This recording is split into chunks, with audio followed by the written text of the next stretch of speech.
still games that are going to come out and will still exist, and studios that have huge legacies. A FromSoft can get away with this, Alldayerrydaybaby can get away with this, a Nintendo can get away with this. They have huge legacies, big IP, and very focused leadership that is almost fighting against the climate.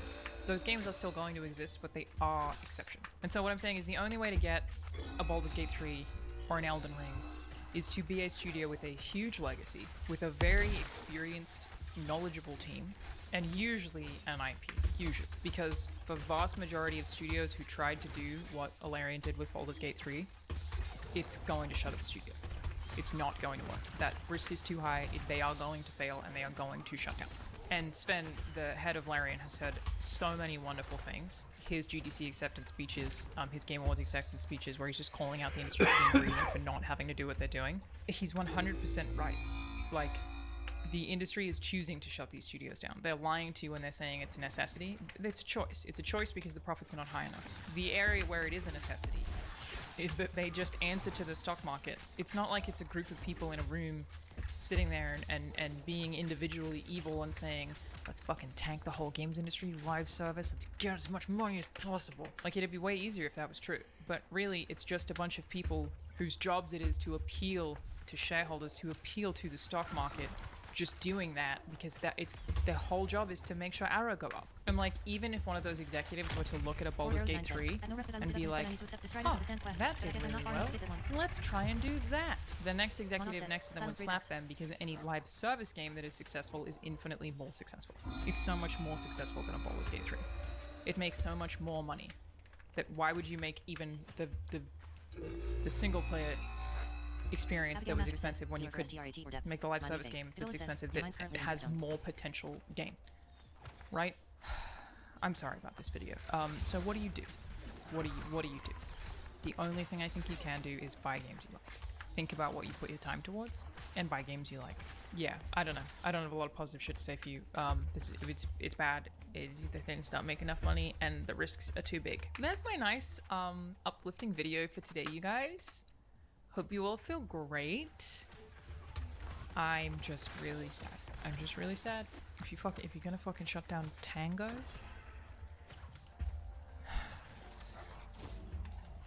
Hi-Fi Rush was so good, and it just... What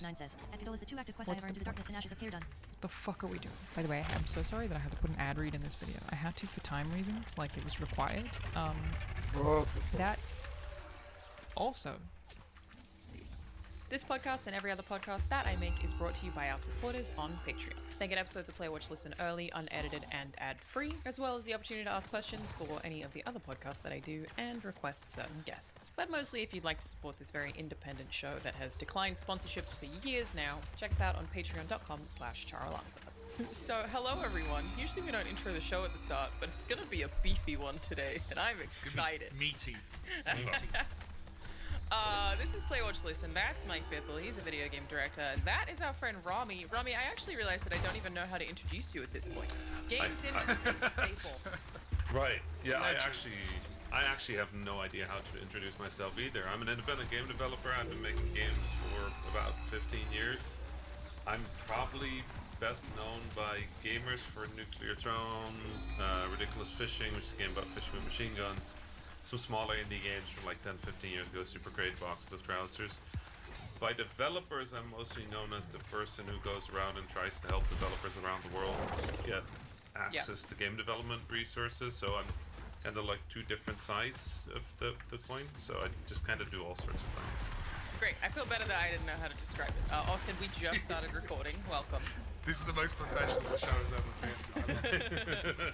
Austin, all that, video game composer. I thought Rami was just a pilot, a burgeoning, emerging pilot, and all the rest of that feels like very kind of peripheral. I do enjoy flying airplanes a lot, but it's a recent thing. You're the only person I know such a cool thing you do. You're the only person I know who spent like 50 million hours in Microsoft Flight Simulator and then was like, time to raise the bar. Let's go.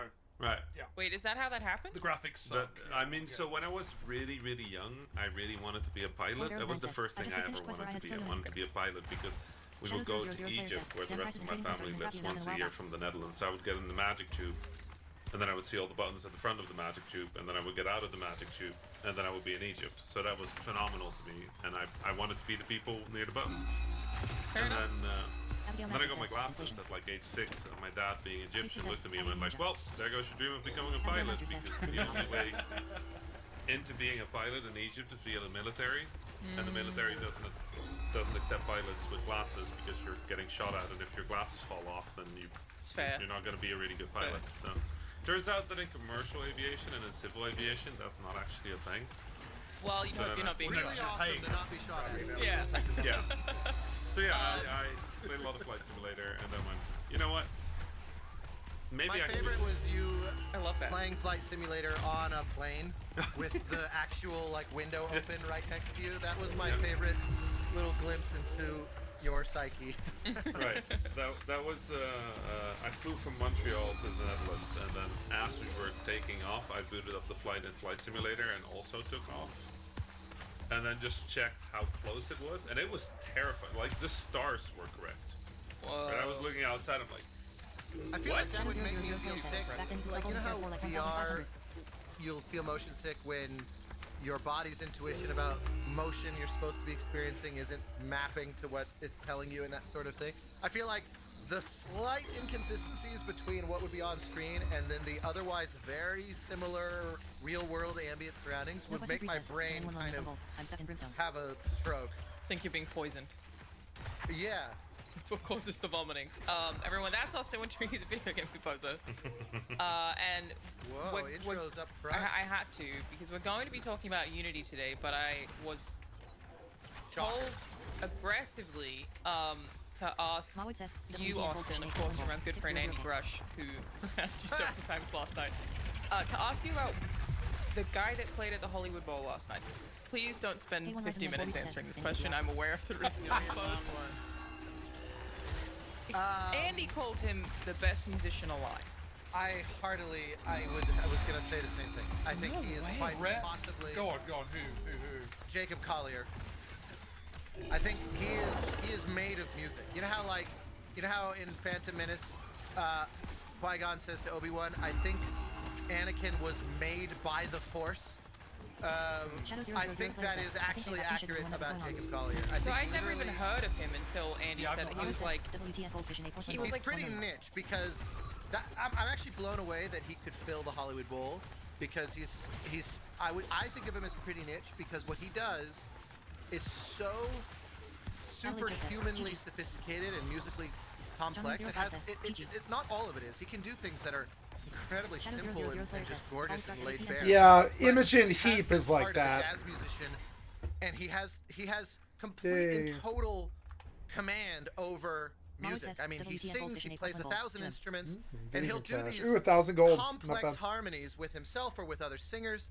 Like last night, there was 7- and 8-part harmonies with singers where it gets so dense that I just think we live in a world where there's very little mainstream appeal to this kind of music, where everything feels like he's delighting and exploring. Like, you know how you'll watch a high-level tennis player or somebody where it just feels like gravity doesn't seem to apply anymore. They just the flick of a finger and the ball will keep moving, and they're never. That's how I feel recording this podcast. Ooh. My experience of watching you guys in your element. Andy, by the way, Andy Grush is one half of the Newton brothers, most recently known for composing things like Midnight Mass, the upcoming Fall of the House of Usher, which we're not technically allowed to promote, but have seen and love. Composers are not forbidden from In a that non-promotional way, when's that coming He's out? part of SAG. It's coming out on October 12th for your personal curiosity, Mike. Thank you. That's true. He is an atypical I have to put a composer, diamond part in of his SAG, fucking earring. because he was in every episode of Midnight Mass as the church organ player. Yeah, he's also in Is that right? another Oh, that's fun. upcoming thing. Yeah, which, like I always say, is the best actor in the show, just to piss everyone else off. Because like Michael Trucco and Sam Sloyan with that last night. But he said, And Rahul. and Rahul, obviously. He said Was that. he in Midnight Mass? I don't remember. Yes. What he's is like- this thing that we're listening to? It's Charaluna Hazard. It's okay. Well, it's cool, but I don't really like it. I'm sorry. I'm gonna get off it. Oh, but I would like to like the video. It was a good video. Yeah. SAG, because he was in every there episode we of go. Midnight Mass as the church organ player. Ah, these nerds.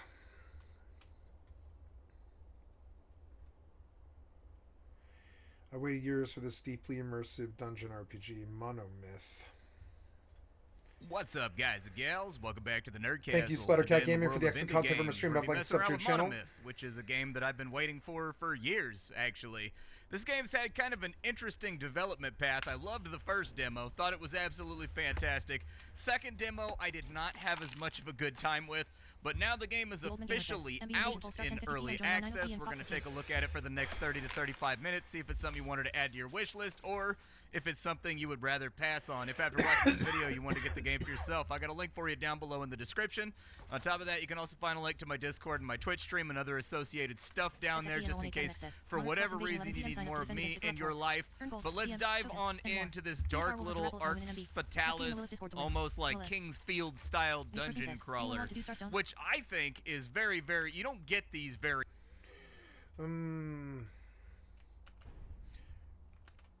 often, alright? I love stuff like King's Field, and I've always felt that Me too. FromSoft really should have worked on the King's Field IP much more than they actually did. I think they had some magic there. So at the beginning of the game, we've got to pick from a number of awkward-looking portraits. I'm going to go with this guy right here because I think he really embodies the sort of I sleep on a mattress in the corner of the room with nothing else inside of their vibe that I'm going for. In my general adventuring experience, we've got to apply attributes. All of these attributes do various things. There is magic, there is casting, there's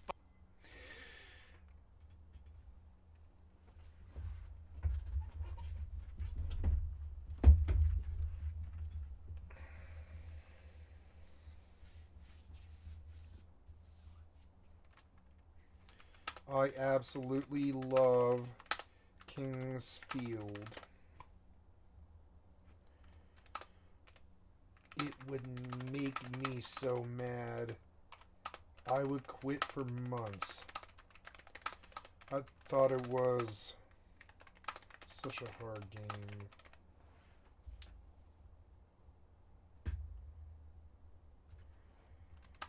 I'm sure it wasn't. KOX2 says, is there an auction house in this game?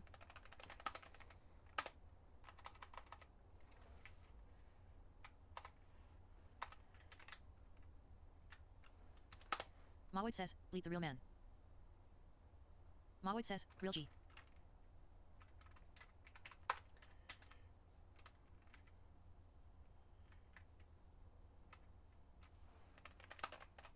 Micker says, trading post. It's in town with a picture of a blackbird on the sign. KOX2 says, tie-tie.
Fighting, there's bows, there's all that sort of stuff.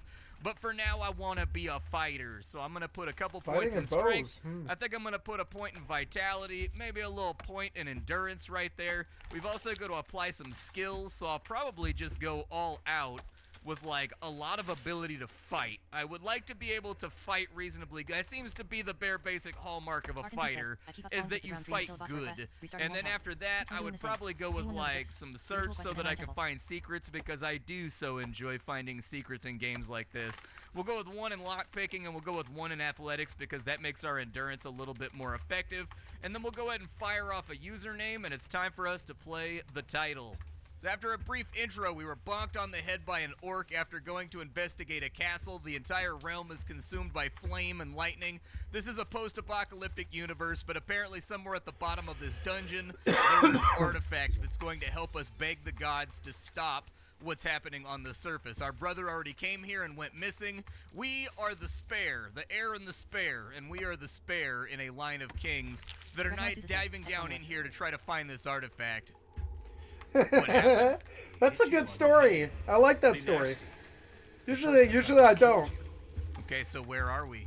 You are in outer Lysandria, or at least what's left of it. It looks like some of the wasteland tribes took a liking to the It's place full and voice? decided to raid it. Okay, and who are you? I am Goron. I used to be a guard around here, at least until. Oh, there's we probably were not a lot of attacked. talking. Now I'm just a prisoner. Guess I shouldn't complain though. After all, I am still alive. Okay, but like, what if what comes after this is even worse than death? Have you considered that potential outcome? Like, I'm a ruthless, cynical nihilist, and So am I. think to myself, I wake up in a jail cell, Yep. and my first thought is, well, damn, What I else wish is I'd gonna died happen? because I don't know what came next. The uncertainty of it all is what really gets you. Yeah. But right now, I am more concerned about you. You are the one who will get us out of here. I am. Waymaker Well, I would Fatah. hope Faction is throwing Weaver's pen into Unless you want conflict to state. end up on a Oh, no, slave no, I don't market, wanna fight or that worse, thing. in a stew. Okay, so I'm all ears. These guys, the ones that captured us, they don't know anything about this place. But I do. A company in Covenant has declared war on Weaver's Alexandria pen. is The final full warring of company will be hidden determined in Europe. passages. Quite useful during a siege, believe me. Now, there's nothing over here, but your cell is the last in the block. Search the walls. There should be a way out. And if you find it, don't forget about me, all right? You know how he says, don't forget about me? You're going to want to remember that, because this game has a sins system where you accumulate sins by doing bad things like stealing or betraying Or your ignoring word. him And when... so, And so later on, you probably get a key, and if you don't come back and get him out, you probably get a negative sim rating, because you're like, you could have just saved the guy by walking down the hallway, but you didn't. That's a good system. Because it's really, otherwise, I'm going to fucking skip it. I'm going to skip it and try to save the time. It's annoying. Like, the older I get, the more I like, not the more I rush, but because I'm really not a fast player. I mean, I do kind of run around. I'm a little bit spastic, but I definitely don't really move that fast. I'll alt-tab, and I won't even, like, play the game. See, I'm, like, not even really playing this game. I'm trying to get stuff done in it, which is annoying. Because I want to play hardcore. Fuck, I have to do a load now. So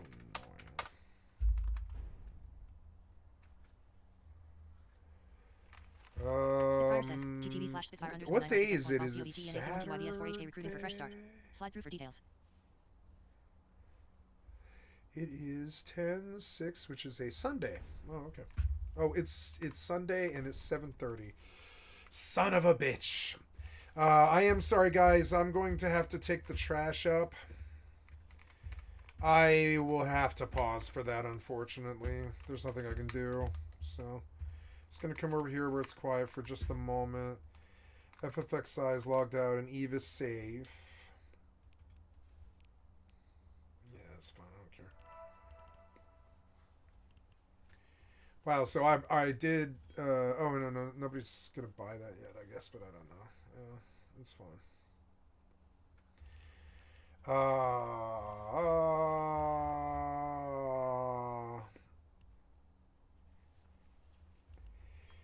Can we sell these? No, but we can reprocess them because they're like just sitting here. It's stupid. Now, ammo should go in ammo. Okay, I've got to take the trash up.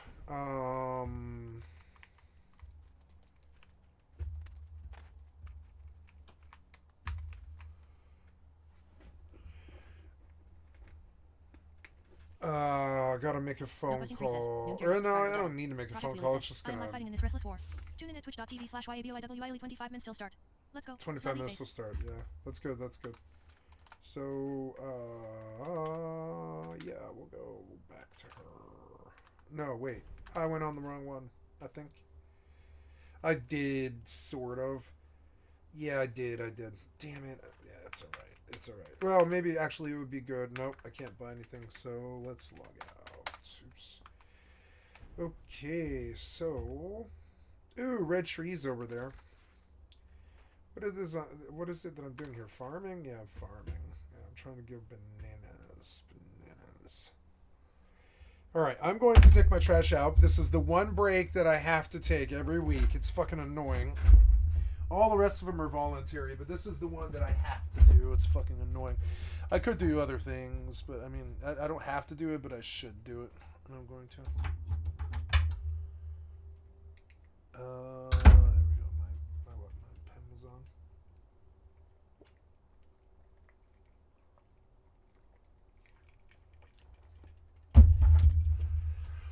Okay, gotta put shoes on. I don't know. Shoes in the bedroom, I guess, yeah.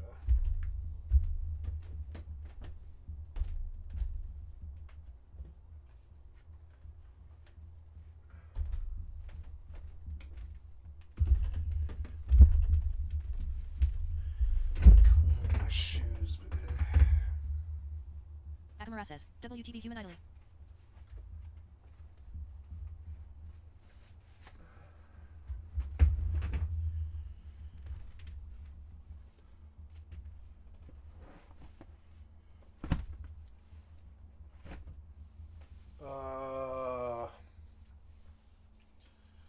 Cell phone.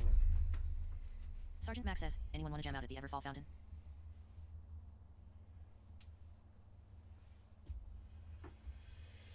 My cell phone. I'm gonna need it for the flashlight. Here it is. Okay, guys, sorry, I'll be right back, like 5 minutes. Oh, wait, no, I gotta take the trash. Duh.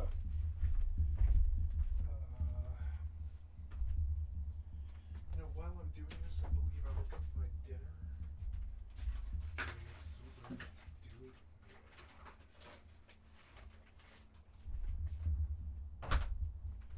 So, this piece of shit.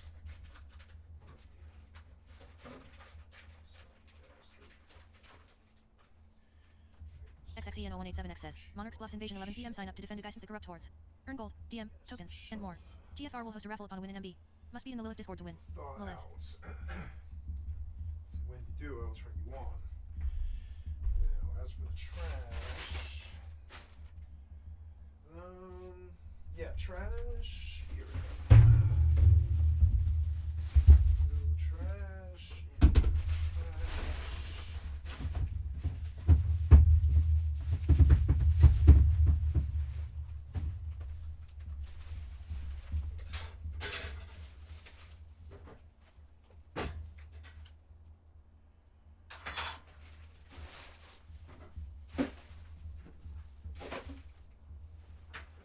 Okay.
Project Wheelie says, I am live fighting in this restless war.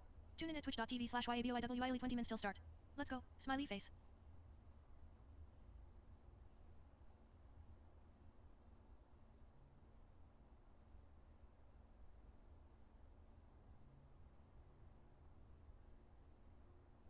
Harry Spotter says, you going in?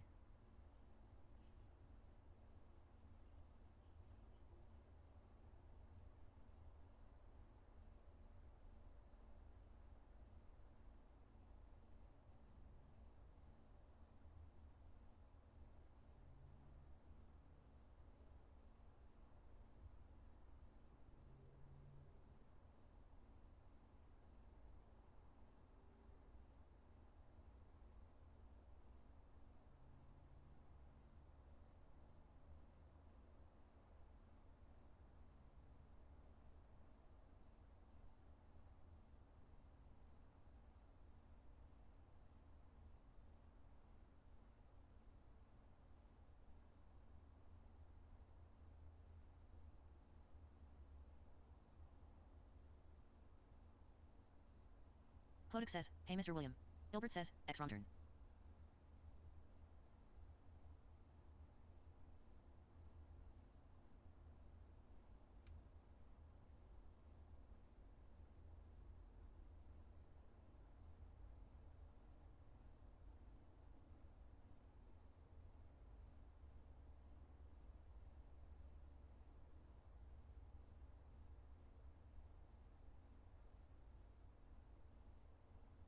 TNAC1TY has declared war on 2058 for control of Weaver's Fen.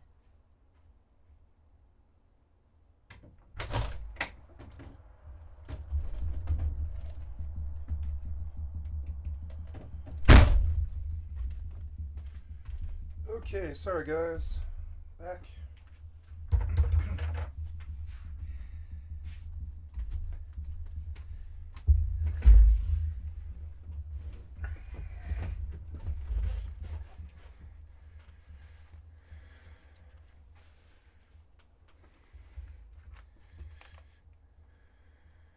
Just, remember to come back and get your homie a little bit later. We can interact with this block right here, and that's going to get us up out of the jail cell via one of these cool Star Trek brick doors over on this side.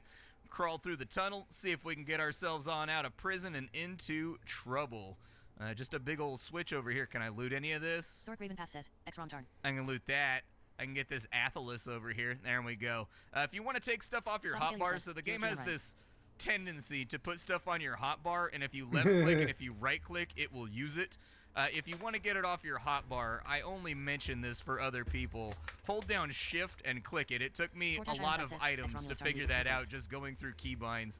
And so anyways, just figured I'd put that little tip up there in the front in case you're just like me, an idiot that couldn't figure out how to get items off the quick bar and used up all of his potions and everything trying to do it. And what is this over here? We got some lockpicks. Lockpicks are alright. I'll take the lockpicks. We got anything else lootable around here? Doesn't look like we have anything else lootable. You can put stuff on your hands. This game is big on interactions. And so, you can combine items. You can use items on other items. Almost like something like Shadowkeep, I guess. If anybody's old enough to remember Shadowkeep, I had it on the Game Boy when I was younger. Is there anything on top of this right here? I was going to say, I wouldn't put it past this game to put something up there. I will take a torch. That sounds good.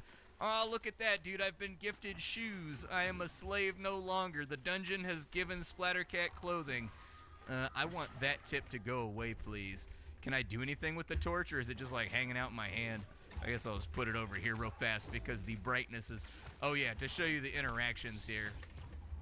I can put this right here, and I'm pretty sure if I go I'm pretty sure if I go like that, I can light this thing. Yeah, there you go right there. In case you were wondering how the interactions work, there's an entire key to hold out whatever's in your hand so that it'll get doused by or otherwise coded in or will interact with the object in front of you, which I think is a cool little detail that really drives in that King's Field feeling. We've got some bandages over here. I'll take some bandages. We've got a letter. That was a letter from someone in our old court saying that they know they can't stop us from going to search the dungeon, so good luck. And we've also got a rusty short sword right here. Nice. Hell yeah. And what's down this hallway on this side? Oh my god, it looks fun. Thing. Maybe it gives me mana back. I don't know. I drank out of it. Nothing seems to happen. I am low on health, so I think I'll use one of my bandages real quick to get my health meter up. You can see it in the bottom left-hand corner of the screen. And then from here, it's going to want us to break doors open. That's right. You don't always need to have a key in this title. Sometimes you can just, like, break stuff that's around. See, like, that one had a pie inside of it. That one right there had a meat. What else we got inside of here? Anything good? I don't think I can break these. I think these are, like, ribbed for security reasons, and so I don't think we can do much with it. Some objects can be set on fire with a torch. I mean, or I could just break it open with that thing you just told me. You know, one or the other. We've got a switch right here. We're going to put that on our hand. We're going to put that right there. And can I take a candle? I can turn out a candle, but I can't take a candle. This guy right here wants us to sprint and run all the way down the hallway just to teach us all of our button inputs in the off chance that you hadn't figured out the fact that you could sneak just yet. This right here is a level up shrine. It's just like a bonfire in Dark Souls. This is the only place that you're going to be able to level up and atone for your sins. Right now we've got some attribute points. I'm going to throw one into strength real quick, and then we've also got some skill points, so I'll probably dump those into a little bit more lockpicking. That way if we come across any tricky doors or whatever. Oh, I just noticed my ring is on my finger after I equipped it. Love that. I always like it when games show necklaces and rings on your character, but so few games actually do it. Like, there's a million billion RPGs out there that never ever, like, show your rings and amulets, and Not bad. I don't know, I would like to show my ring and amulet. Ow, I've been bit by a rat. A catastrophically large rat. Let's just go ahead and take him down. Alright, he's been taken. And it looks like he was a well-financially diversified rat. Those things tend to exist inside RPGs. Got ourselves 6 copper. I don't really know what 6 copper This is looking buys us. good. Is there anything in the sacks right there? Can't get through that door either. Alright, let's keep on trundling Atishio says, probably. along down this way. We'll This is looking good. Oops. I'm gonna go on Discord and I'm gonna tell my friend.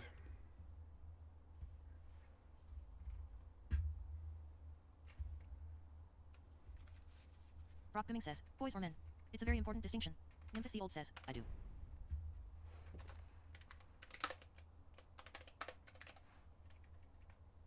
No Respite says, do activity cards give less season XP than they used to? Memphis the Old says, are men not boys?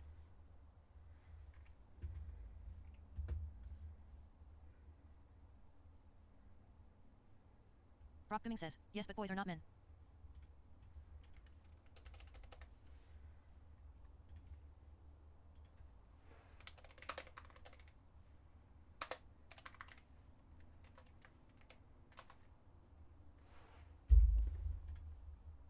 see if we find anything useful. What did it say about the king's foil or whatever? An herb found on the surface is known for healing powers. Consuming it will regenerate your health, but there's a chance it'll make you feel sick for a while. Okay, a little bit of the old stomach ache, a little bit of the old dungeon bubble guts, never a good thing to get while you're hanging out. This is a cook fire. You actually cook things in this game.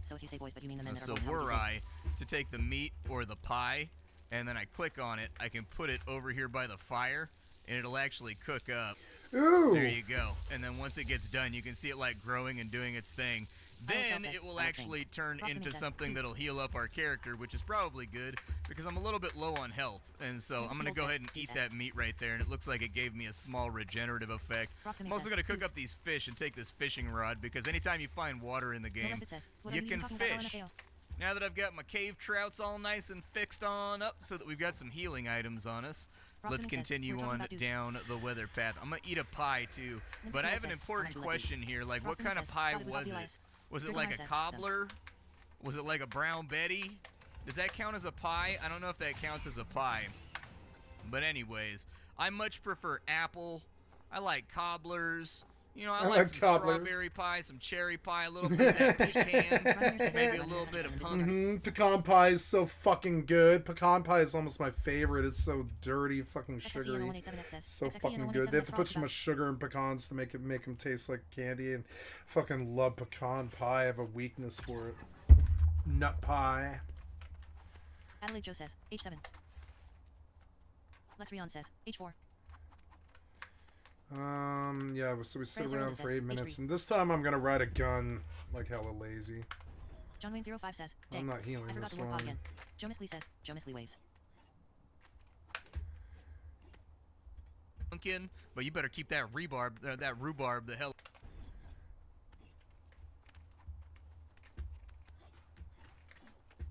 Literal anything says, I have 2 left so I can give you my other one if you need it, lol.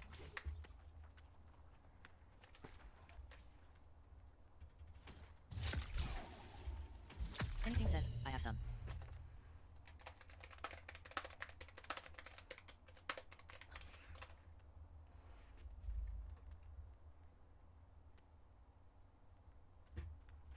Anything says, corrupted. By slaps 4 daddy says, H7. Adelaide Joe says, corrupted.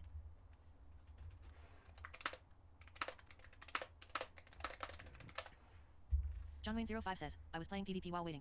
John Wayne 05 says, thank you. Literal anything says, lol I appreciate your service. Literal anything says, NP.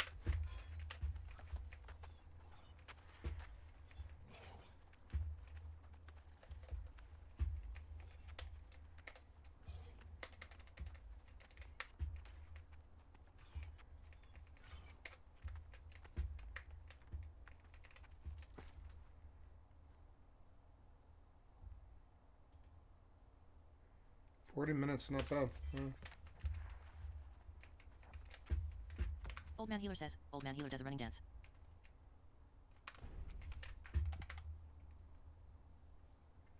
Oh, I rebound. Right, yeah, I rebound music, which is kind of annoying, and now I want to fix it.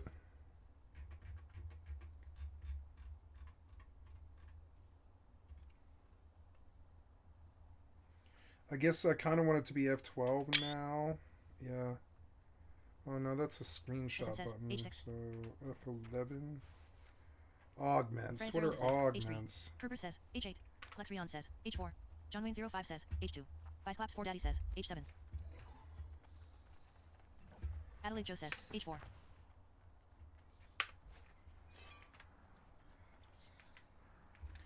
I guess you can't in the, Old man healer says, old man healer does a running dance. Sir Adam says, come all monarchs bluffs invasion lockout 8 my bleep raffle. Rapetta says, H/M/D whatever you need. I'm not going this guy's Discord because he's paying a lot of money for people to go in the Discord, and I suspect he is like hacking them. And I don't, because he's got all this disposable gold. And that might be a really shitty accusation that isn't based. I'm talking about where my mind went. Is this guy doing that? Probably not. Frankly not. But the problem is he could be. So, and that's the problem. He could be doing that. And so I don't trust him. And not to say he isn't trustable. I think he probably is. Honestly, I don't think he's up to anything at all. But I still don't trust his strange Discord with...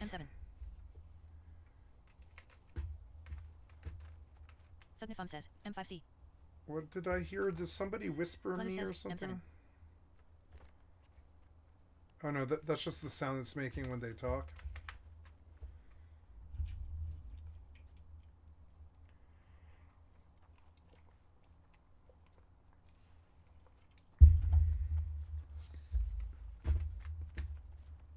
Anything says, I can go Dex 2. 4 minutes. Alright, now we send...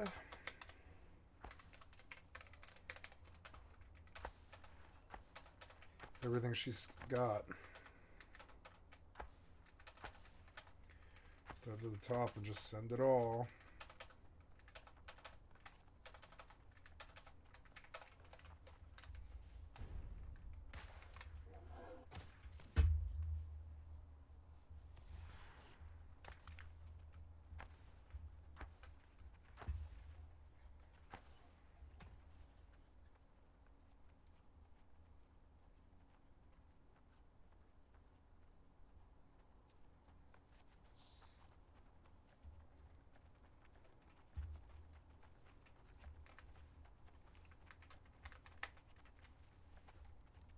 Adelaide Joe says, Rhyme is coming back to heal. I don't want to heal.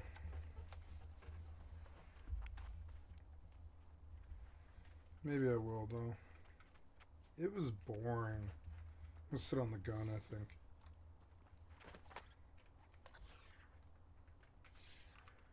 Okay, now we go receive a load.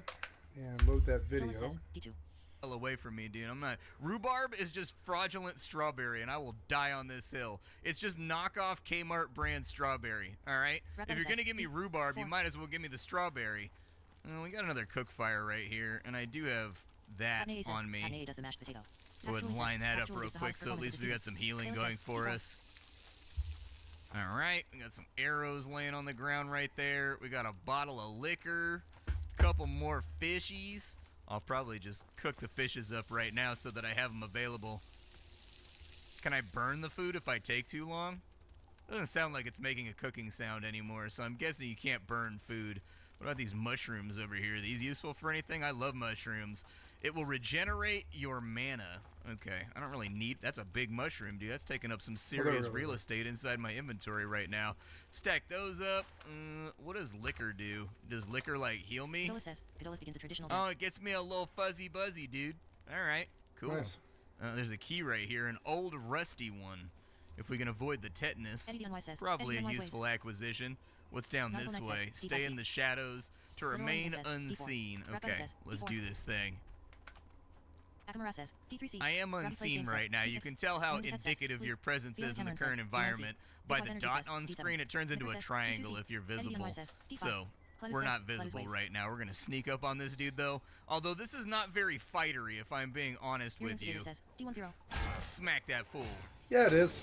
Yeah, down You you must go. do that got if any you loot if for you me? want to win. No loot. He's got a bone right there. No What does loot. that count as? Does it count as a blunt weapon? Aw, dude, I could have taken maces or something. I love maces. Can I loot that dead guy? What's going on over here? Anything mentionable? Paxtrally says, Paxtrally bursts into a futuristic dance. Doesn't particularly look like there's anything mentionable around, so I'm just going to keep on hauling down the hallway here. Can I turn out this lantern? No? Okay. I wanted to see if I could turn out the lantern in any kind of interesting, meaningful way. You do get thief-style water arrows later on that you can fire at lanterns to put them out if you're trying to sneak through an area, which was a nice little detail that I appreciated. It wants me to climb up this way. Cool. Can't climb up right there. Climb up right there, though. Alright, what's going on in here? You can repair metallic equipment by heating it up in a furnace and swinging a hammer at it on an anvil. Okay. I get down on that. I'm guessing my weapons are kind of like not that great right now. Yeah, I've got like a worn sword, so if I like put that right there, will it heat up and do its thing? I don't know if it's ready yet. I don't know if it's fully cooked. John Wayne 05 says, guess old man got tired of me healing him. I guess Sad we face. can try. Does it hold the heat if it goes into my inventory? Old man healer says, LOL. Looks like it might. Hey, it's now excellent quality. Hell yeah. Alright, let's do it with the buckler too. Because the buckler is also worn. I'd like to have a blocking utility on me. I love these little immersive things they've got added on in here to make the game world feel a little bit more live and interactable. Like, I absolutely adore that. Okay, so I got my buckler. Let's put the buckler right there.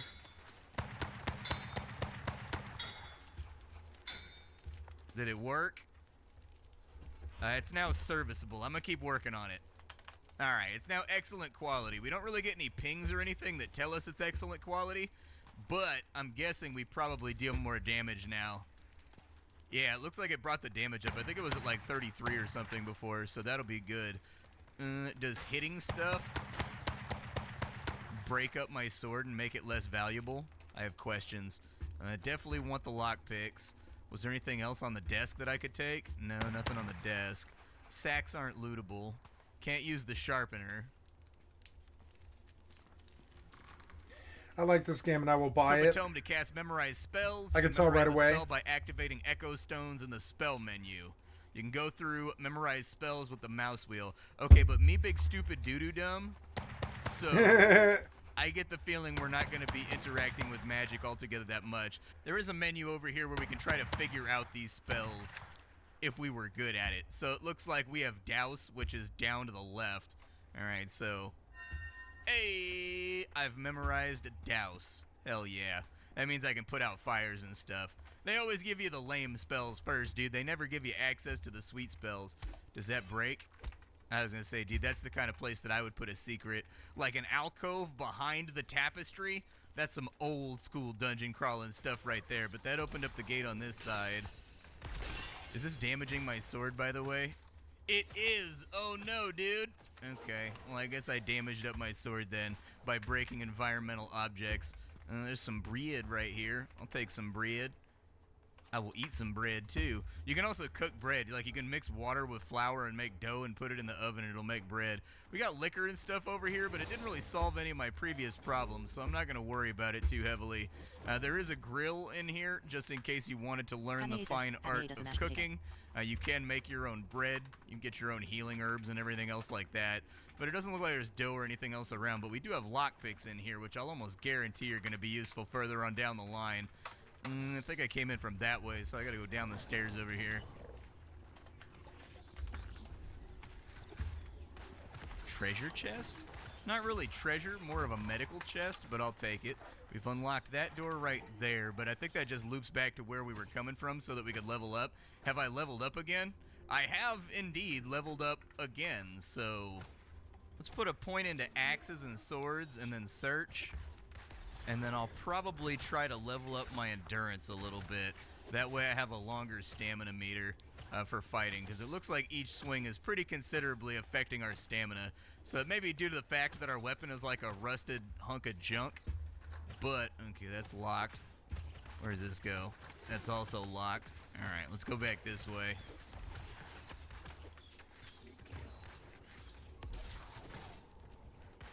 This guy right here is doing his thing. Let's see if we can assassinate him.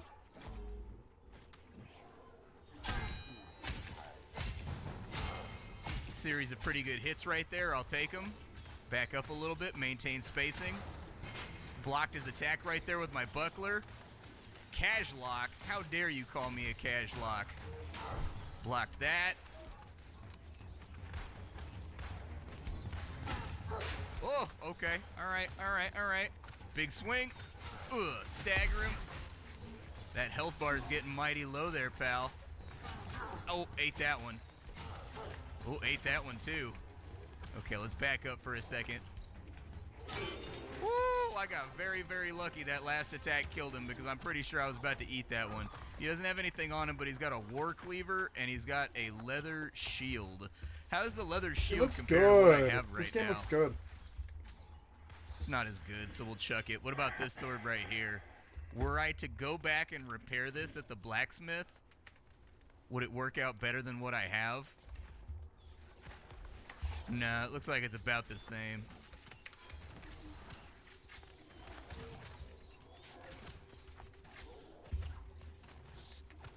Okay, we'll just leave that there then. Throw that across the room.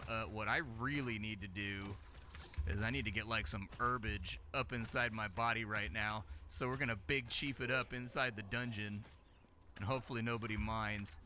I can't see very good in here. Anything says. I thought I had a torch in my offhand. Did I not have a torch in my offhand? There we go. Give me the torch in my offhand. We got some more arrows. We've got a bow. We've got a locked strong box. Daddy says, +1.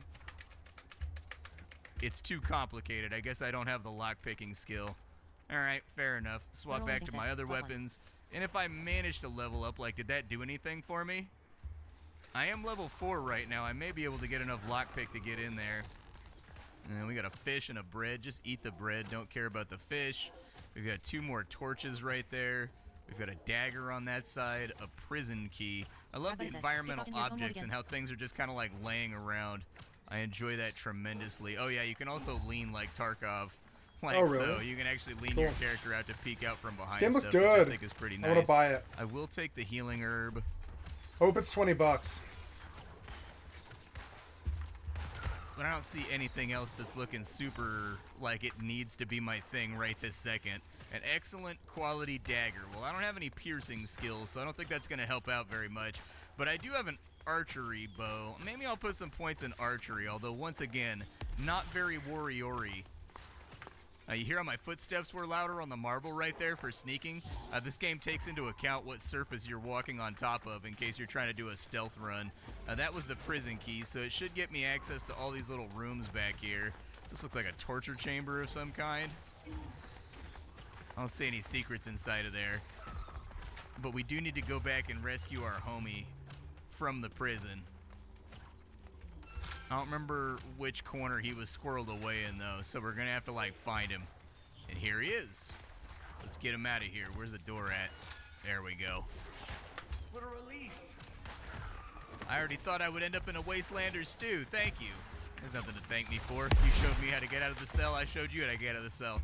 Quite the contrary. I don't know what I would have done without you. Unfortunately, I don't have anything on me to reward you right away. I'll tell you what, let's meet in the fortress. I'll get back on my feet, and then we'll talk about your reward. All right, sick, dude. So he's up and out of here. I need to go fix my gear. So we're all repaired up, and I think we're ready to head on. Oh, good. The roof is thinking about falling in on us. Beautiful. What else do we have around here? So obviously we want to open that up. Nothing in the sacks right there. Is there anything up on top of this ridge? I don't know. For a second, it looked like I might be able to climb up on top of that and, like, walk along the edge like a catwalk. What's this way?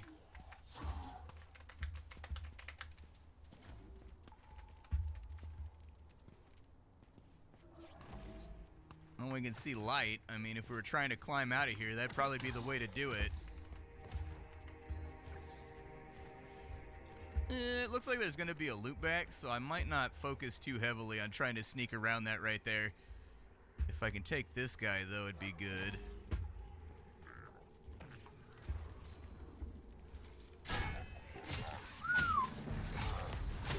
There we go. Nice. Got him.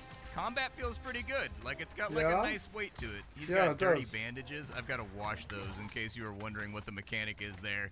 You can put your bandages in water to rinse the blood out of them so that you can... I don't know how I feel about this, but I get the feeling I know what they want me to do.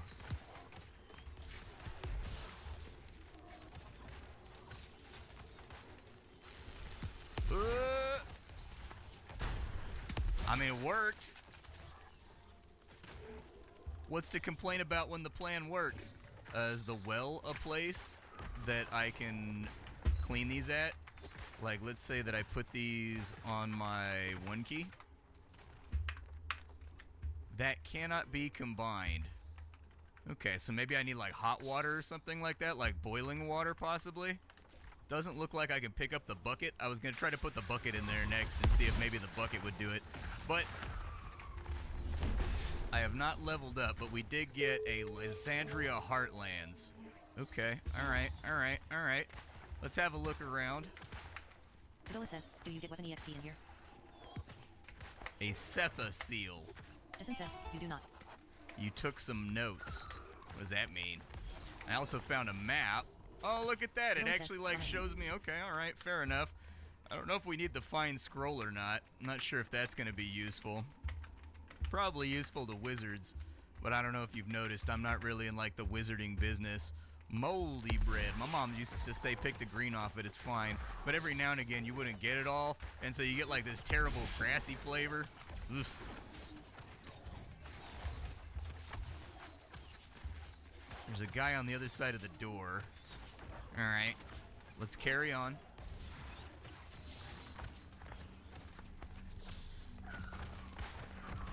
Ah. I'm gonna go ahead and guess that the seal goes on here, and it looks like it's this one. There we go. 1 seal slotted on in, so we gotta find all 4 seals before we can get out of here. Another fish on that side. I'll keep it in mind, but I don't really need more fish right now. Let's get a little bit low. Can I break this? I can break that.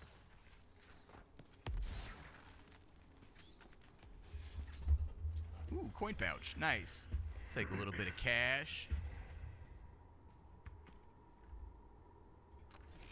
Nothing in the crate.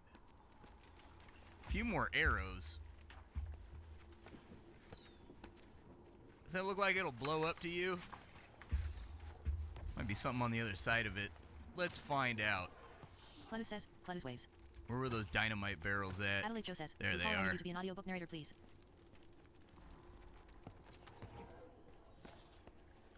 I might be thinking about this too hard. But maybe it'll be okay.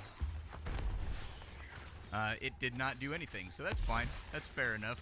Not too worried about it then. Let's break out our weapon and get ready.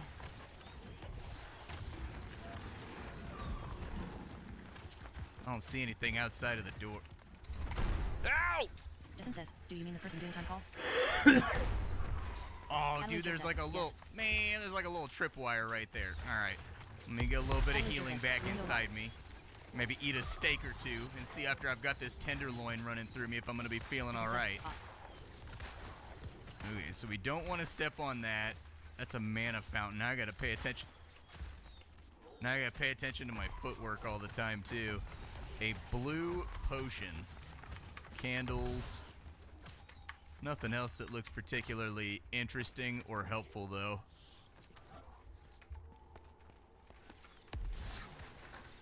That's locked. Says, Ravi has a YouTube, but she's too humble to mention. Smiley face. That guy didn't attack me, so I figured he's probably like, everybody that's been non-human has been an enemy so far. Hey, I thought I heard something. Hail, stranger, you had me worried for a second. Why were you worried? Well, I heard you in the other room, and I feared somebody with a heavier sword arm might walk through the door. No offense. None taken. Who are you thinking of? I'm unsure at this point. Perhaps Lysandrian guards, perhaps something worse. Worse. This place isn't exactly what it used to be, and there's more dangers in the underworld than just a few bitey rats. To name one, I've seen wastelanders around here. Wastelanders? Rare. Damn vultures, every single one of them. Travel the surface, and sooner or later you stumble across a group or two. It's unusual to see them underground, though, let alone anywhere near a fortress. I wonder what brought them here. I know it's none of my business, but have you met any wastelanders on your way? Yeah, a couple. I hope you disposed of them. They're a real plague. Here's a word of advice. Don't let their dull looks fool you. On their own, they don't pose much of a threat, but in groups, they're pretty dangerous. Speaking of which, there's a pair of them in the northern rooms of the perimeter right now. How do you know that? I don't, because I locked them in there myself. They surprised me when I was searching the area. I looked to make my way out of there and locked the door behind me, only to find that I dropped my Derva, a temple dagger, from my initiation as a merchant. Sorry to ask you bluntly, but in case you're heading over there, can you keep an eye out for it? Yeah, sure. Thank you. I'll pay a handsome price to get it back. You're not going to regret it. You got anything worth trading? Got lockpicks. Although it looks like those are going to run me up the pricey wall right there. Adelaide Joe says, I do audiobooks more. I just Tell you what, I'll sell you some of these mushrooms. I'll sell you these fish. And then I'll take 2 of these, just so I have more of them. There we go. Alright, so we've done business and we're all good to go. I've got a little bit of silver rocking around, which is good. I need like a storage chest or something is what I really need. Oh, did it not balance that transaction automatically? It may not have. No, it looks like we're okay. I think it did. 05 says, she's the bestie. Gatehouse key. Says, best.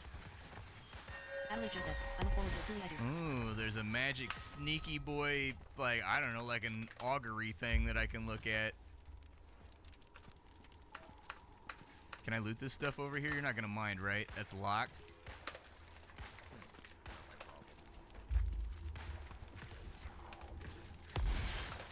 So I can't lockpick that. Can't bash it. I bet he opens the crate as part of his quest reward. There's fish right there. Combine some of these stacks. Like an auto sort option would be nice too, that pulls everything up into the left so that you can make space quickly at the press of a button. I'd like to see that. Can I disable this trap over here so I don't have to worry about it anymore? Doesn't look like it. Nothing else in the hallway on that side, though, that's jumping out at me as being interesting.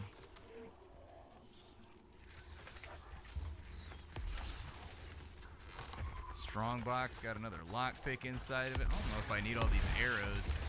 I'm picking up a lot of arrows right now, none of which are being particularly helpful, but at least they don't take up inventory space, so I can live with that. That looks to be the lever mechanism for something. Okay, put that in instead of the bandages. It's on the other side of this door. A brick wall. Okay. Is that a trip right there? I can't tell if that's a tripwire or not.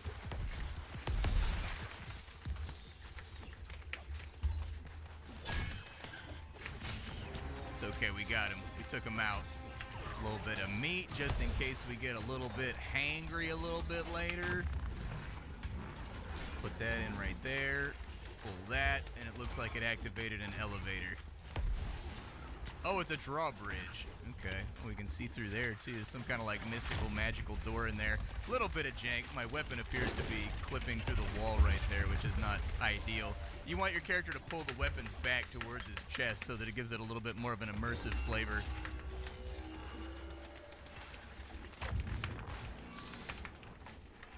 Miner's shoes, are they better than what I have? Slashing defense.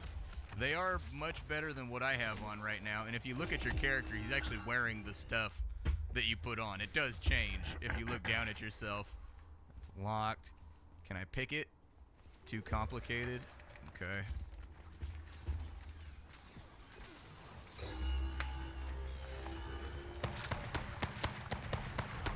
Stejon says, Stejon prays. It's probably not a good thing, right? Like we've got, I don't know, green in video games is usually like bad guy stuff. Take all those king's herbs. I'd like to take the mushrooms, but we're a little bit cramped on inventory space right now. So I'm not like stoked about shoving it in there. That's what she said. I guess I could leave the boots back here too. Do the boots have any value? Like 1 silver. Nothing like crazy to write home about. What does that say? The wine cellar? Now we've got that key. The only door that I haven't really checked is like that one. There we go. So I had to, oh. Big heavy armor bad guy. I don't precisely know what to do about Psy. Me too, buddy. Me too. I feel the exact same way right about now. I would say that Psy more or less sums up like the course of my entire life. I don't know if I can sneak past this dude.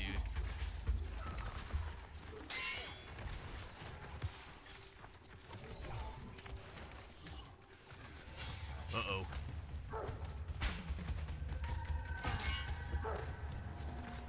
Okay, so I need like the little one to die.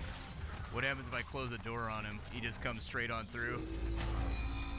Ow, I got kicked. I need the little one to go. I like this game. I want to One's buy kinda it. like muddying the waters right now. Okay, this guy right here. He's our next objective. Wind up a big swing. Got him with the stagger. Let's not get overly aggressive.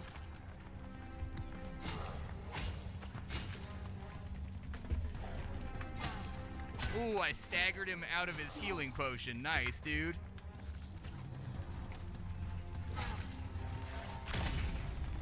Woo. Okay, okay, okay. Oh, I got slashed, bro.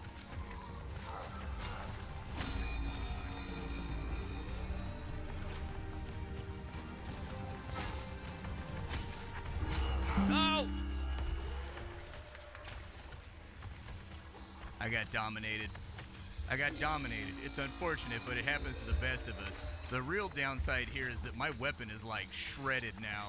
It looks like your weapons degrade really, really quickly.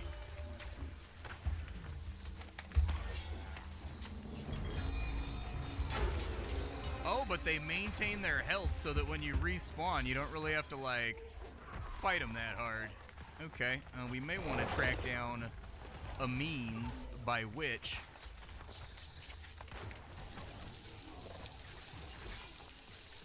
yeah, dude, roasted dead guy's foot and fish. They're serving that at Applebee's nowadays, aren't they? Alright, so we got the grilled meat right there. I need a repair area. That's what I need. Why would this be here? Like this little overlook. I don't see anything laying around. Nothing's being shiny right now either. Free arrows though, if you're into that. Is there a blacksmith area anywhere nearby? It's too complicated. Well, I put like 5 points into lockpicking, so I'm guessing they want you to go like, oh cool, we got the dagger for the guy at least. Healing root. Yeah, I died because I did not have healing root on my, oh I did, it was on my 4 key. I just slammed the wrong key. Okay, in a panic, I slammed the wrong key. Let's take this dagger back to the rogue, and I may actually fall back to the previous area to fix my weapon, because I don't know if it's gonna snap entirely. What's up, bro? I got you, dagger.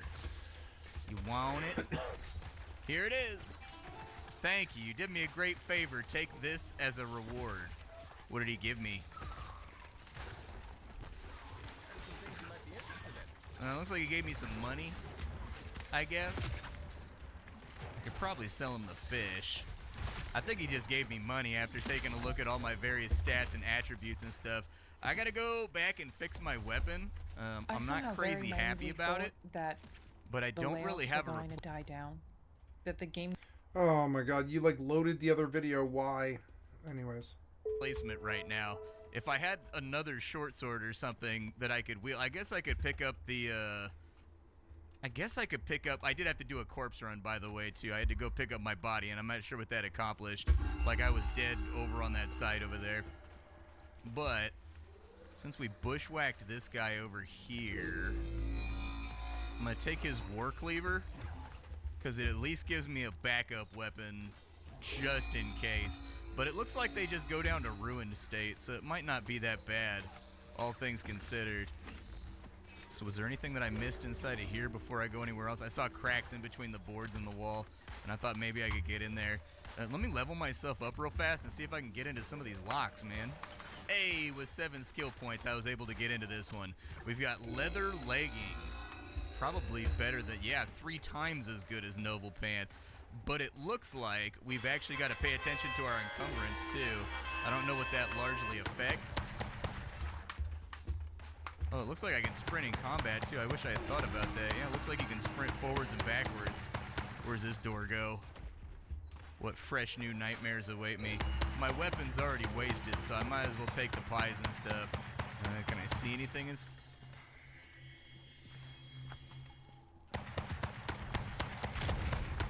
Aw, dude! Got hit with a fart bomb. Weak. Yeah, eat a healing herb. You gotta, like, outlast whatever this is. I'm gonna grab the arrows over here. I'm getting the vibe that maybe the poison is not gonna go away. Oh, wow, okay, but poison is a considerable, it's a concern. It's a big issue. You don't want to get poisoned is what I just learned.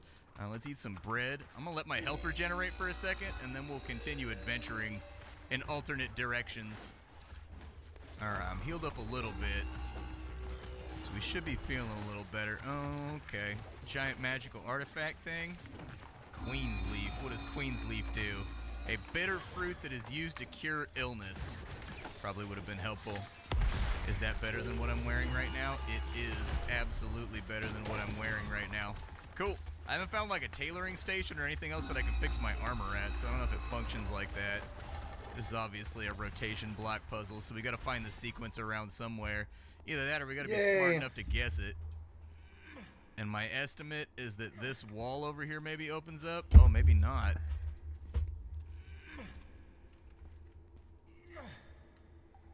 $298,590 healing, 432 damage, 49 assists, 3 deaths, and 3 kills. I must be dexterous. Hillman Gimber 140, Rat Buddy, 8 kill S, and Fiona Cameron. That was good. Good. Christ. And it's a good source of gold towards my goal of buying that let me fight him somewhere where I'm more lit chromatic up, seal. where I can like see. I like this game and I will absolutely buy it. I tried to get him with a big chunky swing right there, but I missed.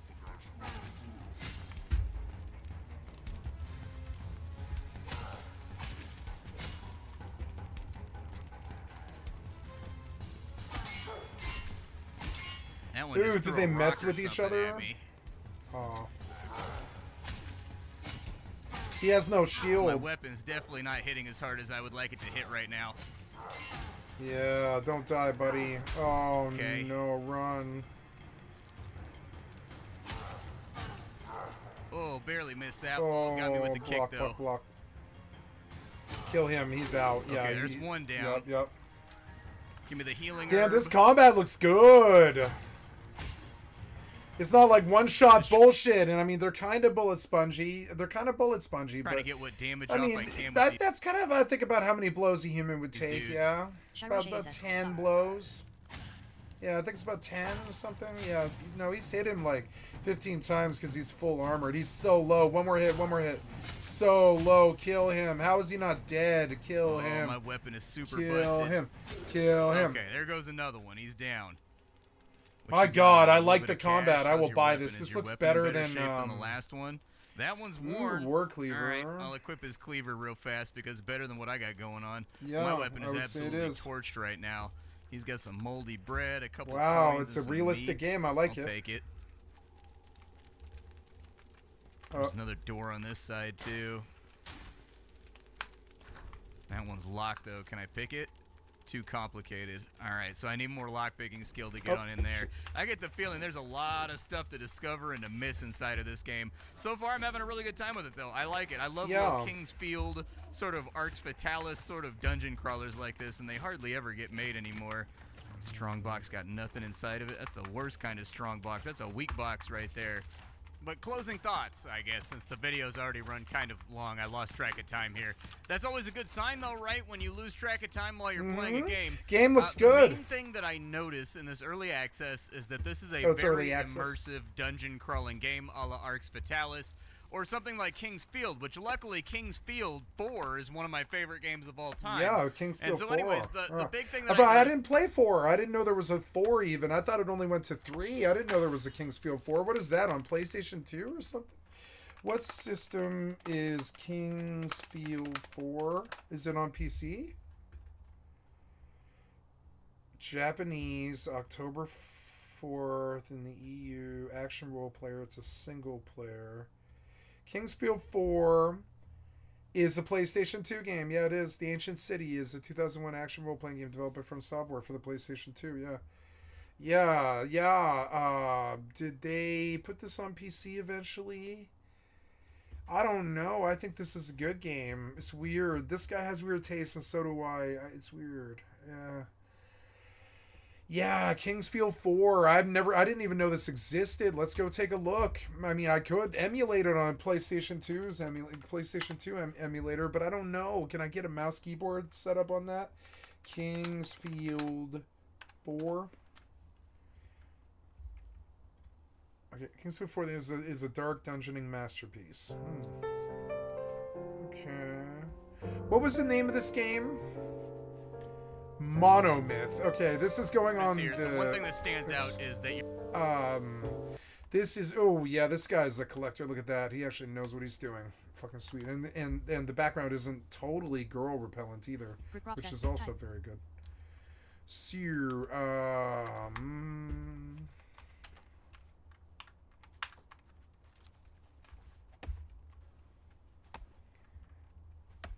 Rimwood.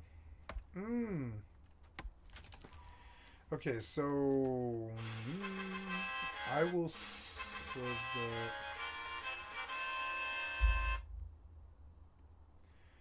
$6.89.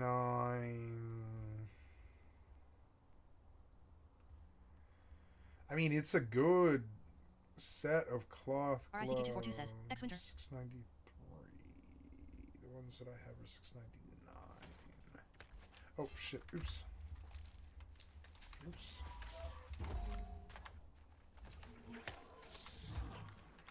And Zero Their Actor says, GGRs. FASO says, GGRs. Surreal Darkness says, GGSRs. Crashing Point says, GGRs.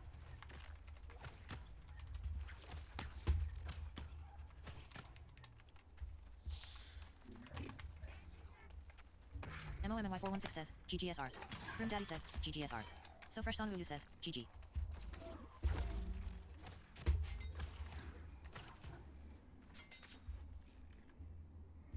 Founder LB says, GGRs. Another boss. I don't want either of these things, but I want all that.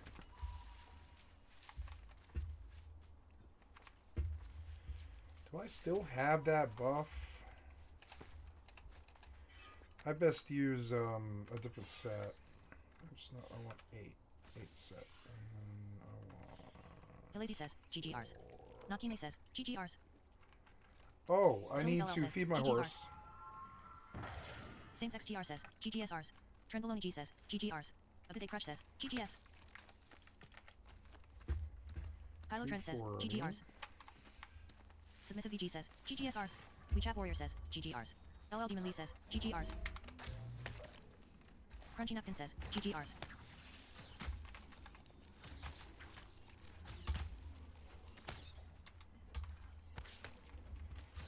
I don't know, I don't think I can kill him with this weapon because it's too low. But I did do some damage. Fiery Saw says, GGRs. Spitfire says, GGRs. Trauma Bonded says, GGRs. I love this game.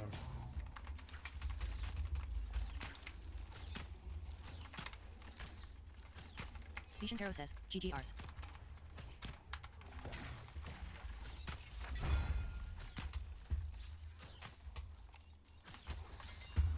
Ooh, life stat 13. Yay, that's a big step for me. Oh, this thing's shooting this boss. Oh, god damn it. This boss might be really hard. Yeah, just go leash. Just go leash. I don't want you. I want your marijuana.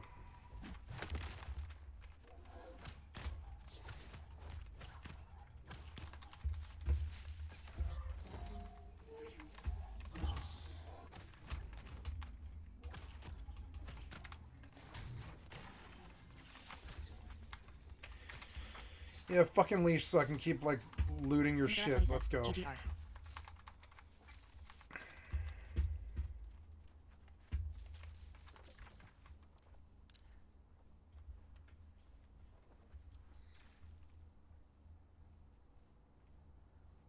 The Hairy Governor says, GGRs.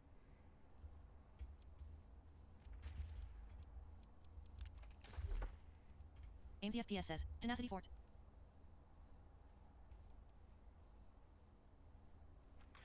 Oh yeah, that's a huge one. AIMS FPS says, Tenacity win again.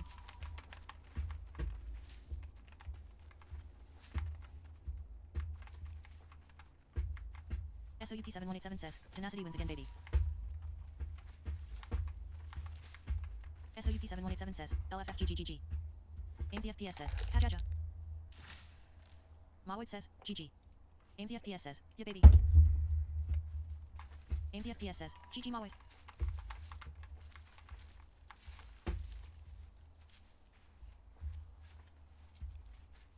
AIMS FPS says, tie for this lot. Mawood says, tie guys.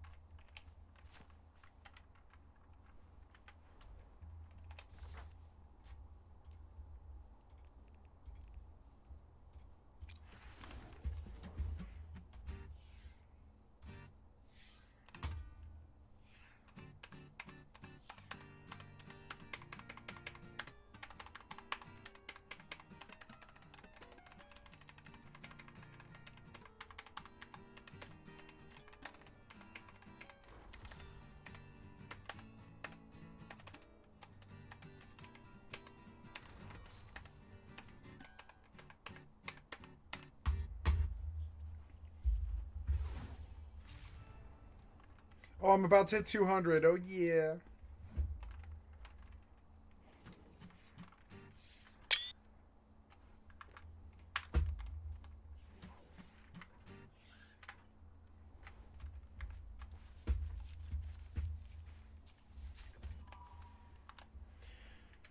Back on her and send a load, I think? Yeah. Agri, I just want your U5A says, marijuana. GGSRs. Fieldnap says, Ancient Mandible WTS.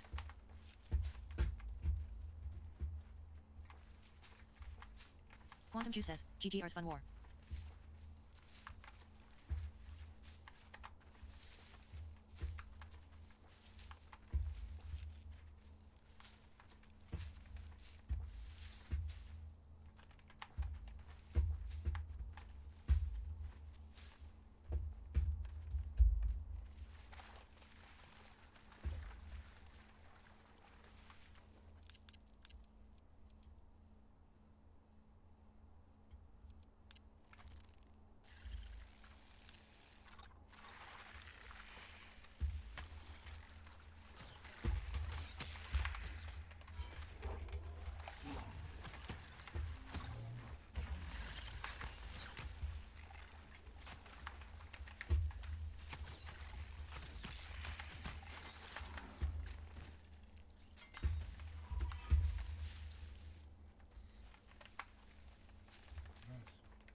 Tag Wisp was good.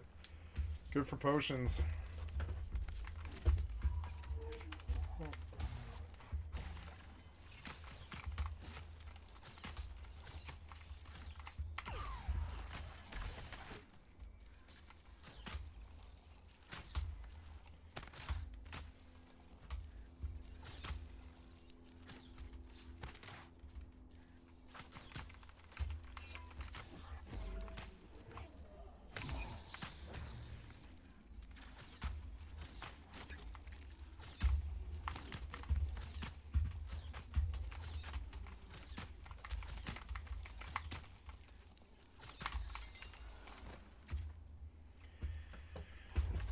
Heal Nap says, Ancient Mandible WTS Mo. Yeah.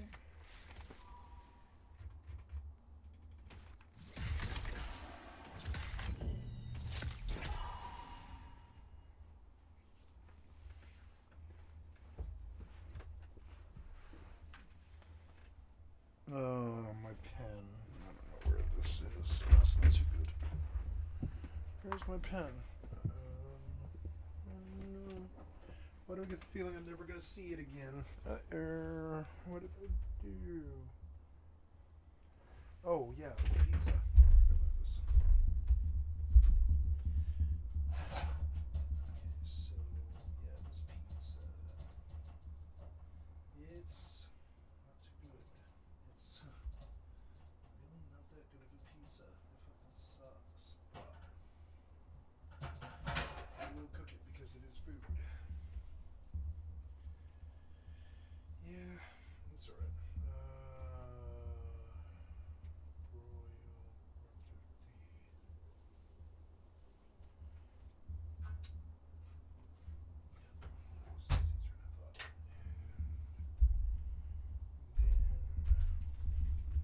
150. Oh, my pen. Yay. Okay. Invasion Amulet. It's a 695. Clock Glove, 691 medium, 690, and they're all BOP, but that's an Ice Gauntlet that might actually be better than my Ice Gauntlet. My Ice Gauntlet is 687, and it doesn't have a gem in it. This Ice Gauntlet is 690, so it's an upgrade, and we use it. Nice. And now we're out of repair frags, so I'm going to pretty much break everything. 691 gloves Lee are Martell says, anyone for the Winter Moon trial? medium. BOP, BOP, BOP. I don't like how you ask me. It's so annoying. Please do not ask me. Why do you ask me? It's so annoying. Don't ask. Alright, nice infused armor fragments are good.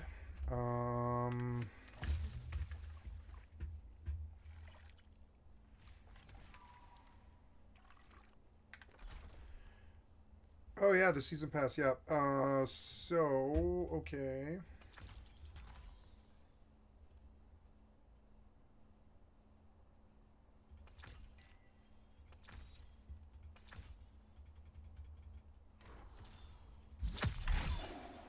$5,000 faction tokens, nice.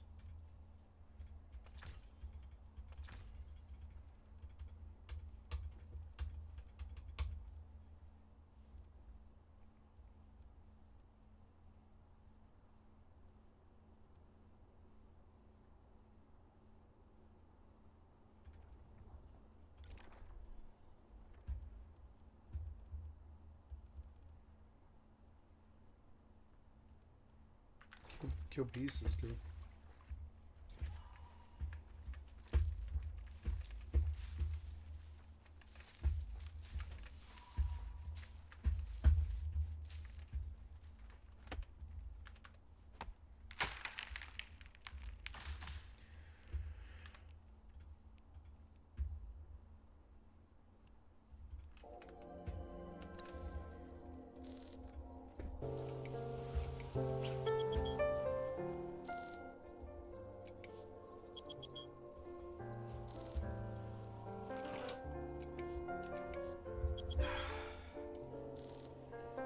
This video has been very long in the making. I've replayed Kingsfield 4, spent an ungodly amount of time on a script, speaking for the amount of gross growth on my face. Speaking of which, there we go. Nothing oozes dark fantasy vibes better than Kingsfield. Sure, there are games with similar aesthetics such as Dungeon Keeper or other late 90s to mid 2000s games with 3D skeletons in them, but they're either too hard to find because they're all in niche sub-communities or completely wiped off the face of the internet.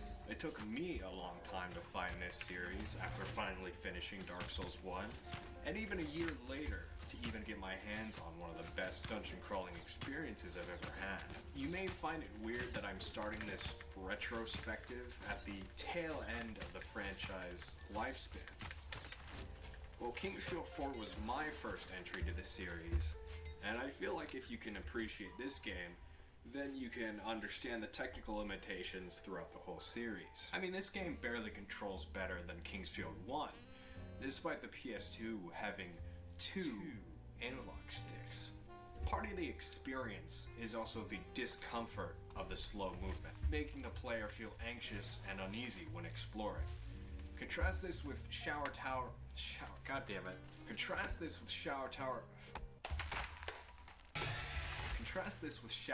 Abyss, where they clearly could have made the camera controls faster to create a different dynamic, but chose to stick with the Kingsfield trademark. Most of the technical inconveniences experienced in Kingsfield are attributed to creating the feeling of discomfort inside the player. You can tell that these gameplay choices were intentional. It would have been fixed at this point in the series. That being said, not every aspect of Kingsfield 4 is good, but it is good enough. Despite the slow camera movement, only rarely does it become a slog or a waste of your time. Even if you're a new player looking around every single corner for new things to discover, that experience in itself is worth it. And once you get used to the camera, you'll slowly adapt to it over time. Not only this, but every enemy in the game is designed with your camera movement in mind, giving them wide turning arcs so they can't backstab you out of nowhere, and making combat a circle strafe dance of death. Another related aspect is the low FOV. Personally, just gonna check out my pizza that I'm cooking. The default FOV is super low in a game, especially when it comes to horror games. It aids a lot to the claustrophobia by generally increasing the horror, which is exactly how it works in Kingsfield. Couple this with its slow camera, dark, cramped areas, you can have some legitimately spooky moments within the ancient city, such as brushing up against death all the time, or the final area. Despite Kingsfield 4 not being a horror game, it thrives on your feelings of despair and desolation. Many of the areas have this oppressive air to them, be it in the environments or its enemies. It's not a harsh one-note, everything sucks the entire time. It's intermittent with relaxing, serene areas, some that fascinate you with its lore and logistics, and a couple of areas that cut out music entirely. Kingsfield 4 is the king of atmosphere and vibes. It nails the music, visuals, and everything I've already mentioned, blending them together beautifully to create an amazing dungeon crawling experience, all of which I'm going to be unpacking one step at a time. Just got to pop it in real quick. That's on the Wii? No. Why did that look like a Wii disc?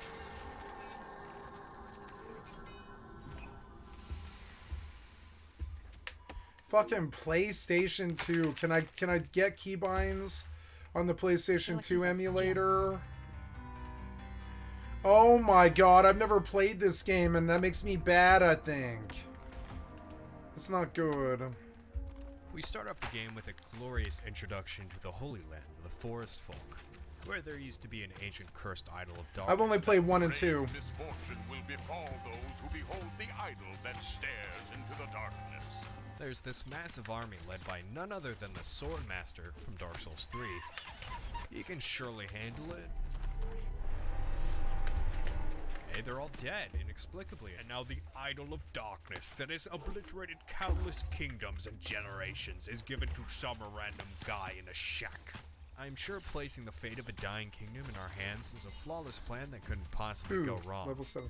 After that exposition, we get to see the trademark FromSoft fuckery that shows us that this game is not our friend. Not only is the trademark instant death here, but a crestfallen warrior sits near the beginning town to give us a weapon. This stretch in the early game is a little monotonous. You get to see your standard equipment, save spot, basic combat, what falling down a well with straight legs feels like, etc. Regardless of anything really happening yet, you already get a feeling of mass destruction and desolation throughout these lands. Through the gloomy sky of perpetual night and completely ruined architecture that crumbles before you. Eventually you stumble upon a healing church, a dainty little shack with a sick mother, and most importantly, the mines. The mines being your first dungeon. You can go into it searching for a Rock of Life. 3 people have asked you for this Rock of Life, which can supposedly cure any illness and maybe do a lot of other MacGuffin type shit, but thankfully it's not a geck and has no bearing on the plot. The real challenge in the mine isn't just not getting poisoned by vaguely hitboxed slimes, but also your own stupidity, bashing your head against an elevator which can go down, but not back up, because you can't jump a 2-inch incline. Within these mines gives us the valuable pickaxe, which teaches that would be us cheating. that we can destroy barrels and other parts of the environment. The valuable encounter of a very exploitable miner striking it rich that we can steal from, teaching us to do evil goblin deeds. But also the Rock of Life from the dead husband of the sick wife. From this point on, you have the choice. Do you A. Sell the Rock of Life for massive profit to David Bunch for no real reason? B. Give it to the thief, who will give you a crystal Sell it. vial, which is very important later on, but the player doesn't know yet. Money. Or C. Give it to the sick wife so she doesn't die and you feel Give it bad to the or wife. something. Give Maybe it to the follow some wife. Hack, I would go into why C Give it is to the best wife. choice because it's C. morally right or something ridiculous. But C is not the best choice because of women, but because her daughter gives you What? the only item you need to progress. So if you give the Rock of Life to anyone else, tough shit, buddy. You're gonna have to go down the path of poison and get yourself another one. No idea what happens when you sell both because I don't like your sexist comment, and it has turned me off to this video. Goodbye. Your weapons degrade much. Okay, so this is called Monomyth Gameplay Store Monomyth.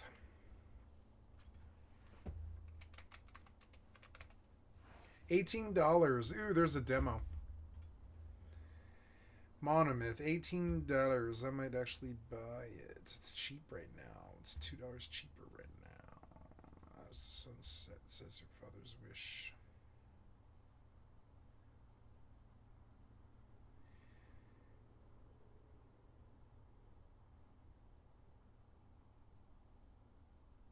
I want to be a warrior. Let's see what people say about this. Monomyth is a spiritual successor to Arcane Studios' game Arx Fatalis. If you didn't play that game, then let me explain. Monomyth and Arx are immersive sims, but not just any kind. They loosely follow the lineage of the Shock brand of sims. I like Shock, System Shock and all this, meaning that you'll find plenty of lore and connected zones with shortcuts galore, secrets, and RPG elements. I'm going to take this one step further and coin a new term, too. Monomyth and Arx Fatalis are adventure immersive sims.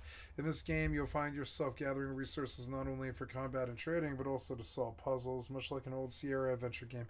You'll find a broken switch, and your job is now to find the lever to fix it. You'll also find NPCs who ask for special items or tasks, oftentimes with multiple solutions. For example, you might find a bandit camp where it seems like your options are to pay or fight, but this is an immersive sim. If you want, you can stack 5 barrels and jump over the wall, or use a special item to jump higher to climb up. Resources in this game are special. Enemies don't respawn and neither do items. This means that you're going to be careful. You can repair your weapons, but you'll need to find a hammer and a forge. Armor might be a different story, though. Make sure that you block or dodge because getting hit will damage your armor. Of course, you could quick save and quick load, but the game actually provides you with another option. It has bonfires from Dark Souls, but enemies don't respawn when you die. Instead, the punishment is the resources you lost, and you'll find that a little bit of your XP is waiting for you where you died at. Everything in this game is tangible. If you want food, then you're going to have to either find it, buy it, or fish or kill for it. You can fish in this game. Cool. Yeah, this pizza, it's like burning. It's fucking annoying. I guess I do want to tool.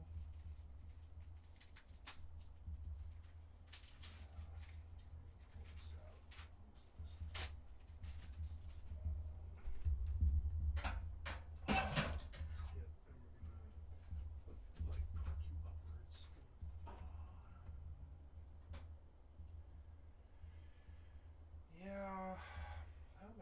this thing off of this rack. I didn't even think about that.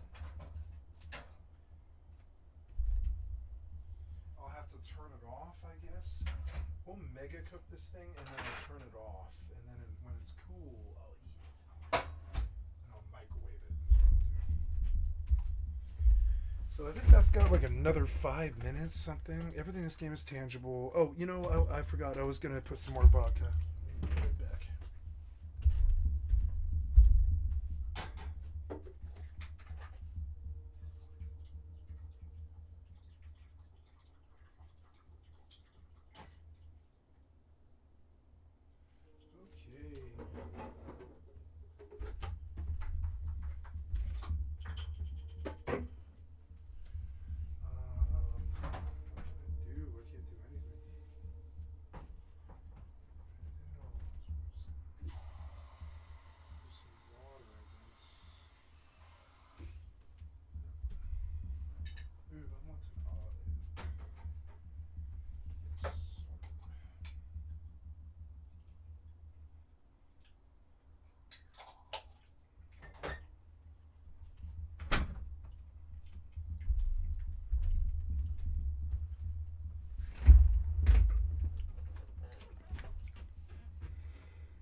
Oh, cool. You can set up a base wherever you want.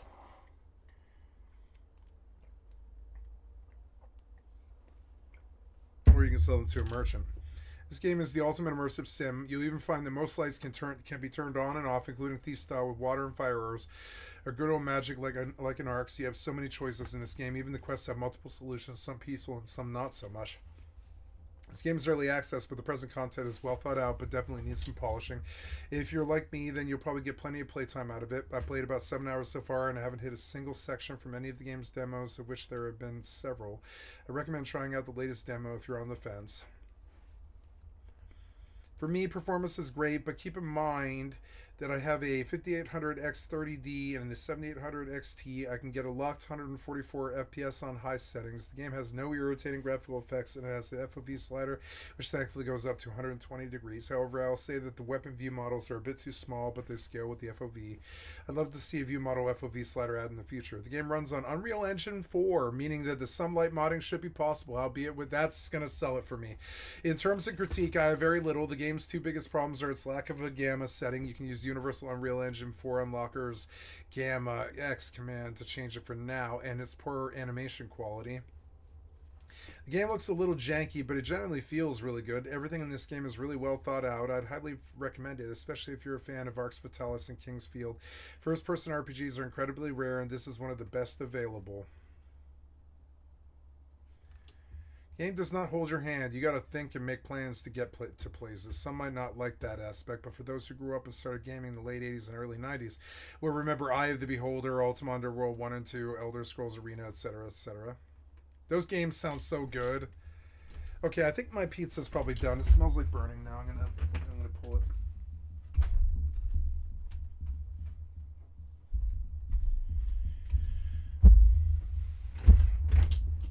I started playing this Mid-Thief 1 and 2 binge, and damn, the buzz from those carried over seamlessly into this. Has the vibe. Great atmosphere, great... That's good to hear. Great level design, fun exploration, mechanics that allow for some very neat experimentation of the likes that haven't even been attempted since Arx Fatalis. With all that said, it's very clearly an early access title in its current state, but the foundation is so damn solid, and the potential it has is insane. And without a doubt, it's heading in the right direction. Looking forward to following its development. I love what this game is trying to be, but it definitely is early access. You'll find it if you like Thief, Arx Fatalis, even Dark and Darker. If you can look past the janky rough polish, very excited to see where this goes.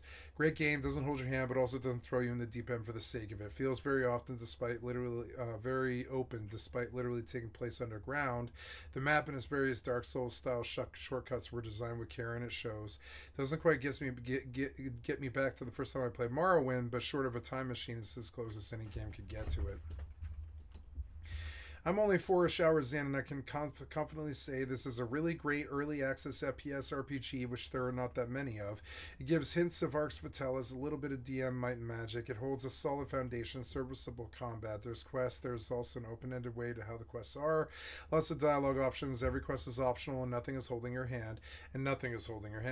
However, I have found a few elements to be, so far, to be a complete drag. Extremely dark. I mean, there is no light anywhere to be found. Even torches offer barely serviceable light sources, since they just burn out after a while. I've had numerous instances where I just turned around because it's too dark and spent a long time trying to find another torch on the wall, which most of the time you can't grab them.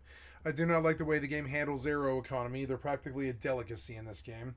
Don't bother speccing into being an archer character, as there is no specific way to craft arrows. They disappear on use, and there's an extremely finite amount of them, as is some sort of horror shooter.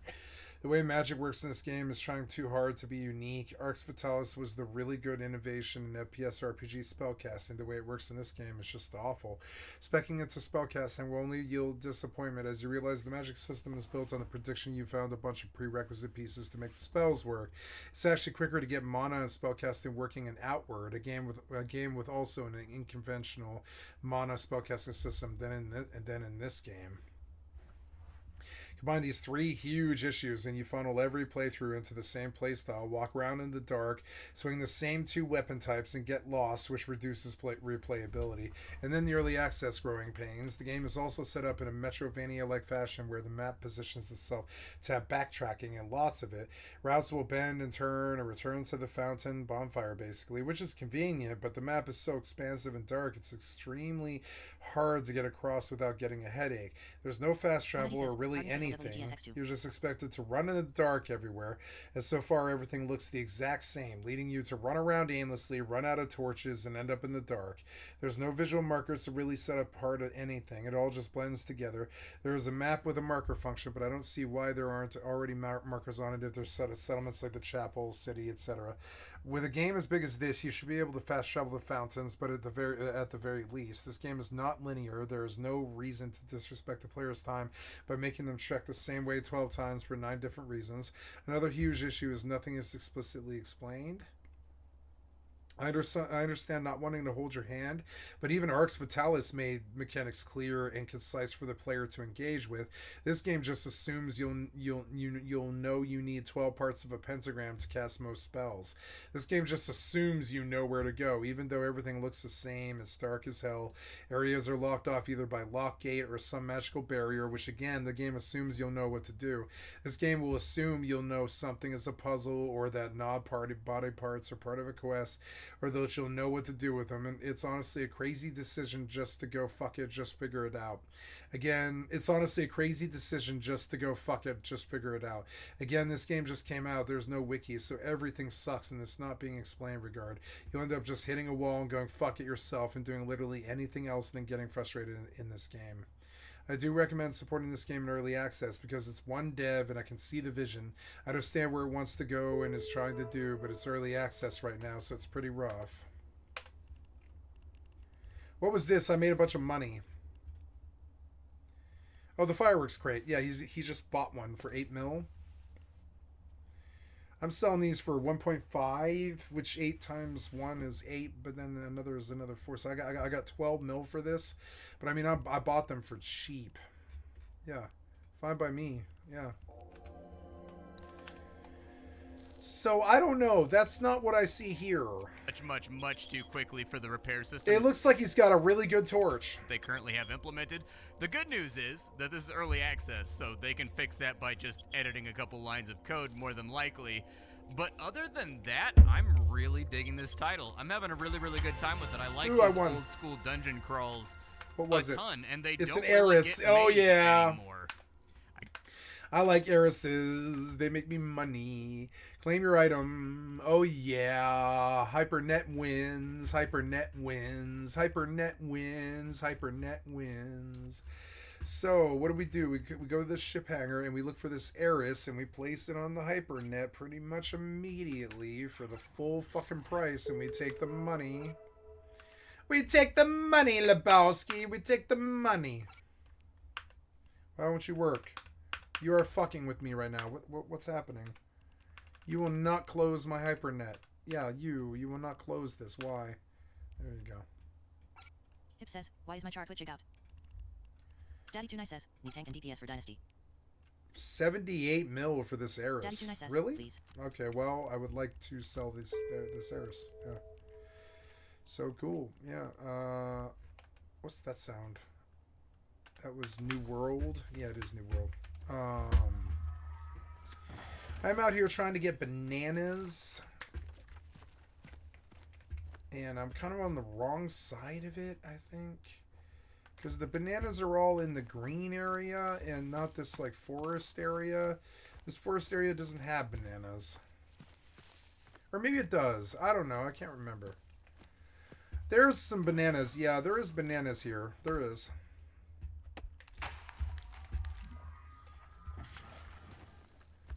I think that green area is way better for bananas. I don't really know, though.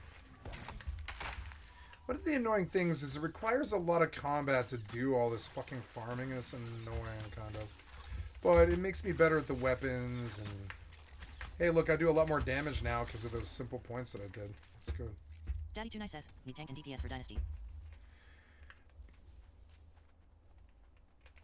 Oh.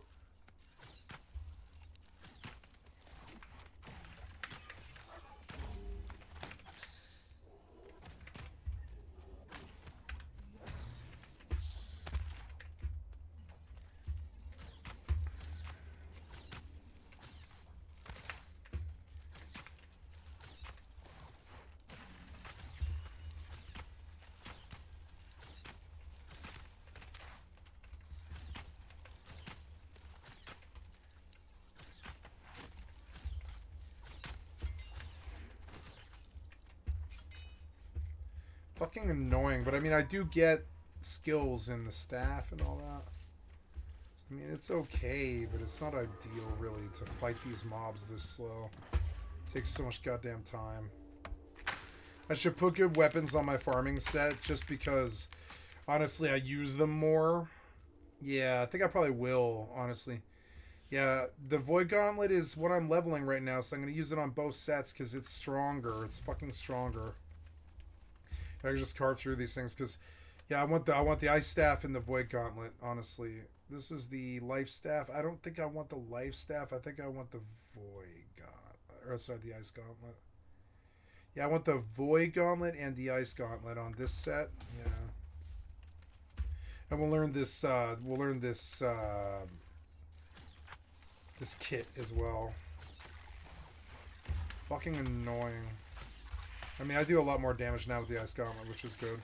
Now, you put me with, well, yeah, because I didn't put the set on. I'm going to do 8. I should eat this pizza now because it's, like, melting in my oven. I'll be right back. Okay, so here we go in the back. We're going to cut the pizza right here. Yeah, and I don't know how the fuck I'm going to get it out of there. Weird.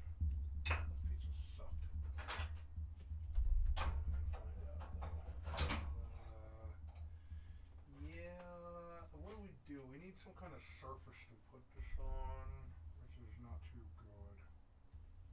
I guess a plate, yeah, that'll do it.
Okay, dinner.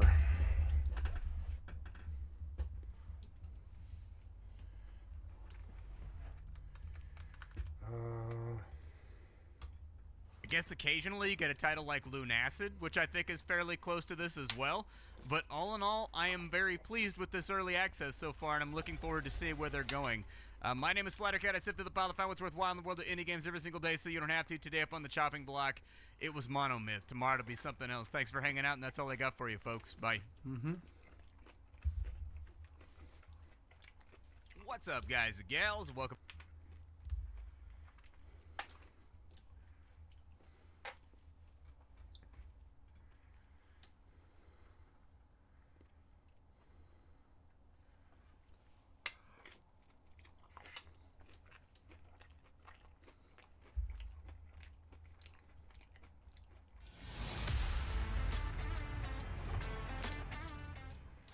Thank you for hanging out with me today. This is Cage848, and we are going to be taking a look at a new game called Orebound. Journey on a quest to find the Emberstone. Lost in the depths of time, the king has tasked you to find it buried in the mountains. Dig deep and automate mining in the mountains before you. Craft, discover runes, send precious metals and gems back to your kingdom. Grow, mine, and find the Emberstone. Orebound will be released on Steam on October 24th. And thank you to developers for sending me a key. Let's go ahead and begin our journey. There's the demo world, and then there's these worlds that are locked. You can choose to disable enemies if you want. We will not be doing that, and we will start our journey. I did play this game for, I don't know, about a half hour or so, because I was trying to get, like, you know, get myself acquainted with it. And it's pretty fun. It's pretty fun. I did enjoy myself. It's super early access. I mean, like, super duper early access. I don't think the game's coming out for, like, 5 weeks, but it's definitely one to keep an eye on. These things right here that you're seeing on this screen right here, those little torch things, those are, I believe, tethers. Yeah, you gotta make, like, tethers and stuff in the game. Actually, they might not be tethers, because tethers have little connection points. You'll see what I'm talking about later. I'm getting a little bit ahead of myself. So you're gonna start the game in this, like, this airship, okay? And I don't think there's anything to do on it. I think you just kind of have to wait. Oh, you can change your stuff. Okay. Well, that's my building thing. That's my sword. That's a torch, I think. I don't know what that is. Dynamite, maybe? I don't know. And this is something else that I'm not really sure. And those are the tethers I was telling you about. So you're going to be a little confused here what to do. And as far as I can tell, all you have to do is wait. Just wait. Wait until you get to your destination. Basically, they're just going to kind of pull down and you get to jump out. And here we are. I can now jump out. Alright. I can't really see anything here, though. Alright, whatever. Just hopefully everything will work out. Alright, I don't know if there's any fall damage, but first thing I'm going to do is start picking up stone and wood. Actually, you know what? Just pick up anything you can. I also am going to move some stuff around in here. I kind of want this over here. Put the sword right there. That looks pretty good to me. And I'm also going to be looking for a flat place to build. I'm going to have some quests I need to do and everything like that. And I'm going to have to build a base, and we're going to need a flat area for that. I don't know how quickly your inventory is going to fill up, so I'm just going to grab everything and not really worry about it. One thing I'm definitely going to need a lot of is an absolute butt ton of wood. Like, just grab it all and start looking for a flat place to build. So let's take a look over here. It looks like it might get pretty flat over here. Oh. Go. Oh, a boar. I think boars attack, so I'm going to kind of stay away from him. And let's grab some wood right here. Oh. Oh. No. Okay. Well, I guess we're going to do this. There you go. That's what you get. Should have left me alone. A boar carcass. I love the idea of survival games giving us carcasses. I think it started in what was that game? Icarus. And I love the idea of having to take the carcass back to your base and, like, butcher it. I think it's really cool. I'd like to see that in more games. Alright. Do we want to build up here or what? Nah, I think we're going to come down here. Although this doesn't look as safe. Yeah, that looks a little bit less safe. And grab that. I don't know how big of a base you got to make in the game, so there's no terraforming, so if I, you know, build in the wrong spot, it's going to suck. This might be good enough. Yeah, this should be okay. Alright, so the first thing we're going to do is we're going to take your building thing and right-click, or left click, and you got to put down a King's Quest board. And that's why I was picking stuff up. So I did not pick up enough stone, which is fine. We need more wood than stone anyway. But I could just go ahead and pick up the boulders to get the stone. There we go. And grab some right there. And some right here. I don't know if this is a good place to build. It probably isn't, but I don't know, whatever. Not gonna worry about it. We will learn as we go. I'll grab this wood right here. And then I'm just gonna build right here. Okay. There we go. Now I don't want this in the way of my building, so I'm gonna put this guy over here.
HASAN26 says, Weapon Matrix WTS.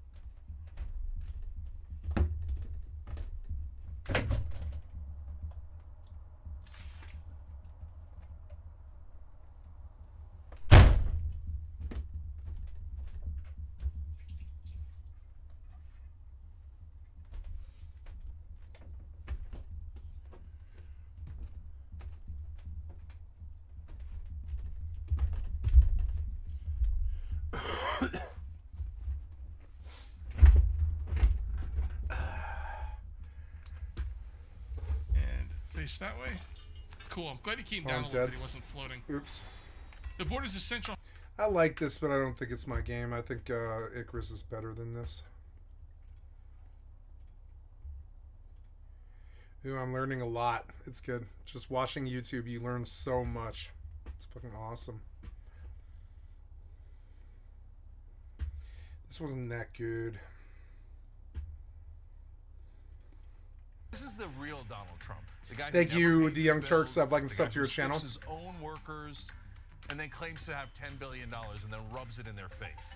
That's the #1 cancer for the Trump team, which is that Trump's crazy and he thinks he won the election. Vance is stuck. If he says, yeah, Trump won, he sounds crazy. And that drives a giant news cycle. But he can't anger the #1 client that he has, and that's Donald Trump. JD Vance, I'm sure, would like to become the VP right now and then run in 4 years and win or whatever. That's best case scenario. 4 bananas. That's all I have. Well, all but I'm full. his wife not leaving Whatever. him for all that he's revealed of himself since he became VP nominee. That's the best case scenario. I know a lot about overtime. I'd hated to give overtime.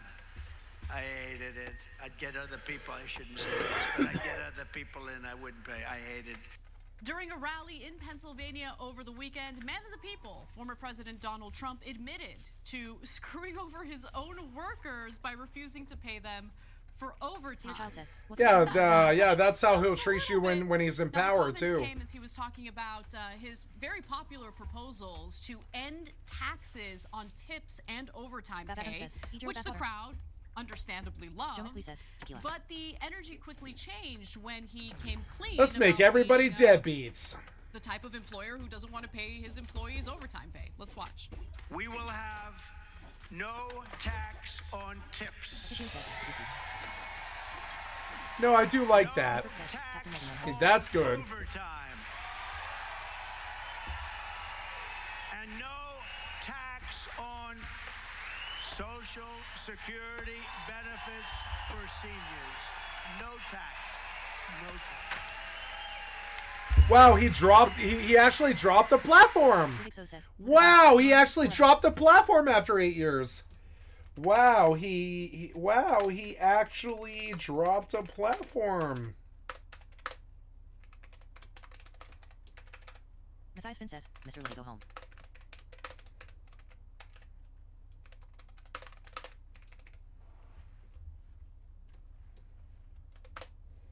Seer Child says, I made screwdrivers tonight.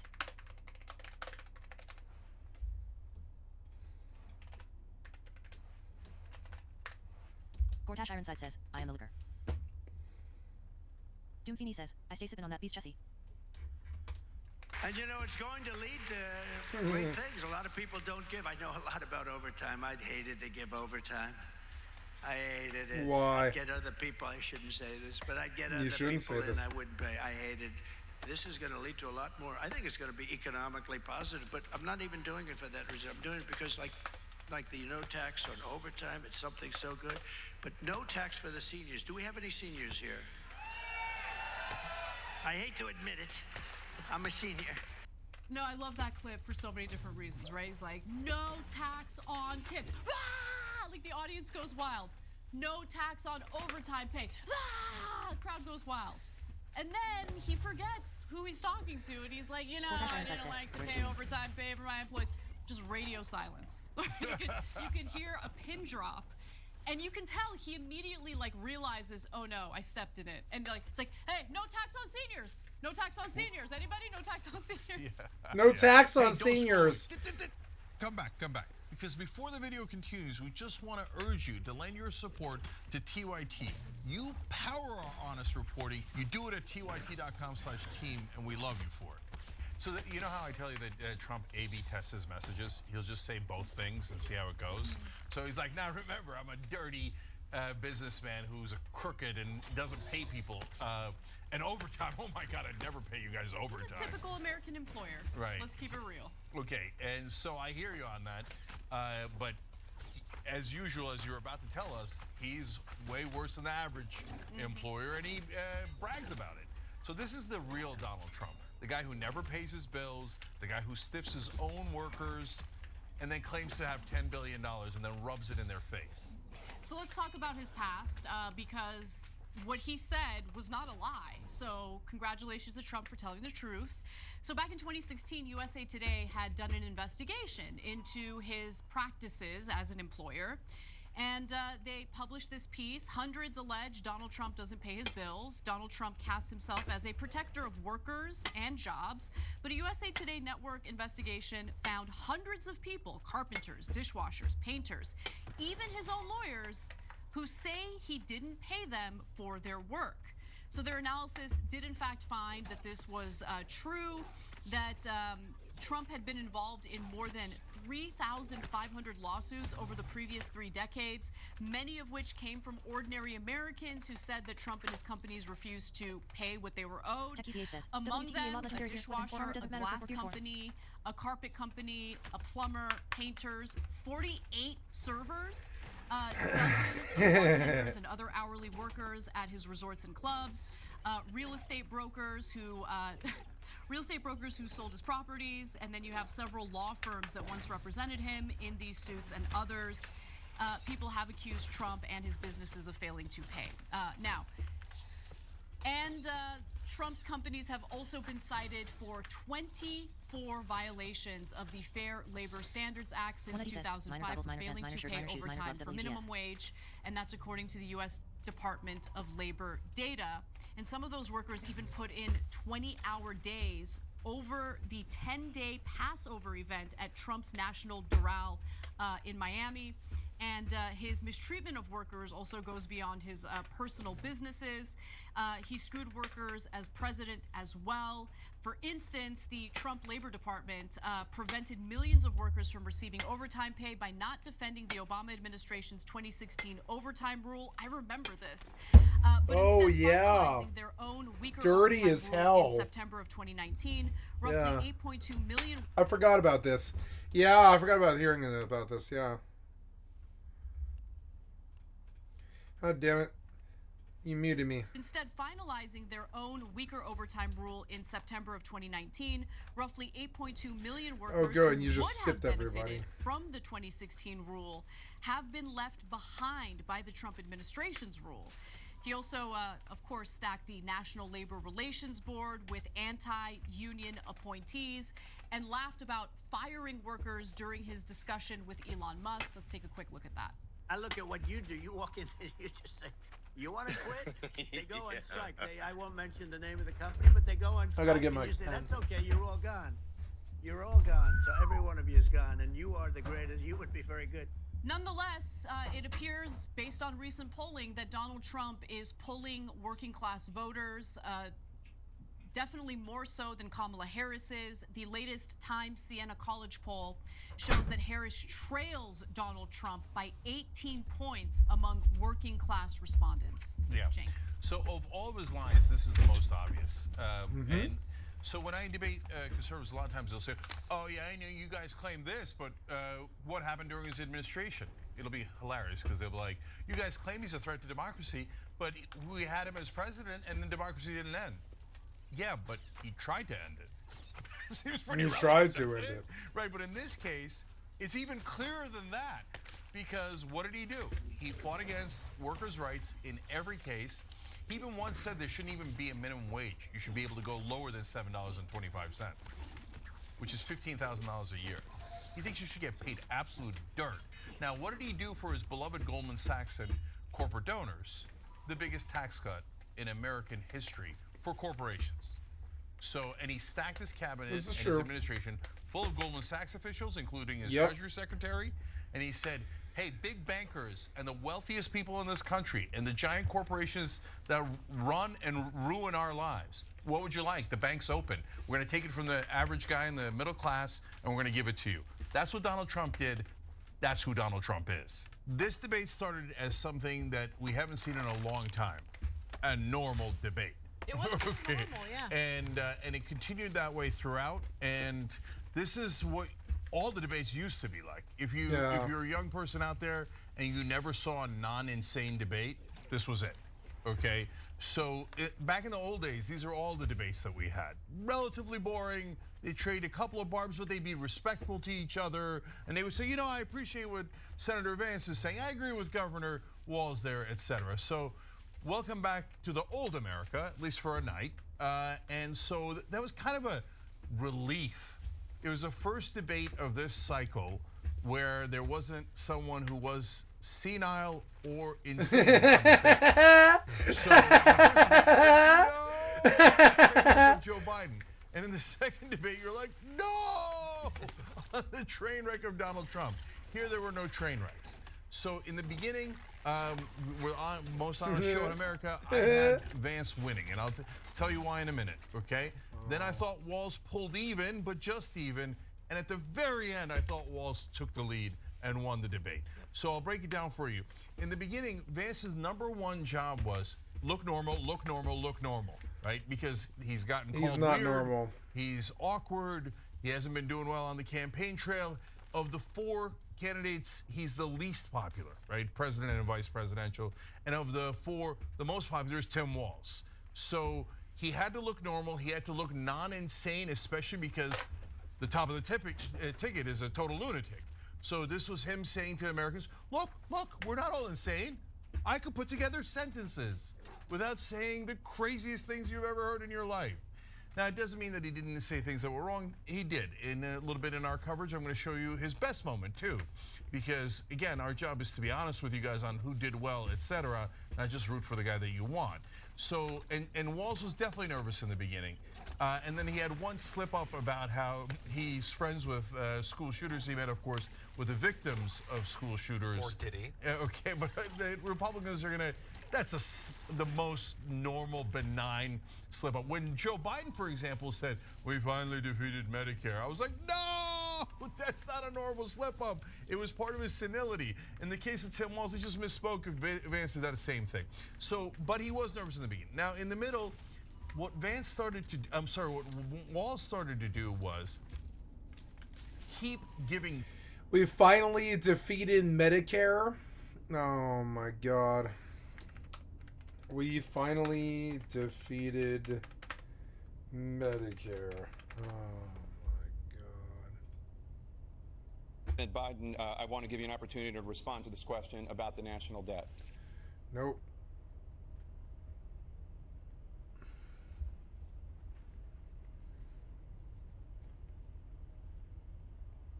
It's not that he was senile. You guys forget. He stutters very, very badly. He stutters very, very badly. He is a challenged individual. He has a stutter. And so he was not catatonic. He was waiting to speak very carefully, like somebody who has a speech impediment. We need to do child care. He was not slow or sleepy. He was speech impediment-y. Elder care. Making sure that we continue to strengthen our healthcare system, making sure that we're able to make every single solitary person eligible for what I've been able to do with the with the COVID. Excuse me, with dealing with. You can see Trump immediately aggro. Do you see it? With the COVID. Excuse me, with. Dealing with. Wait, you can see him. He's like, wait, what? Everything we have to do with. That look is so funny. He's like, wait. Let him cook. If you're trailing off, buddy. We finally beat Medicare. We finally beat Medicare. Thank you, President Biden. President Trump. God damn it, Medicare. Medicare was the worst boss.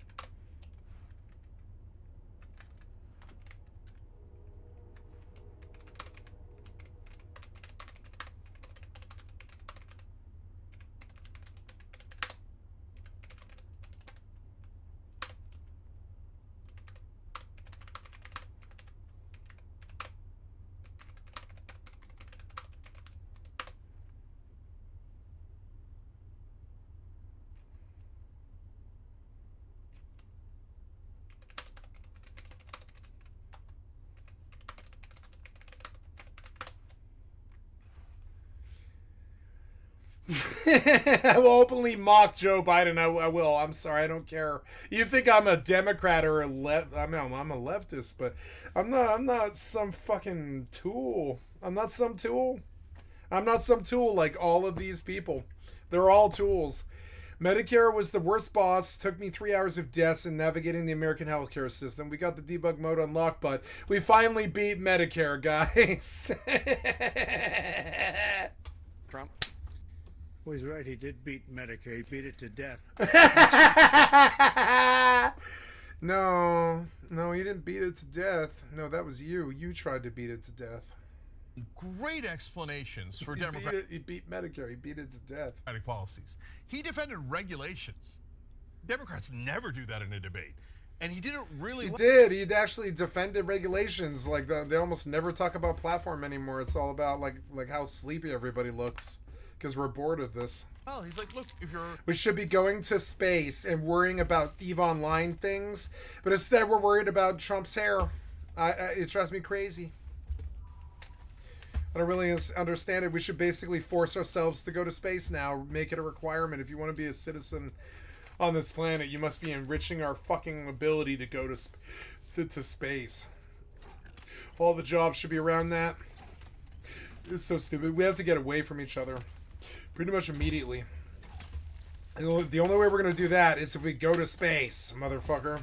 You understand? Israel, Palestine, it's not going to end. Nazi Germany, it's not going to end.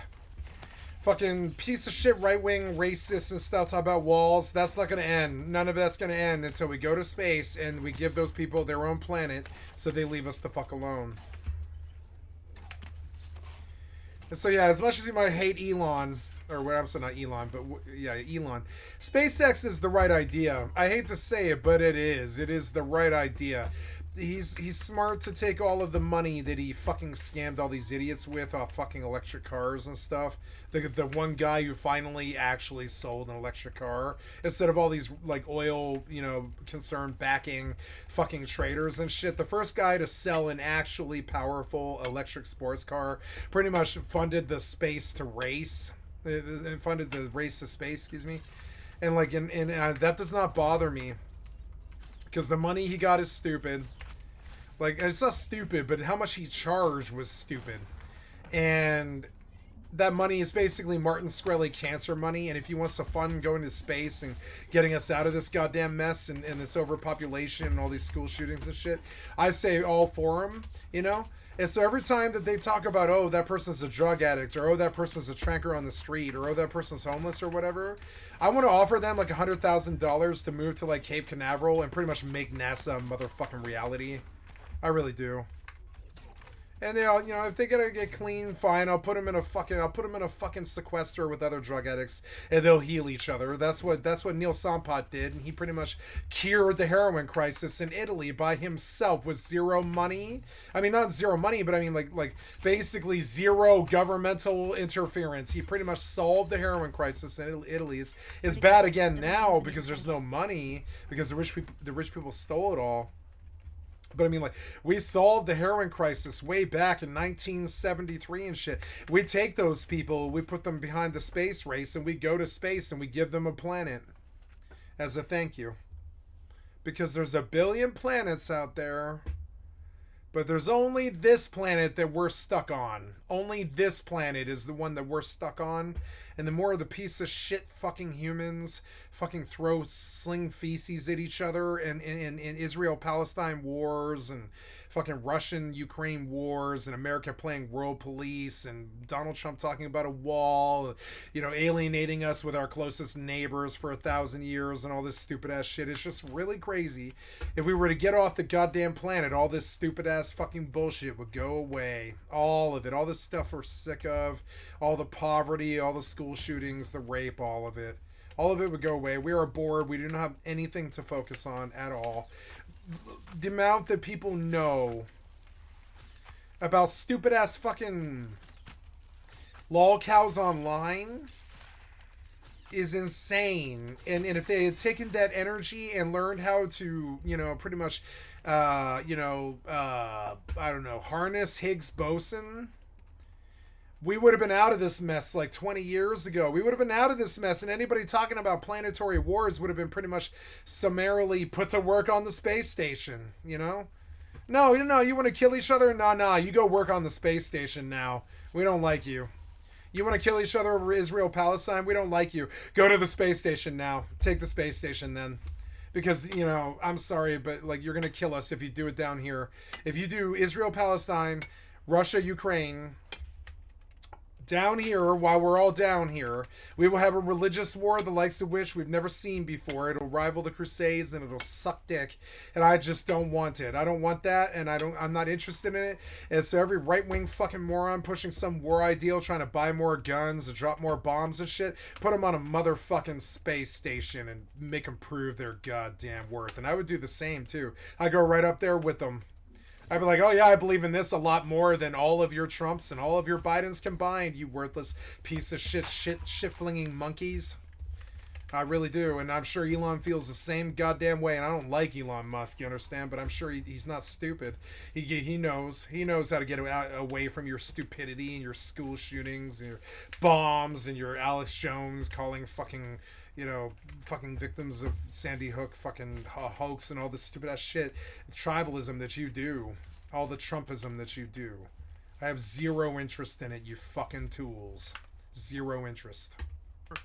House is going to be on. I learn about what you're saying all the time because you're dangerous to me, and I have to track everything that you fucking do. But if you think I fucking care what Republicans and Democrats have to fucking say in 2024, sadly mistaken. I'm sorry. I track everything they do because I know they're fixing to fuck us in some civil war or another world war or something like that. So I track everything they're fucking doing all the time. But would I say that I legitimize them in any way or form, or believe anything they say, or believe in anything that they believe, or, wouldn't tout science over probably their top 10 ideals? I could just quote science every time they try to talk about God or poverty or drug addicts. I can just quote science every single fucking time they talk about anything at all. Idiot right wings. Anytime they talk about anything at all, I'll quote science at them, and I'll be like, yep, sorry, this is why we should be in the space race. Shut the fuck up about Trump. Here's this about here's the psychiatric results of what the Trump election did to our country. Here's the fucking science that has to do with how much money we spend just trying to keep these guys from being shot all the motherfucking time. Which they do. They get shot at all the motherfucking time. I don't know why we had a president with a speech impediment. I don't know why we have a president that was like more crooked than I think Richard Ramirez, the Night Stalker, had less felonies than Donald Trump. You understand? Richard Ramirez, the Night Stalker, he had less fucking felonies than Donald Trump. You get kind of some fucking closure and some fucking guidance as some kind of view of it or something like that. You're like, oh right, yeah, the Night Stalker had less felonies than Donald Trump, and it seems like some tribalist point of view about how he should be in jail because the Democrats hate him and try to put him in jail and shit. But no, these were Republican judges who sank him. This was the Republicans who truly sank him. If the Republicans had done nothing, Trump would still be president. It's the Republicans that sank him. It's the Republicans that are most scared of him, I think. It's insane. The real Republicans are more scared of him than we are. It's fucking insane. He torched the party for like 500 years and shit. They're not stupid. Liz Cheney's fucking or whatever, like Liz Cheney's daughter or whatever. Cheney's daughter is full blown in a mortal battle with them and shit. And that's the worst. I can't think of a worse traitor. That's Cheney's daughter. I can't think of a worse traitor than somebody like that. And she knows what I'll say about her. So she's gone to battle with them every single fucking day for the last goddamn 5 months. She's gone to battle with them. She doesn't like them at all. She doesn't like what they did to the party. She thinks it's a betrayal to to what Cheney fucking dreamt up with the 9/11 lie and all this other stupid shit. And it is it's kind of insane. The people that are most scared of Republicans are Republicans. I guarantee it.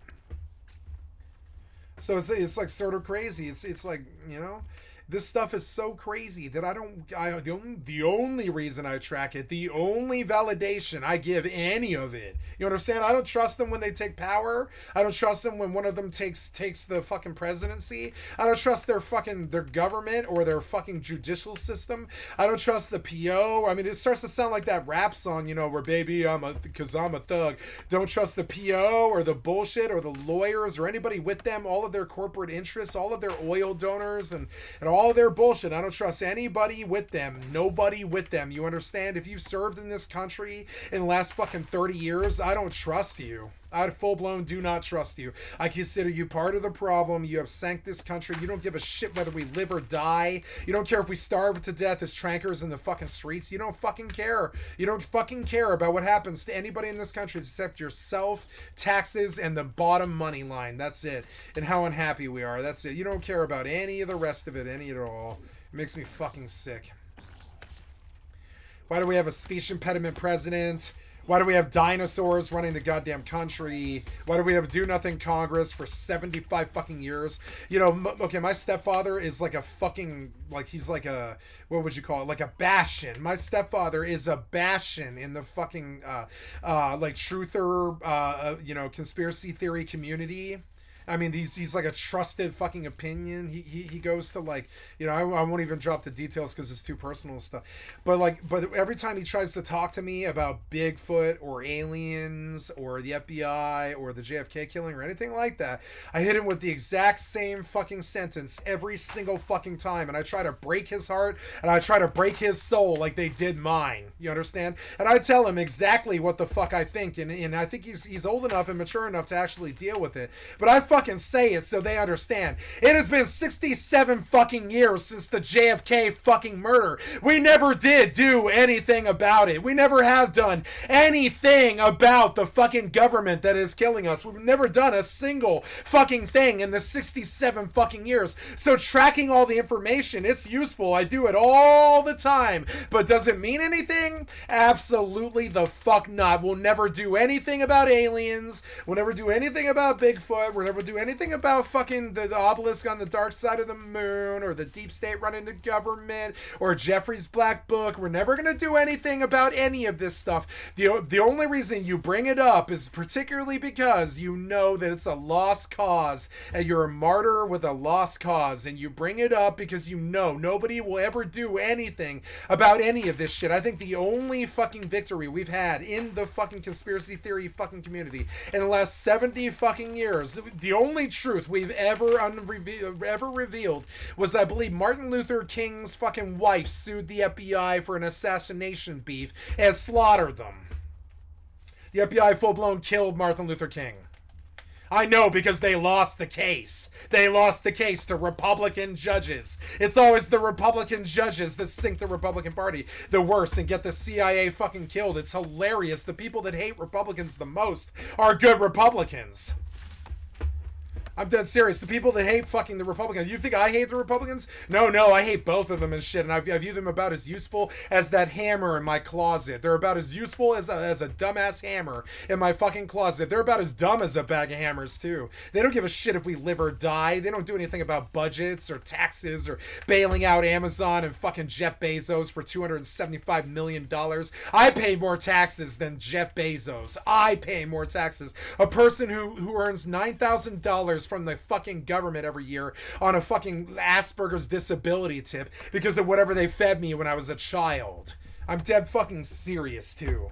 And I know it sounds fucking crazy, but I don't know what to do. I don't know what to do about it. I believe these things, but I don't ever try to talk about them almost ever unless I'm extremely angry at them.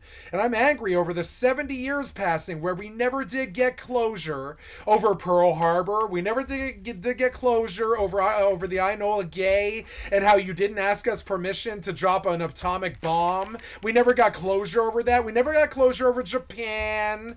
We never got closure over the Trail of Tears. We never got closure over these fucking oil pipelines. We didn't get closure over Kosovo. We don't have closure over Israel, Palestine, or Ukraine, Russia. We don't ever get anything with you guys. We don't ever get closure on anything except our educational system and our kids' future. That's it. That's the only closure that these motherfuckers deal with. Otherwise, the lies have stood for 70 fucking years. They're older than my parents. I had to fucking address it this year with myself. I sat in bed and I was like, fuck the conspiracy theorists, fuck the government, fuck the worthless people who didn't do anything for 70 years, fuck the 9/11 murderers and who killed 3,300 of our own fucking troops. Like, and I call them troops because the people who died in that fucking building, they are troops. They died in American war to the American government.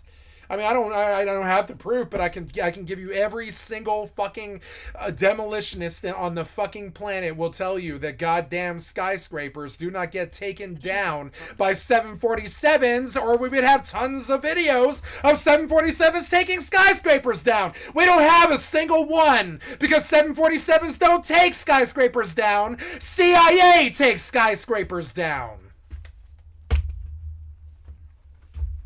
And may they shoot me in the chest with a high-powered rifle like Martin Luther King and John Lennon for fucking speaking the truth, too. I hope they do.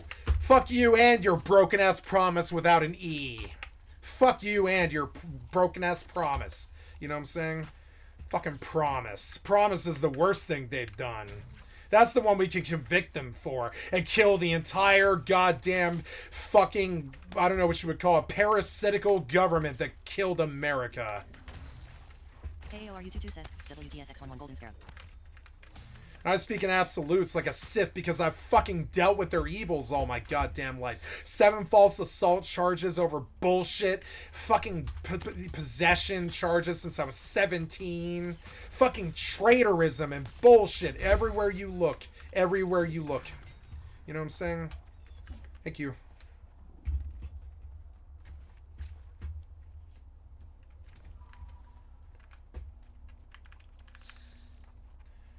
Everywhere the fuck you look. Everywhere you look. Like, this guy, he's not a traitor, but there's like 5 of them left. There's like 5 of them left in this country. There's like 5 of them. I'm one of them. It's like me, him, and like fucking, I don't know, his crew, and like, I don't know, fucking Hasanabi. There's like 5 of us left. True progressives who really saw the fucking betrayal that was the Republicrat fucking movement.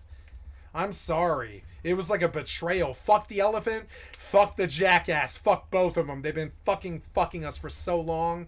I'm fucking sick of them. I'm fucking their betrayal. I'm fucking full-blown CBF their fucking betrayal. I can't do it anymore. I watch it all the time. Fire, catch on fire. We gotta have some regulation to prevent that, right? Because we don't want you to burn to death. I don't like speaking plainly like this. You understand? I spend most of my life trying to avoid speaking plainly like this, but it always happens. It always fucking happens in the end. I'll tell my friends, you're hopeless heroin addicts just like me, and I'm the one who brought you here, and I fucking piper you into death, and I'm terribly sorry. Or I've told some meth addicts that too. I'm like, you know what I'm saying? I'll tell them, but I'm not one to fuck around with with fucking denial, or lies, or the Ionola Gay lie, or anything like that, or 9/11, or anything like that. I'm not fucking trucking with your goddamn lies, and I don't trust any of you. I don't see us as having a working government. Do you understand? Healthcare and how Obamacare helped and how did it Republicans Obamacare was the greatest thing this country has done in 50 fucking years. Name something else that we've done that was greater. I challenge you.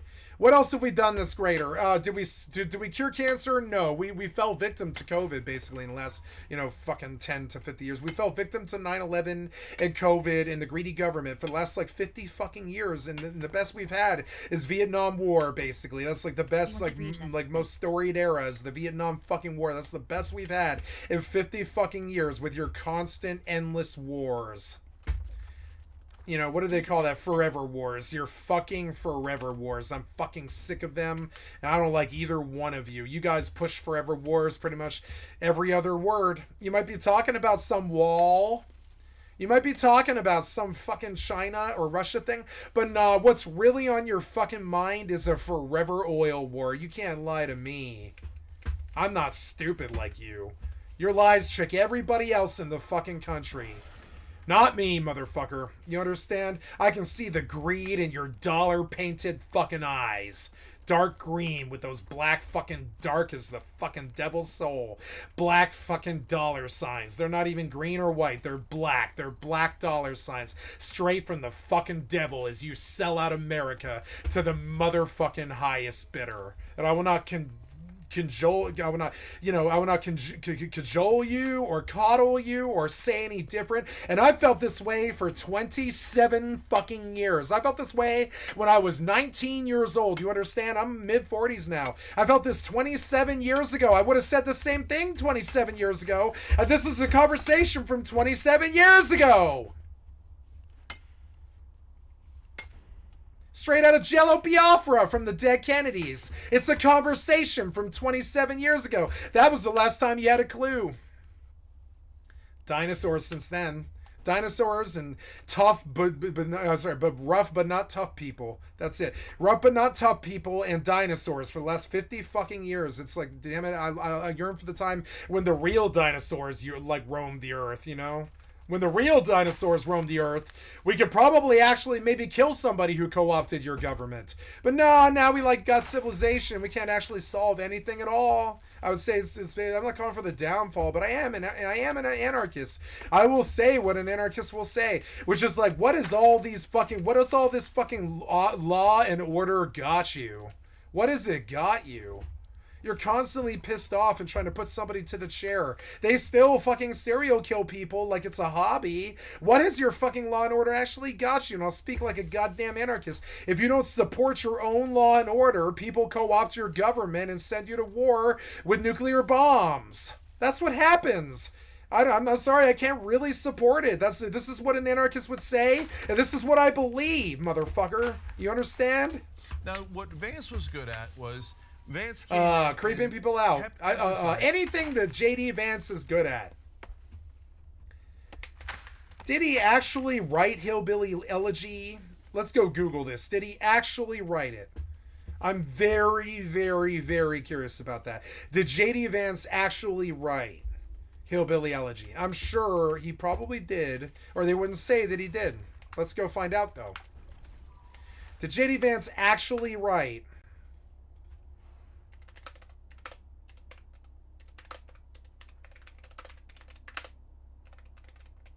Hillbilly Elegy?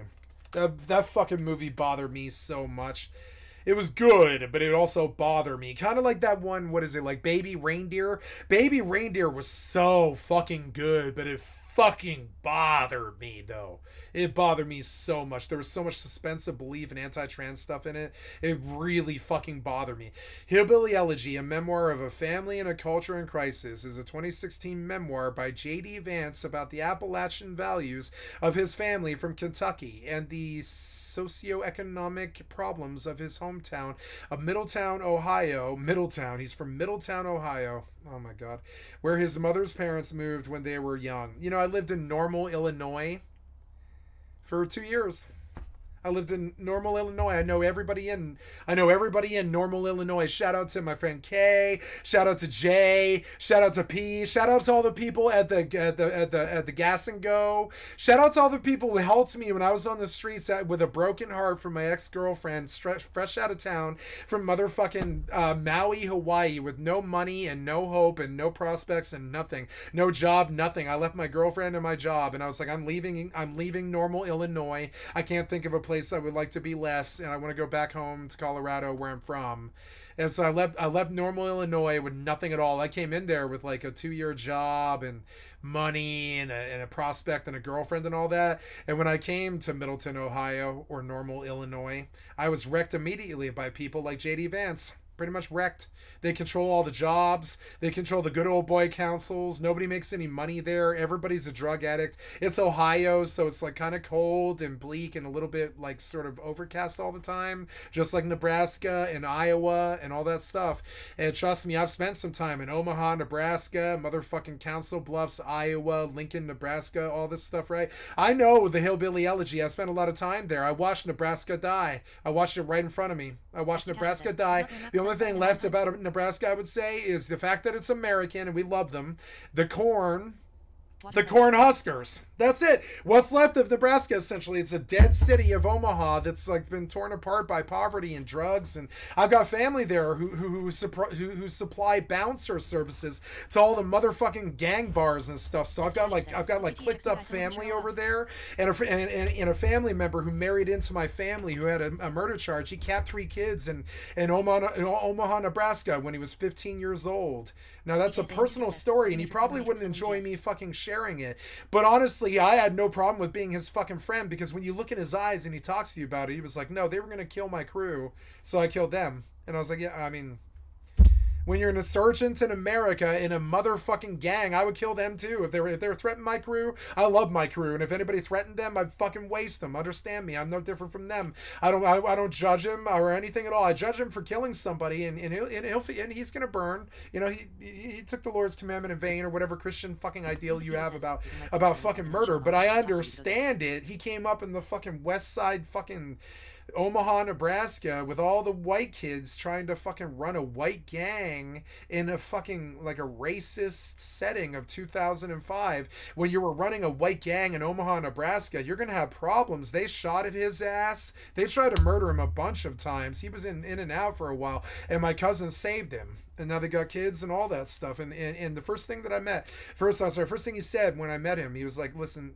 everybody that I meet, I'm required by law to tell them that I have murdered 3 people. And I look at him and I was like, why did you murder 3 people? Should I be running right now? And he was like, no, I had a gang kerfuffle when I was 15 and they were trying to kill my beloved brothers. And you might meet some of these people that I saved. He told me, he was like, you might meet the people that I saved. They're my best friends. And I was like, it makes sense. And he was like, yeah, I capped 3 people who tried to murder my friends up in the front of a fucking house about 19 years ago, and I did 15 years in jail for it, but it was a gang murder and it was fucked up. But I mean, they were trying to kill my family, so they let me out after 15 years and shit, and I'm all through probation and everything. I've done my time. It's been 19 years and I'm done. And I'm like, okay, cool. And he's like, yeah, they trust me to raise my kids and they trust me to have a job providing bouncer services to Omaha, Nebraska and all this, and I'm extremely proud of them because like they came up in what I consider to essentially be Fallujah. My cousin and him, they both came up in what I consider to be Fallujah, which is poor side Omaha, Nebraska. I don't even know what you would call it, like Crossroads or something. I don't even know. I'm not clicked up in goddamn Omaha, Nebraska. I don't give a flying fuck what their fucking zones are called or area codes or anything like that. I'm not clicked up in Omaha, Nebraska. I don't care about what they're facing, frankly, other than they're my family and I wish them the best, you know? But I don't care about what they're fucking facing because honestly, that stuff, you don't have to do that. You don't have to do any of it. I told him as he was like, you know, I like you because you're not scared of me and everybody I've ever met is scared of me. And I was like, yeah, I know. I'm not scared of anybody. My father, he's 6'7", and when I was like 12 years old, he attempted to beat my fucking ass trying to leave a motel room and shit. And I fought my fucking Andre the Giant, 6'7", fucking 375-pound father when I was like 5'3", maybe 11 years old, 12 years old, something, maybe 125 pounds soaking wet or something. And I fucking fought the scariest thing I've ever fucking encountered in my entire goddamn life. And I've seen some scary things. I've seen a bum get stomped to death by a gang of Latino fucking teenagers in Denver, Colorado. And we were the ones who called the cops and tried to save his life. I've seen some crazy ass shit. I've had a motherfucker level a pistol at me and shit. None of this stuff fucking shocks me because I know where I came up. I know the people that are living there. I know what's happening. Nobody else in the country will fucking acknowledge it at all because they're traitors. The elephant and the jackass won't ever acknowledge a single fucking problem besides how much they fucking dislike Mexicans and how much they dislike Trump. That's it. That's the only 2 things they ever fucking talk about. To me, they're traitors. And I don't like talking about it like this. Like they should be hung up or strung or something like that. They're Americans. I love you guys. You're Americans with fucking wives and children and husbands and stuff. I don't fucking, I hold no ill will towards you. But what you did to this country is unacceptable and I don't trust you. I don't trust the elephant or the jackass. Fuck both of them. Fuck him. You're caught between an elephant and a jackass, and it's a joke. Your tribalism has destroyed this country and its government. It's a joke. You can see it. As they tribalist war against Trump all day, instead of actually focusing on any real problems, this country will die. I don't know how else to say it, so I'll fucking repeat it again. The longer they fucking focus on Trump, the faster this country will die. We have problems, and you're worried about Trump all day. I fucking don't care about Trump. I've got friends in the gutter right now dying of heroin addiction, and you're talking about Trump some more. Fuck that shit. Fuck your fucking traitorous ass. Economic Times in the first 3 years of Trump. See, if they only did that in this campaign, they'd have a pretty good shot at winning. Now, I could break that down for you, then you get into my political ideology, and I can show you why I don't think that's exactly right. But as a matter of strategy, that is definitely the correct strategy. I'll yell at you about it. You are the enemy. They're executing babies.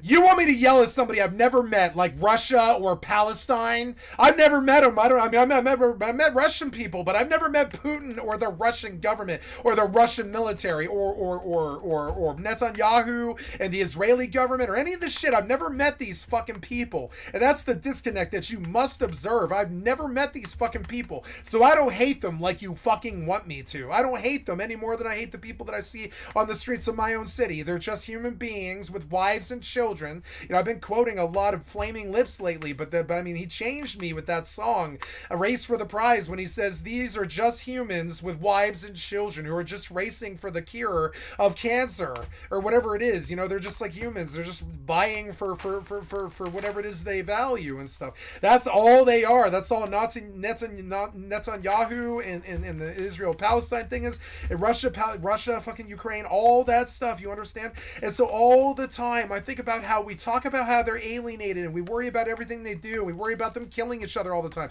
You ever wonder that maybe that we have like a monkey do culture, and every time you talk about, oh my god, I'm terrified of North Korea launching nukes, fucking some stupid ass fucking lazy dictator who's sitting up there living off the fat of the fucking land, oppressing people and shit. It's like, oh yeah, I guess I could build nukes, huh? I swear to God, you like give these people fucking ideas. Like, you're so afraid of them that you give them all the ammunition, all the stuff that they use to terrify us and all this shit. You summon up the worst thing that you can think of, and that's what they do. That's what they do. So, like, you know, and I don't know what to do to solve all this. I just know that, like, I don't think it's the elephant in the jackass. I don't think it ever was. I think a country having only 2 political parties is basically the worst injustice in the history of mankind, short of the fucking Crusades or the Trail of Tears. Which, by the way, we still have never even talked about, really. We still don't talk about these crazy atrocities that we've committed. Like, we're fucking perfect. Like we've never been Pol Pot. We have absolutely been Pol Pot. Actually, ask any Native American. Ask any Native American. We have absolutely been Pol Pot. We have been Pol Pots in this country, and we have what do they call that? It's not reparations. I'm not talking about reparations here. We must atone. Like that movie Network and stuff, like Ned Beatty or you know, like Slippin' Jimmy quoting Ned Beatty in Network on motherfucking what's it called, you know, Better Call Saul, right? You shall atone. You fucked up and you shall atone. You have dropped bombs without our permissions and all this other fucking crazy fucking things. You have turned our best friends into alienated people who don't even understand who we are anymore. Our closest neighbors. You have destroyed this country. Both of you guys. And he won't say it. He likes you. I don't like you. I don't like either one of you. He likes you. He is one of you. He is a Republican or a Democrat. He is not a progressive, or he would never defend either one of them. Motherfucker, you guys are undefendable. Both of you guys, you're undefendable. You killed this country. You're worse than Hitler. You've killed more people with COVID and 9/11 and World War II, fucking like Afghanistan and shit, and fucking, you know, fucking in Vietnam, you know. Everyone on deck, it's Vietnam, you know, Vietnam, we must do it now. It's just crazy. It's like, you know, Vietnam.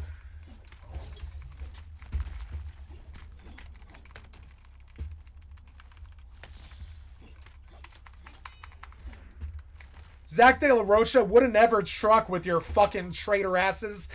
Against me, wouldn't either. And they're pretty much, like, to me, like, leftover crack against me. And Zach De La Rocha are like the 5 people left in this community with a real soul. Maybe me. I'm like, there's like 4 people left in the world with souls. It's fucked up. You guys have co-opted and corrupted everything that we know. And the only people I can think of that have a soul anymore are the people trying to take you down. Full blown. Like Rage Against the Machine, like Zach De La Rocha said, with Viet fucking now, you know? Viet Now was a very important song to me. You understand? Viet Now fucking changed my life. I had no idea what this mess was until I fucking heard Viet Now. Turn on the radio. Nah, fuck it off. Nah, fuck, turn it off, you know? Fear is your only god on this radio. Nah, fuck it, turn it off. He's talking about rebel radio in Vietnam. Turn it off, turn on that radio. Nah, fuck it, turn it off. Fear is your only god on that radio. Merge on the network, slanging nerve gas, up jump the boogie, then bang, let him hang. While the paranoid try to stuff the void, let's capture this AM mayhem, undressed and blessed by the Lord. The power pendulum swings by the umbilical cord, shock around the clock from noon to noon. Men grabbing they mics and stuff them into the womb. Terror's the product they push. Well, I'm a truth addict. Oh shit, I got a head rush. Sheep tremble and here comes the votes. Thrown from the throat, new cages and scapegoats. Undressed and blessed by the Lord, the same devil that ran around Managua with a sword.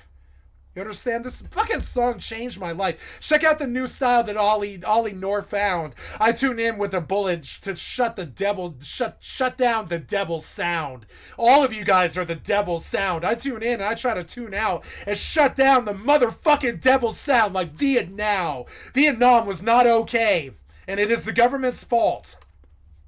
I will not say otherwise. I will not truck with veterans or anything like that. Vietnam, 9/11, Kosovo, the Gulf War, all of these were terrible, terrible, terrible American transgressions that set us back thousands of years, and I will not back you on them like there's some kind of fucking triumph, like you upending the entire fucking Middle East over a single man's life, a fictional man's life, Osama bin Laden. You upended the entire Middle East and caused the Arab Spring over a fictional man's life.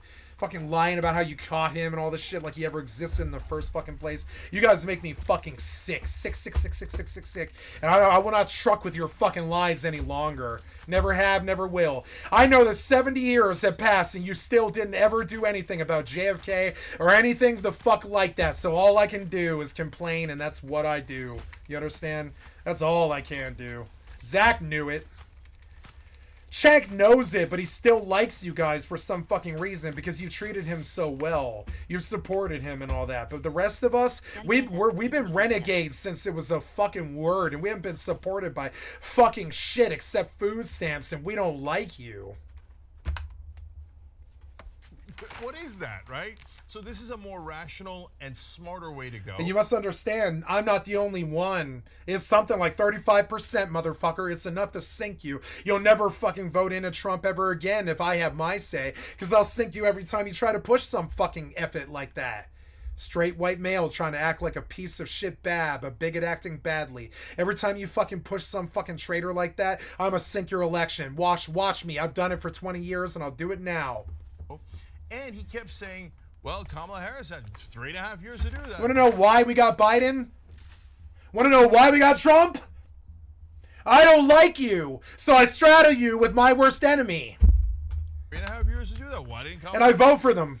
And I bring them in when I want them or whatever. I don't vote for Trump. I don't ever vote for Republicans. That's like Jews voting for Nazis. But like but full blown, like understand, I don't like you guys. Don't trust you. I'm not the enemy or anything like this. I'm your only friend. I'm your only friend. I love both of you. You guys can't stand each. It's like him. I love both of you. I don't like you, but I love you. Like him, he doesn't like you either. I don't like you, but I do love you. And I will work with you, and I will track everything that you do because I'm terrified of you. But I don't like you, and I don't like what you've done to this country, and I will not lie. The elephant and the jackass were a dead fucking end tunnel. Dead end tunnel to nowhere. The veritable handbasket to hell, the highway to hell, whatever you want to fucking call it. It was the elephant and the motherfucking jackass instead of an actual multi-spectrum political system that represents every single American. We don't have it. We've got the elephant and the fucking jackass and their traitor Enola Gay actions. Players do that. Their traitor fucking 9/11 actions. Their traitor fucking traitor fucking Jan 6th actions. Their Republican judges selling out the Republican Party. The Democrat fucking SCOTUS selling out fucking what's it called, Roe v. Wade, and all this other fucking betrayal by the elephant and the fucking jackass. You must be terrified of the real progressive who doesn't have a drug history or a kingpin history like me. You must be scared of the real progressive that fucking steps he'll slaughter your country. Your elephant and your jackass have fucking sold us out for so fucking long and condemned us to 50 years of forever wars and all this stupid ass shit that I could slaughter them over, right? And a real progressive without a criminal record and actual patience, unlike me, will slaughter anything the elephant jackasses try to bring. And trust me, it'll happen too. It's always happened. And trust me, and that's the curveball. That's the curveball. That's the Hitler. That's the curveball we don't want. We don't want it. We don't want progressives running this country. But the problem is, you guys have been betraying us with COVID and 9/11s and fucking World War II fucking nuclear bombs and shit for goddamn 100 years. You've been killing and assassinating your own fucking leaders since 1963, and we've got no closure, no resolution. We're the smartest, most capable goddamn country, most rich country on the motherfucking planet with computers and all types of bored Americans sitting around all the fucking time. But we can't figure out who killed JFK. Good strategy. Now, is it true? Come on, guys. Too long ago. Too soon. Too long ago. We couldn't figure it out. It was the mafia or something. Who the fuck cares? We don't know. We'll never know. But until we get that closure, we'll never know how bad the elephant and the jackass has actually been stabbing us in our back for every night, every day that we've ever known them. I can't sleep with the elephant and jackass because there's a knife in my back for every night that I've ever known them. The vice president has no... That's a Marilyn Manson quote, and it fucking fits, too. And it's Marilyn Manson talking about this. It's Marilyn Manson talking about this. I can't sleep because you motherfuckers have put a knife in my back for every night I've ever known you.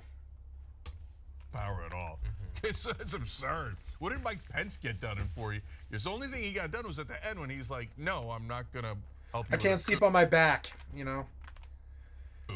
And then, of course, that leads us to the end of the debate where Walz pulled ahead by doing something that's dangerous but really great if you nail it in a debate, which is asking the other guy a question. And he said, did Donald Trump lose the 2020 election? And that's the #1 cancer for the Trump team, which is that Trump's crazy and he thinks he won the election, or he's lying about it to trick MAGA, etc. He believes his own lie. And you seem unhinged if you do. You're a still cartoon say, character. oh, no, I think Trump won. Fucking cartoon So character. Vance is stuck. If he says, yeah, Trump won, he sounds crazy. And that drives a giant news cycle. But he can't anger the #1 client that he has, and that's Donald Trump. He knows that if he says, oh, yeah, of course he lost the election, Trump's going to kick him off the ticket with a month left to go. Right? He's going to bring Pence back. Okay, so give me RFK Jr. So he gave no answer at all. And then Walz came back in and said, wow, that non-answer is telling. And this is the difference. No matter what you agree and disagree on politically, you can't have somebody who loses an election say, I didn't, and try to hold on to power and overthrow our democracy.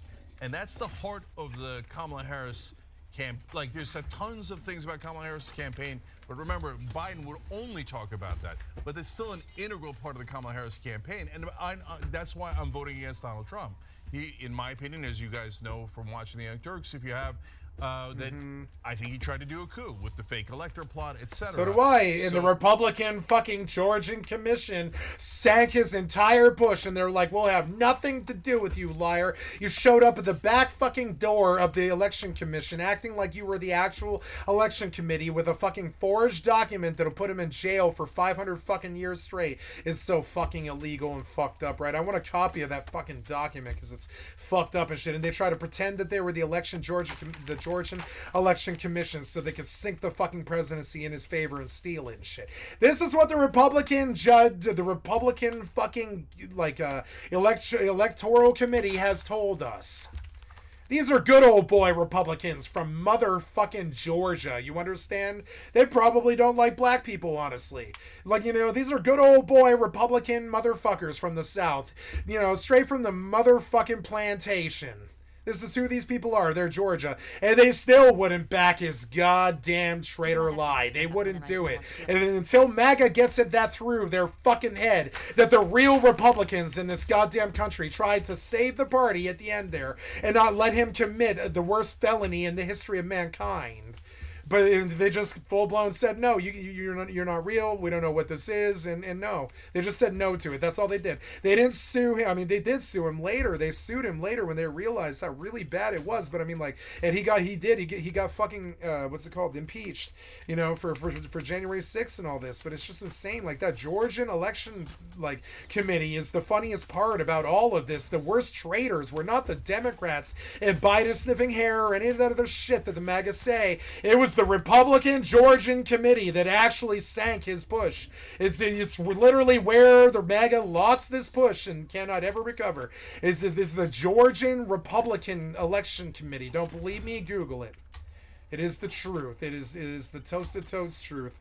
He tried to manipulate good old boy Republican fucking Georgian election officials who just wouldn't back his goddamn lie. Shall I pull a story on it? Do you believe me? I mean, shall I Google this right? The Georgian Republican election officials dispute, right?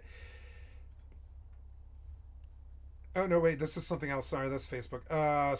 American Oversight Statement on Court allowing the state Republican Party's intervention in the Open Meetings Act lawsuit, despite the suit having nothing to do with election law and all this, right? New Republican-backed Georgia rules risk undermining, all this stuff, right? But yeah, the new rules from the GOP Majority Election Board could cause Trump his election. You understand? Yeah, so like the Republicans in Georgia, and I want to say this as a progressive because I am willing to say something nice about the Republicans. Unlike the Democrats, they'll never say anything nice about Republicans ever. You understand? I'll say something nice about Republicans. The good old boy Georgian ones with some goddamn sense left in their non-MAGA addled fucking brains sank that push for us, and I want to say thank you. And this is not because they wanted to do this. They were universally reviled in the fucking party for not fucking engaging in his grift. They were universally fucking like panned, and he still calls them liars to their fucking face. And these are the good old boy Republicans who built that fucking party that he's fucking trying to run for. Don't get it twisted.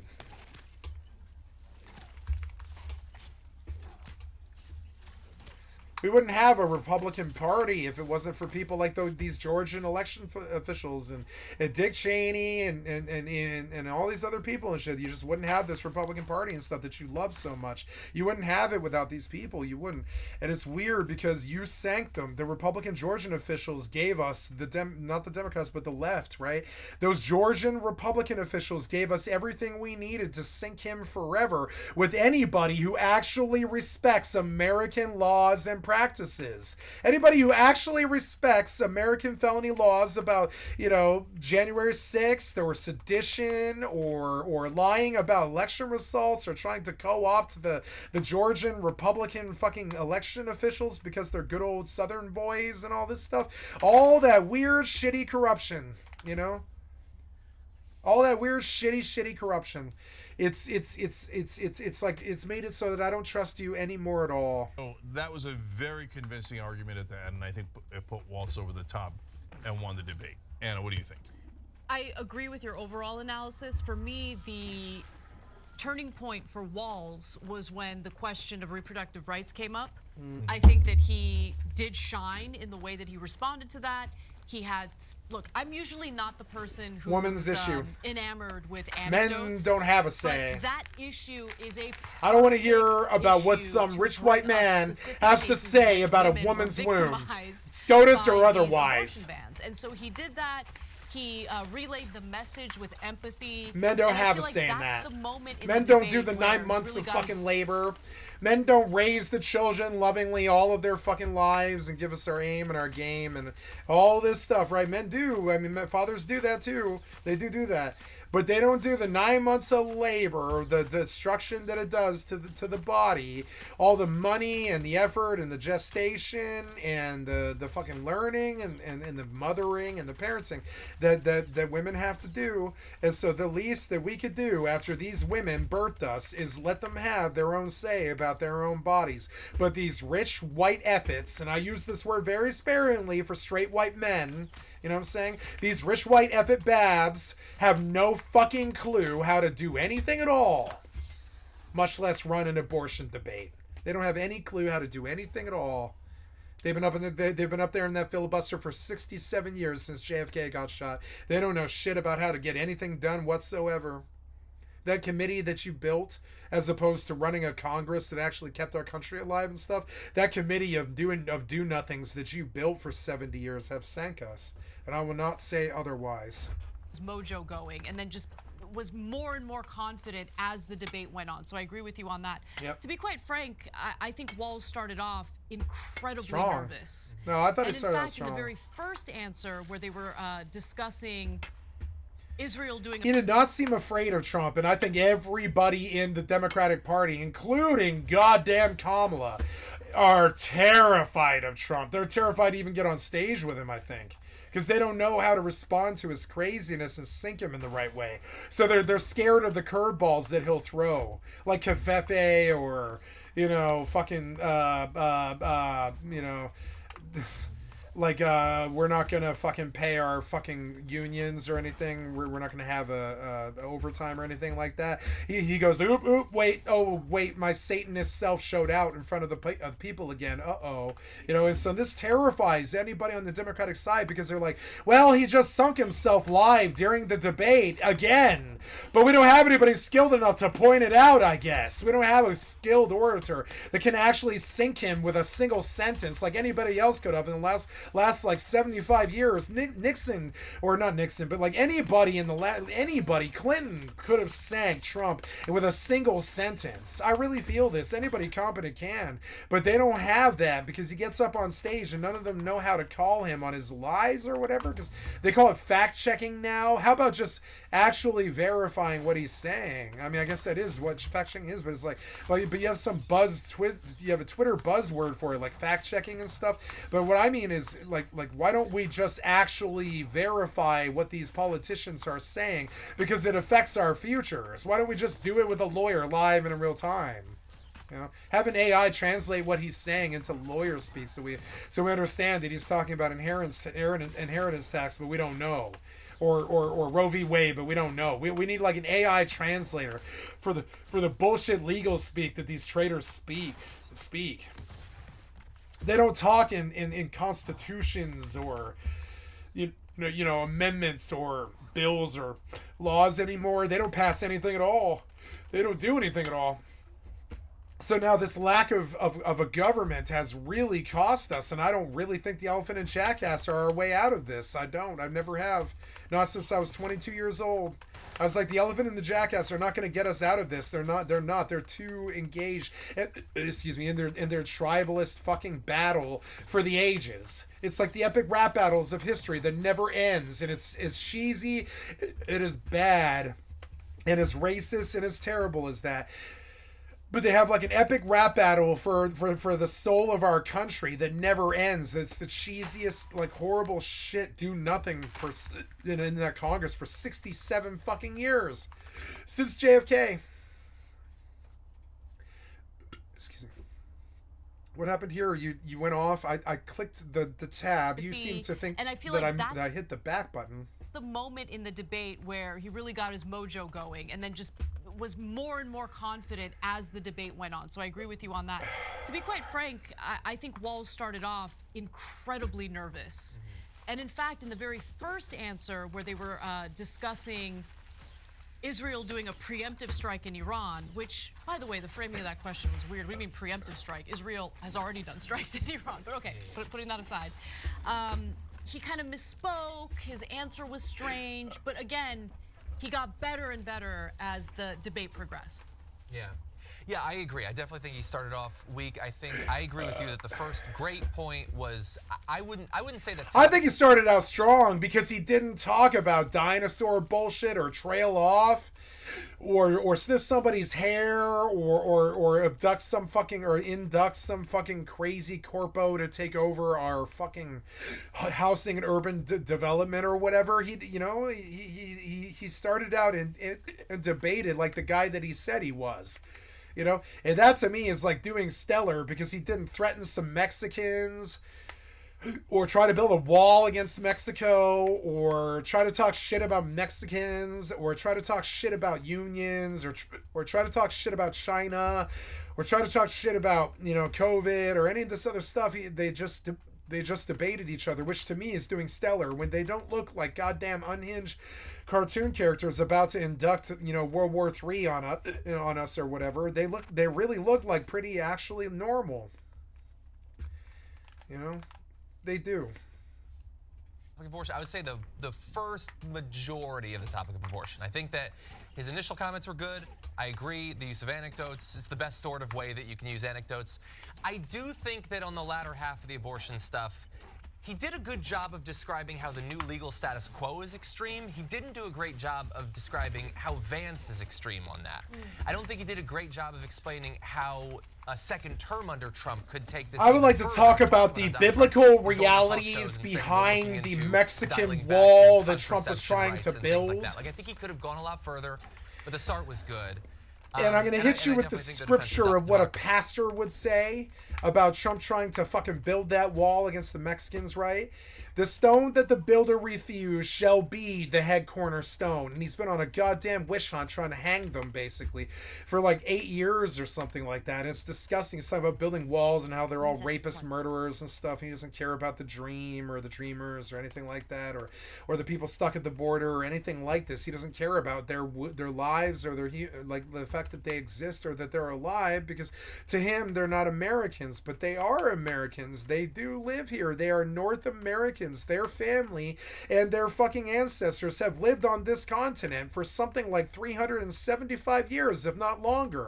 They do live here. They've been here longer than us. They have been here longer than us. We don't live here more or less than they do. They've been here longer than us. Like when we discovered America, we thought that Spain was not Spain, but we thought that we thought it was like Portugal or something. It was insane when we discovered America. It was insane, and like.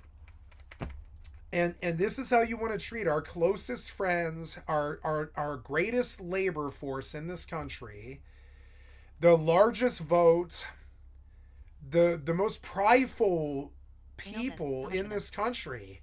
I would say they're basically the most proud culture, I would say, is the Mexicans. They're like the most proud culture in this fucking country. And you hurt and like damage their pride, I think, quite a bit.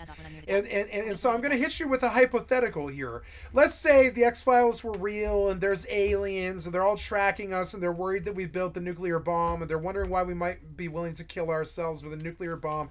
So they show up in a spaceship and they crash in Area 52. And they like talk to our greatest leaders and they're like, well, we're here to try and help you because we've detected that you've got a nuclear ticker, and when we heard the nuclear fallout from the Fallout games going click click click click click on our Geiger counter from three systems away, we were like, why are these idiot monkeys trying to mess with nuclear proliferation and destroy their entire planet? You guys have resources that we can't get that we need, and we have stuff that you guys can't get that you need, right? And they're like, so we come here to figure out why you're dropping nuclear bombs, and we land in Roswell, Mexico, and the first thing we do is we fly south to goddamn Mexico in our space saucer, and we talk to some Mexicans. Old Man Healer says, LOL.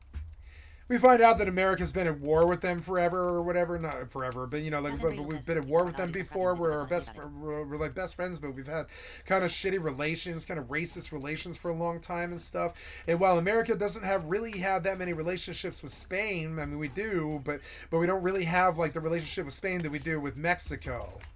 And to me, they're like the same thing, but I don't really know. They're not the same thing. That's a bad thing to say. But to me, Mexico and Spain are the same thing in terms of their lineage. You understand? They're the same Latino people from the same culture. It's kind of like Italy and Mexico. They're not all the same thing, but they are the same Latino culture.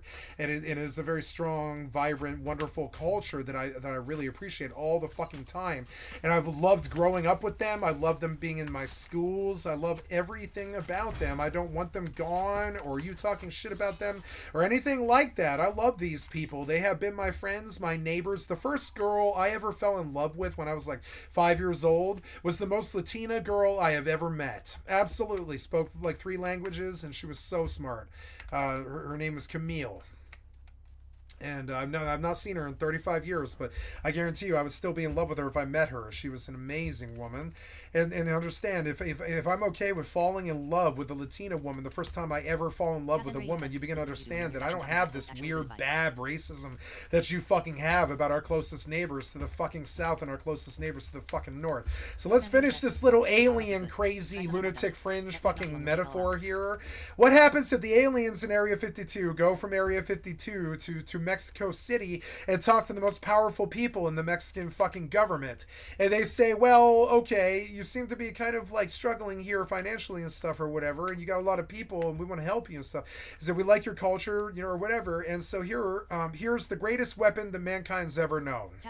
And they hand them a laser or something like that, way back in like 1951, right? Now, these are the people the closest neighbors to the fucking South. Right now, this didn't happen. At least I hope it didn't happen.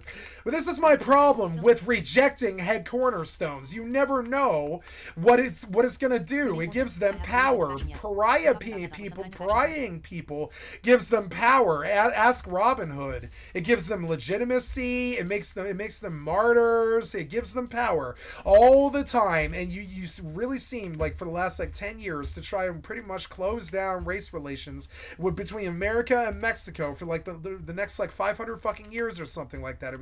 It's disgusting. You're calling all of their people drug dealers and murderers and all this shit, and it's disgusting when you know that it's maybe 1 in 10 are actually like that, just like America. Not all of us are gun wielding fucking Sandy Hook crazy people, are we? But I think the whole world thinks of us like that. But no, are we actually people who would commit Sandy Hook? The answer is no. It's an outlier. It's like a 1 in a billion. It doesn't happen all the fucking time. But I think that's kind of the assumption about America now. We're these gun nuts who all have handguns in our homes, and we're liable to shoot you if you step on our property. And we're always talking about make my day, like Clint Eastwood. We're always talking about make my day and all this shit, and how much we love our guns and stuff. This is not so good for our image. It's not so good. I like guns, but it's not necessarily our image to say that we're gonna use guns freely all the fucking time. It's not good for our image. We know what's better for an image? Just saying we have more guns than anybody else in the world and zero gun violence. I'm talking zero, motherfucker. That's a lot more impressive than saying we have a lot of guns. It's a better statement is we have a lot of guns and zero gun violence. And that's where I want to be.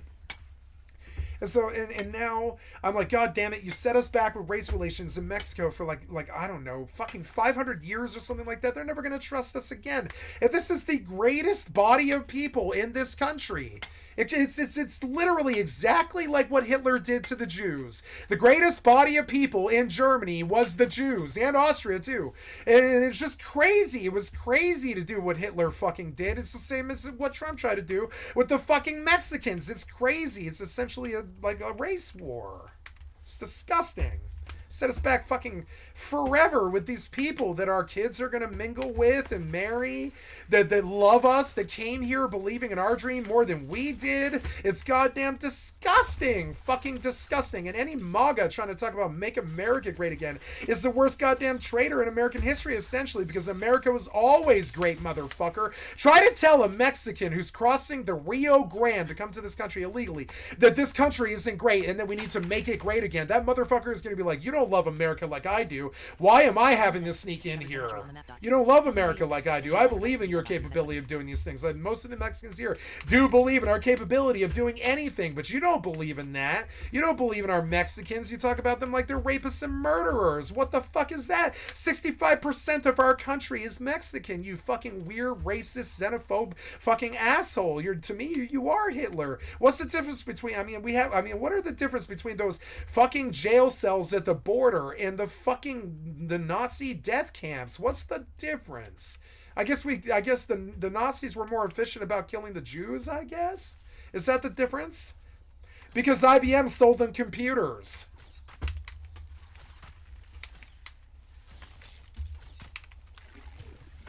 I know this stuff is hot ticket. I don't care what people think about it. It is the truth.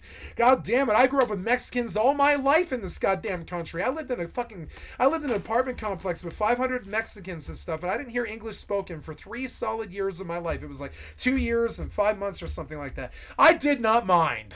I like culture. I like other cultures. I like people. I like Americans. These were good, hard-working Americans. Your weird fucking xenophobic, fucking bad, bigoted racism.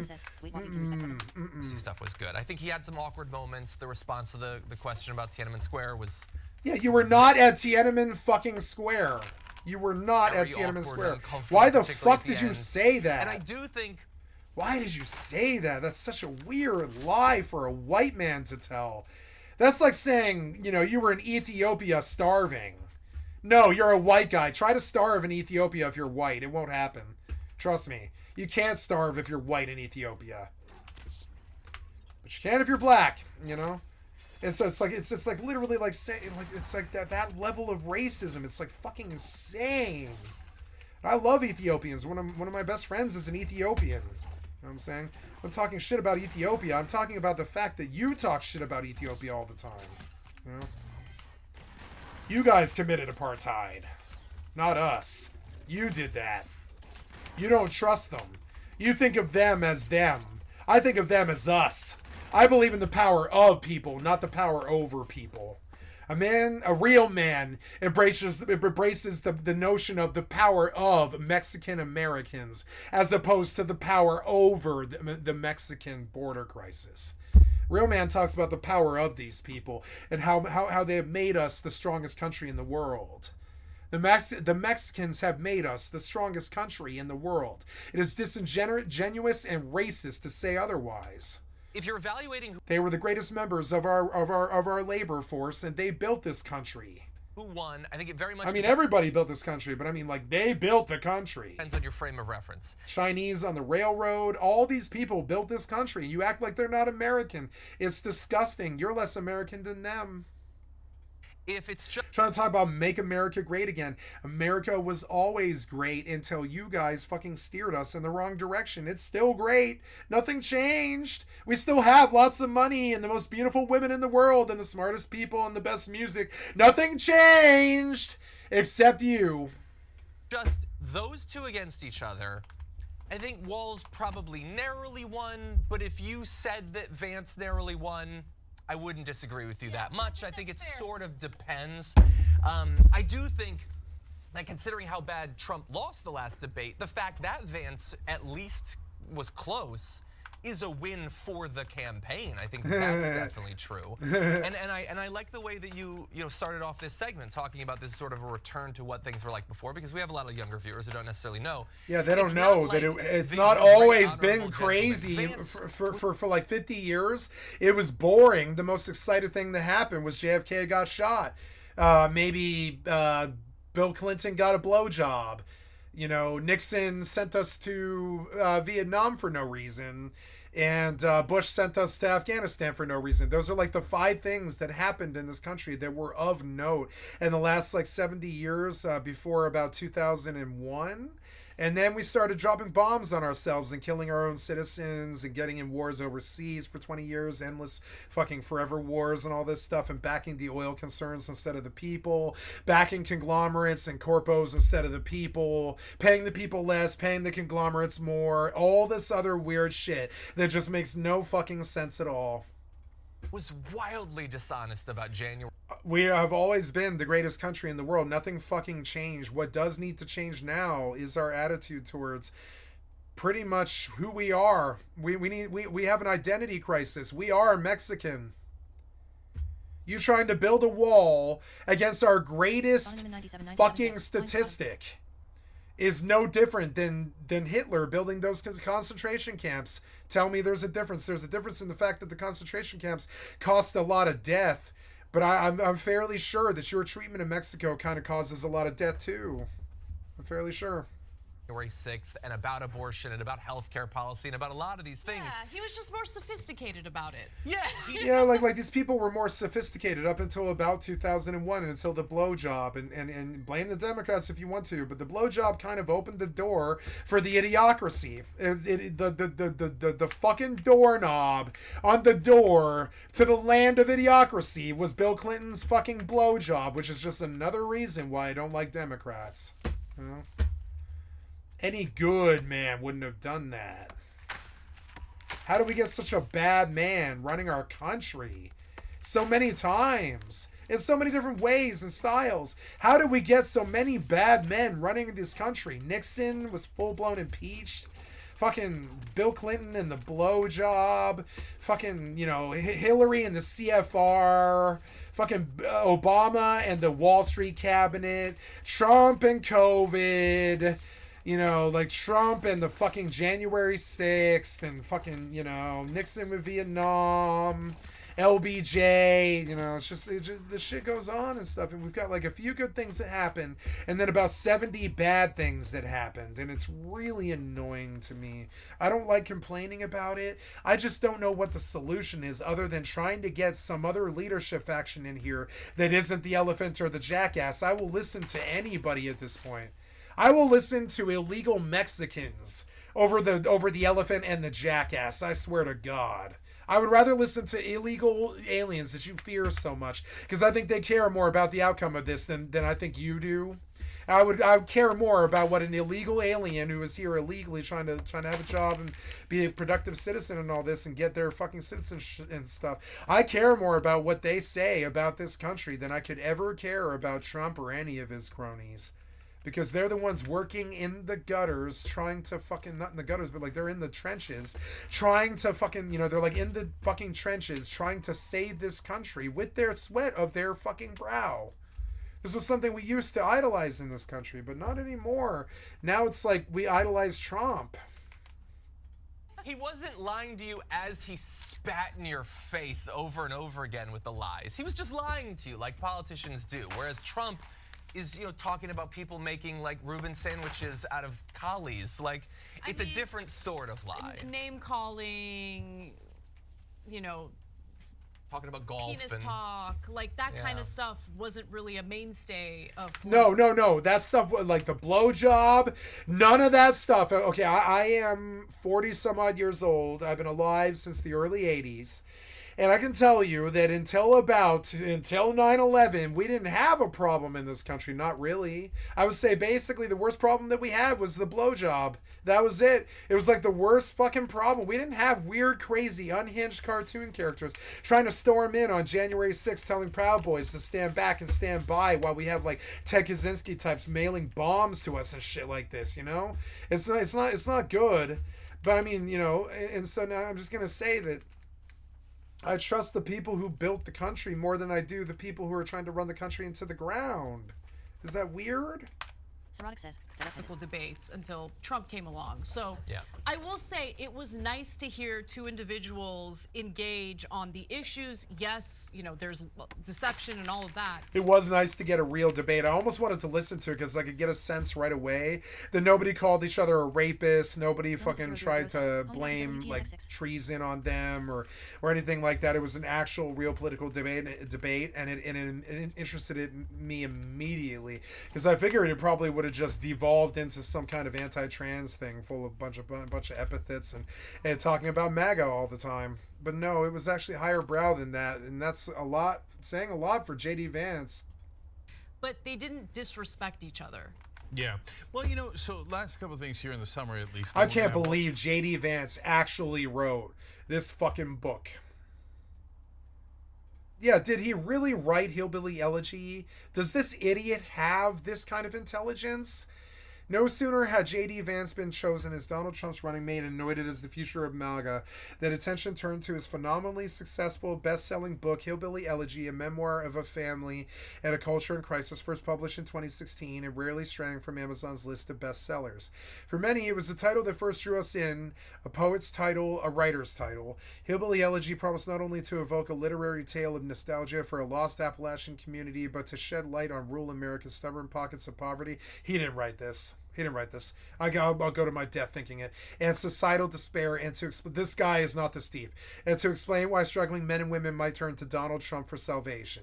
Yep. Yes. So what is this? This is the fucking airmail. Why am I reading airmail?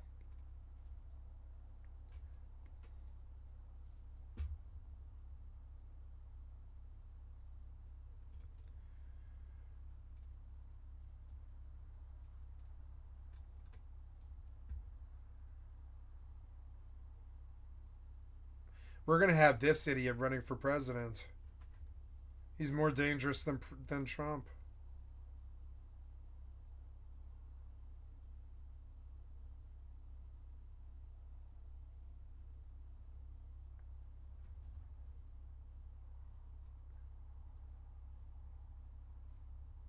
Yep. There we go. Elegy is little more than a list of myths about welfare queens repackaged as a primer on the white working class. Vance's central argument is that hillbillies themselves are to blame for their troubles. I mean, I would say alcohol is pretty much the fuel for which hillbillies pretty much destroy themselves. That and poverty. Do they do that to themselves? Yeah, I believe they do. It sucks, but they do. They drink themselves to death there in Boone County. I know because I've seen the Marvelous World of the Whites, which is my favorite fucking movie of all time, basically. Marvelous World of the Whites is the greatest documentary ever made. It's the only fucking real truth I've ever seen in a documentary, and it was so good. Never miss a story. Sign up for, and it's done by Johnny Knoxville of Jackass too. He was the publisher. He published it to stay up to date on the best of what people has to offer from celebrity news and all this.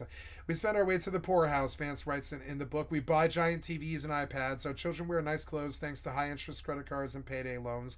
We purchase homes we don't need, refinance them for more spending money, and declare bankruptcy, often leaving them full of garbage in our wake. Thrift is inimical to our being. J.D. Vance did not write this.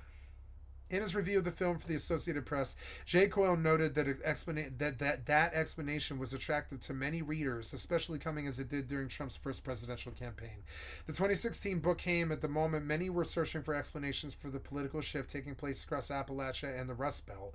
In another review of the film adaptation, Vulture writer Sarah Jones wrote, "The book is poverty porn wrapped in a right-wing message about the cultural pathologies of the region. In Vance's Appalachia, poverty and immorality intertwine. Success happens to hardworking people, and structural explanations for poverty receive glancing attention when he chooses to mention them at all. This region is huge, and there's all kinds of people here. People of different classes, races, ethnicities, genders." Dr. Anna Rachel Termon, professor of sociology of Appalachia, diversity in Appalachia, and women in Appalachia at Ohio University, told Southeast Ohio Magazine in 2020, "Distilling our understanding of the region down to one person's story is problematic because that large diversity is not reflected. And this is why I don't like Hillbilly Elegy. That fucking shit was horrible." All the clips for you in our live coverage. It is not a slice of life for Appalachian life. J.D. Vance's view of republicanism and fucking... You know what I think the greatest thing about Boone County I ever heard was like in that documentary Marvelous World of the Whites, one of the young kids who's pretty much running the family, he's headed to jail, but he's like talking about living in Boone County, which is in Appalachia, where Jesco White grew up, and he was a very famous tap dancer, and he was the named to fame in that city. So all of his kids ended up being like sort of taken care of by the people because they knew how important Jesco White was for the culture and all this. And so his whole family went insane though. They're all living off of welfare, and they're all drunk, and they're all high, and it's an actual fucking depiction of what poverty is doing to our country. And it's not goddamn Hillbilly Elegy, it's the Marvelous World of the Whites. The Marvelous World of the Whites, you know, and I'll pull this, I'm not kidding, this isn't some made up thing. Like, the Marvelous World of the Whites is the best piece of Americana I have ever seen. It's the only truth I've ever fucking seen. And J.D. Vance's fucking Hillbilly Elegy was such a weird, sad, fucking like shitty approximation of this that didn't stand at all. The Wild and Wonderful Whites of West Virginia, right? And there's no lies in this. The people are telling their own story. There's no sitting around and bullshitting trying to make somebody look better than they are. They're all going up for felony convictions of possession and all this. They've all been living off of the government dole for like 50 years and shit, and all their kids are addicts, and all of their fucking people are in jail, and all their loved ones are in jail, and all this stuff. And it's really terrible what's happening to Appalachia, right? And this was a real depiction, you know, the marvelous world of the whites. The Wild and Wonderful Whites of West Virginia was the closest we've ever had to an actual picture of America, and it's not too good, honestly. And I know that the whole world watched this basically because it was Johnny Knoxville, and Dick House did really well with it. It was so fucking well, maybe the best any documentary almost ever has, short of like, you know, Ken Burns stuff like that. But yeah, this thing sold pretty fucking well. You can see that Dick House was on this one. That's the people that make Jackass, you know. Fucking Jesco White was starring. He's a very famous fucking tap dancer and all this. And this was a really good fucking, you know, yeah, this was a really good movie about what it's like to live on the goddamn government dole all of your fucking life. Prescription fraud, larceny, shootings, armed robbery, dragging ATMs out of 7-Elevens, forgery, stabbings, child custody battles, fucking, you know, everybody's always going to jail the minute that they get sober. That's the worst, most terrible thing about being fucking destitute and broke and being a drug addict in America is pretty much the minute that you get the strength to get sober and try to save your kids and save your life and save your marriage, that's exactly when they send you to jail finally. It's pretty much like they send you to jail, and that's what this movie was about, is everybody in the movie was all going to jail for something or another. Even the grandmother, they're all going to jail. They're all going to jail all the time. It's fucked up because they're constantly high. They're constantly fucking up. And so the greatest piece of Americana that I can think of was this wonderful scene in the Wild and Wonderful Whites when one of the kids, the kid that's running the family now, he's young. He's like 19, but he's running the fucking family, and he's constantly in and out of jail even at the age of like 12 and shit. And so he takes a bottle of Percocets and he starts rattling the bottle. And he was like, this is the Boone County mating call. If you don't have this, you can't have sex, you can't have kids in this county. And he was shaking a bottle of Percocet. He was like, women will not sleep with you in this county if you do not have pills. And he was dead serious about it. You could see it in his face. He was not kidding. He was like, this is the Boone County mating call. You don't need to be attractive. You don't need to have any money. You don't have to do anything at all. You just have to have pills. That's it. And that's literally like, and I shit you not, that's exactly verbatim how he said it. It's not me mangling it or anything at all. That's verbatim how he said it. This is the Boone County mating call. And he started shaking a bottle of Percocets and shit. And then when you understand that he's not kidding, that pretty much no woman in the county will sleep with him unless he has Percocets, you begin to realize that he's not joking, and none of this shit is a joke, and it's not funny, and Trump's not funny. I think you think that Trump's some cute little joke that's cute to play on America, but this shit's not funny to me, you know. And that this is the hillbilly elegy, the Wild and Wonderful Whites of West Virginia. This is the actual hillbilly elegy, and it makes me cry like a little girl every time I fucking see it, because the coldest, darkest fucking reality in America is Boone County, West Virginia. Is fucking full of drug addicts and fucking stick-up kids and crazy white people that have been living off the government dime for like 60 years because there's no jobs, so all the coal mines shut down. Remember that song about I owe my soul to the country store? That's these people. That was all these people, the poor miners of Pennsylvania and fucking West Virginia and shit. You know, places like Jim Thorpe, Pennsylvania. I used to live there. Jim Thorpe, Pennsylvania and shit had big history around mining and stuff. When the mines all went tits up in the early fucking 2000, you know, the early 19th century and shit, and the whole sold my soul to the company store thing became a reality. These people just stopped working, took the government dole for being crazy, all got arrested for drinking pretty much every night so that they're constantly in and out of jail all the time. They're all felons and all this. And when the judges all got sick of them, they stopped busting them. They were like, oh, there's Jesco White. He's got 36 felonies. His wife has 36 felonies. His son has 36 felonies. His kids all have 36 felonies, and they're all in jail. And 2 of them just died from heroin overdose. And 1 of them committed suicide and shit. And he's still got another 11 kids or something like that. It's fucking insane. And it was like the darkest, most fucked up real, and all of it was real. It's not some fucking depiction like Hillbilly Elegy done with Hollywood actors and stuff. This is Jesco White's fucking family, and they're there pounding heroin and ketamine and shit right in front of you and shit. They're like, you know, the younger generations of the Whites are followed to drug deals, criminal trials, hospital beds, and jail cells to recount the wild and outlandish events in their lives, which is nothing. They're all just sitting there in the middle, in the fucking lower class, in their fucking crappy, broke down, run down fucking, you know, section fucking 8 housing and all this, and they're like smoking crack and methamphetamine and heroin and shit, and they're all eating pills, and they're all fucking like rabbits and breeding and putting their kids on the government dole, because the more kids that they have, the more government dole that they have, and the better that their family does. And this is not because these people are bad or anything that the Hillbilly Elegy wants to say about them. It is the poverty. The poverty fucking led them to be like this. If the mines were open and working, and they weren't run by ruthless fucking conglomerates who drove the mining industry into the fucking ground, these people would have jobs and they'd be happy. It's like that. You can see throughout the film. You can see how they take pills rather than go and deal with their lives. And I don't really fucking blame them. They're looking at making maybe 50 grand their entire life legitimately, maybe. 50 grand their whole life, if it's legitimate. They're probably looking at working at the fucking Dairy Queen from the age of like 16 until they're like 24, burning out, ending up a drug addict and heroin addict on the fucking, in the fucking, the tenement projects and stuff and all this. Places like Baltimore and fucking West Virginia and all this, burnt out on drugs and fucked up with fucking 7 kids. They're all inbred and fucked up and stupid and all this.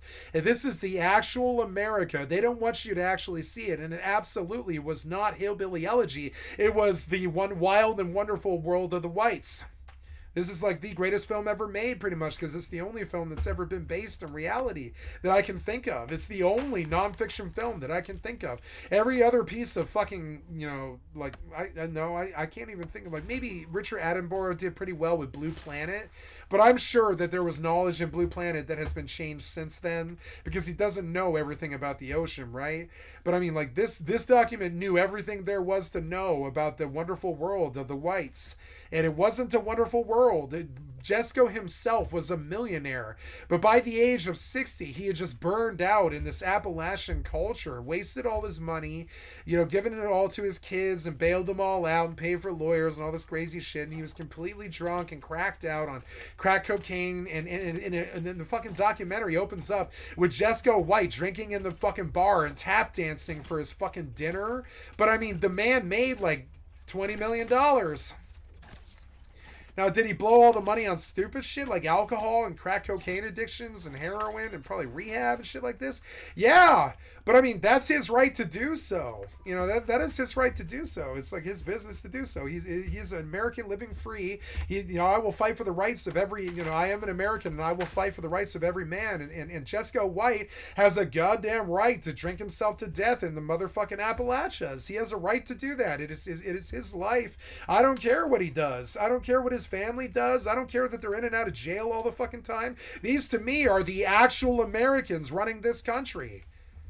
I really do. I believe this. They're the actual the stone that the builder refused. The trailer park trash living in the gutters and in these crappy homes and all this stuff, living fucking drug addict lives and depressed and fucked up, and their family's dead or in jail and shit, and they're inbred and they're fucked up and they're kind of dumb, and everybody's either a NASCAR dad or a fucking like a prostitute or a fucking car thief, and it's fucked up. It's or like some kind of weird drug dealer or something like that. It's fucked up. Everybody's like that. They're all car thieves and everybody in the wild world of the whites was either like a car thief or a drug dealer or a fucking prostitute or some such. And this is what America has resorted to when all the money got stuffed into the rich people's bank accounts instead of letting us feed our fucking kids. Take care and educate our kids. Make sure that they've got security and food and water and shelter and all the 10 things that we need to survive, like shelter, water, food, education, all that stuff. These people were failed horribly by the fucking system, but they're as old as the fucking system. They've been in this country as long as the system has, and yet the system fails them. It's disgusting. And I mean, you want a real hillbilly elegy that isn't fucking written by scrubs and isn't a lie, a racist lie having to do with fucking like selectivism about welfare queens and all this shit. You want to see the real goddamn hillbilly elegy? Watch The Wild and Wonderful World of the Whites and tell me that J.D. Vance or Trump give a shit about you afterwards. You tell me. You come back, you tell me that these politicians give a living shit about whether you live or die. You go watch The Wonderful World of the Whites, and by the end of it, you'll understand this government doesn't love us. These fucking figureheads that you worship, they don't love us. They don't care about us. They don't care if we die of starvation in our own country or anything like that. They don't fucking care about poverty or anything like that. They think it's funny. And so understand, until you get a grip on it, you understand what the actual fucking problem is and who the real Americans are, which is the people that sit here and live here. They're not the fucking fortunate one.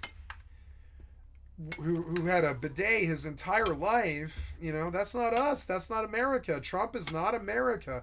Trump's image has never been America. We used to make fun of Trump in places like Archie magazine. We would relentlessly make fun of rich people. We would make fun of fucking, you know, like, okay, you don't believe me?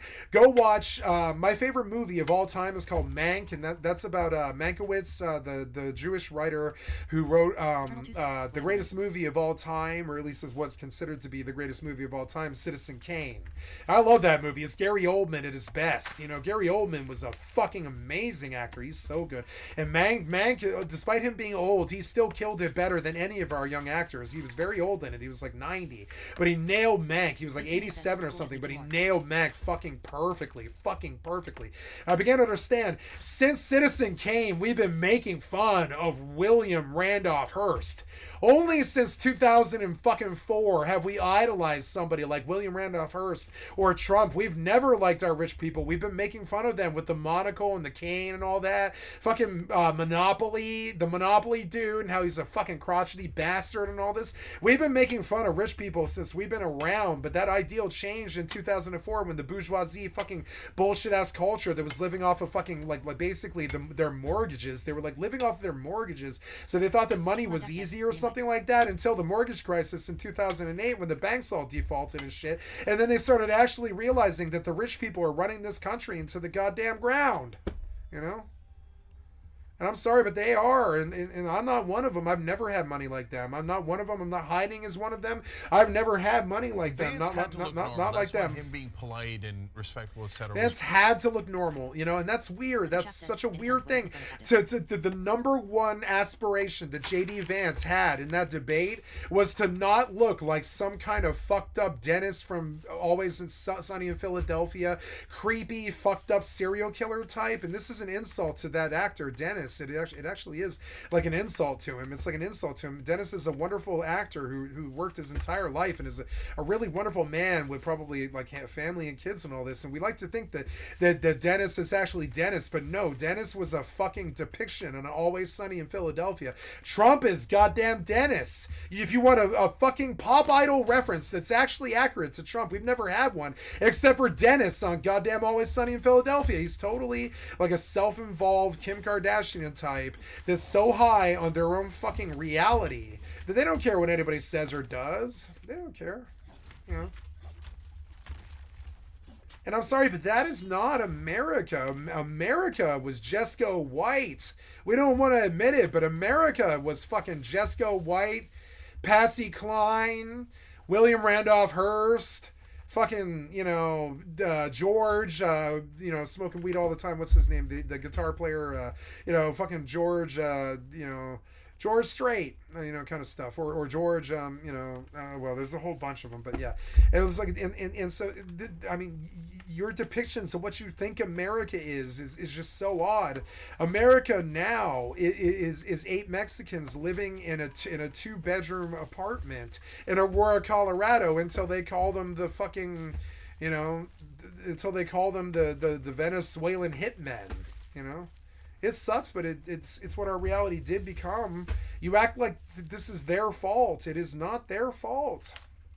It's really well played. This is our fault. On his part, strategically, it made people feel more comfortable. You want to act like you want to wall them out. I want them in. I want them helping save us. We need people to do these jobs that we're not willing to do because we're lazy and we're white. We're lazy and white, and we don't like working hard labor. I'll be the first one to admit it. I can't stand hard labor. Can't fucking stand doing it. I don't respect it. I don't respect people who do it. I respect unions because they got smarter about doing hard labor, but I don't respect fucking hard labor. I never have. I've never thought it was a smart thing for a human being to do. I think it's the kind of thing you do to get out of being in a chain gang or something like that. But no, we have so many hardworking fucking people in America carrying us on their fucking shoulders. Mainly Mexicans. And this disingenuous fucking racism, this xenophobia was unacceptable. If you don't believe me, go to a public school. And you'll see it. Go to a public school. You think America is J.D. Vance and Trump? Fuck no. Go to a public school and you understand. No, it's the marvelous world of the whites. Walls, I wish throughout that he had attacked a little bit more. I know he's doing the folksy thing, and he's a polite guy and all that stuff. I mean, golly gee, I'm a knucklehead and blah, blah, blah, and all that folksy. But at the end, I like the knucklehead. After I watched The Marvelous World of the Whites, I never felt bad about myself ever again. When I saw what it was I was supposed to end up being, and that I managed to not do by being like a poet and a writer and a singer and a streamer and a musician, lead singer, karaoke person, hipster douchebag, peacenik type. You know, my best friend runs an ashram and is trying to save the world and all this. And my other best friend is trying to save the Colorado Rocky Mountains, essentially. I have these weird, crazy friends that pick crazy battles to fight and all this. And like, I'm just weird, you know, I'm weird. I'm not like anybody here, but I know that I'm a lot more like Jesco White than I am Donald fucking Trump. I'm a lot more, and you know, I'm a little bit country. I'm a little bit rock and roll, like South Park saying all this, but I'm a lot more country than I am rock and roll. It's unfortunate, but it's true. And you know, I don't like country, but I'm more country than I am rock and roll. I'm more likely to listen to country than rock and roll because country singers at least have melody usually most of the time. Rock and roll is always angry about cheating or something like that. It's like, while I don't listen to a lot of fucking country, I do like old Merle Haggard country quite a lot. Patsy Cline, Merle Haggard country and shit, because that's more America to me than fucking Nicki Minaj or fucking, you know, like American Pie or Don McLean or any of that. Could you please, like, let me move faster than you? You are so annoying. Yeah, I like the knucklehead. Being too nice to Vance, I don't love. He loves the knucklehead, and so do I. I actually like Trump. I really like Trump. I would never ever vote for him. I'd literally die with the bloody pen in my fucking hand on the ballot. I would die first. You understand? I would end the country's government first. I would never vote for Trump. I would die first. Understand, right? But I do like Trump because he sank the Republican Party for 500 fucking years. And I'm gonna gloat and I'm gonna dance on that fucking grave for the rest of my life. I'm gonna tell you that Trump killed the Republican fucking Party for me, and for that I will always love him. Chef kiss. Thanks, Trump. You never were a Republican. You voted Democrat your entire fucking life. I see that you are the sleeper cell agent that you actually are. The incompetent, crazy, self-obsessed narcissist Kim Kardashian type that you are. And I see that, and I respect it, and I respect that you killed the Republican Party. I've wanted to do that my entire goddamn known adult life, and it would have taken a Republican to do it, and you were the Republican that did do it. And I want to say thank you, Trump, for killing the full-blown fucking killing the Cheney Republican Party. Full-blown killing it. Killing it. You understand? Like, it's gone. It's gone. You're not going to win this election. You're not going to win any elections for a long time. You killed the fucking Republican Party so fucking bad. The only way you're ever getting that goddamn presidency ever again is with bullets. I don't suggest you try, because I myself will stop you. But he is also matching the energy in the tempo of Vance, and so he doesn't look as mean if he over-attacks. I get all that. But at the end of the day, when it got to the end of as it got into the second half of the debate, Walls was very tough on Vance without seeming mean. Yeah, exactly. So he did it, like, it's not often that I think that someone else did a better job at a debate than I would have. I don't think it's ever happened before. But that portion of it, Walls definitely did better, because I would have been more aggressive and would have come across as too aggressive in that sense. Walls, by the latter half of the debate, had just the right balance of, like, what are we doing here, right? But without seeming like a jerk. What we might think of is his vibe. He finally landed on that's what we want out of Walls as I'm a full. communicator. I think not everyone wants like the strength of Turkish coffee. Some people just want like American drip, you know, medium roast to light roast. Like some you people get what want I'm too strong. But the point that I'm trying to make is you have to understand like that aggressive, you know, fighting spirit might appeal to you, but I think that represents a fraction of the electorate. I think a lot of people get turned off by that, to be honest. Yeah, I think it's a mixed bag, obviously. And especially for Democrats who usually don't fight back enough. But here, he fought back with facts, so I'll take it. Yeah. And I appreciate the plug on twostrongcoffee.com.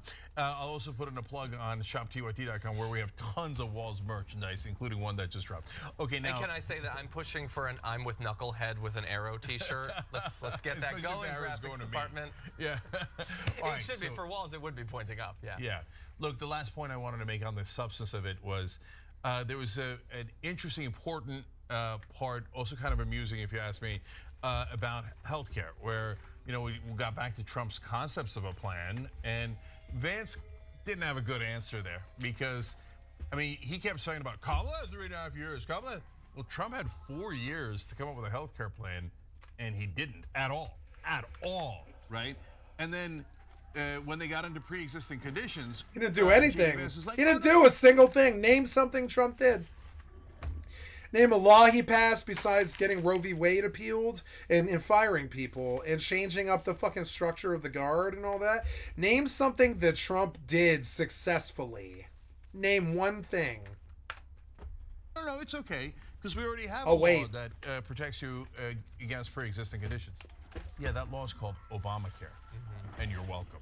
Okay, the one that Donald Trump tried to take away. Yeah. Remember that? Remember that? But he failed, as he usually does. Peppers Farr remembers how he tried to kill me. I remember how Trump tried to kill me by killing healthcare.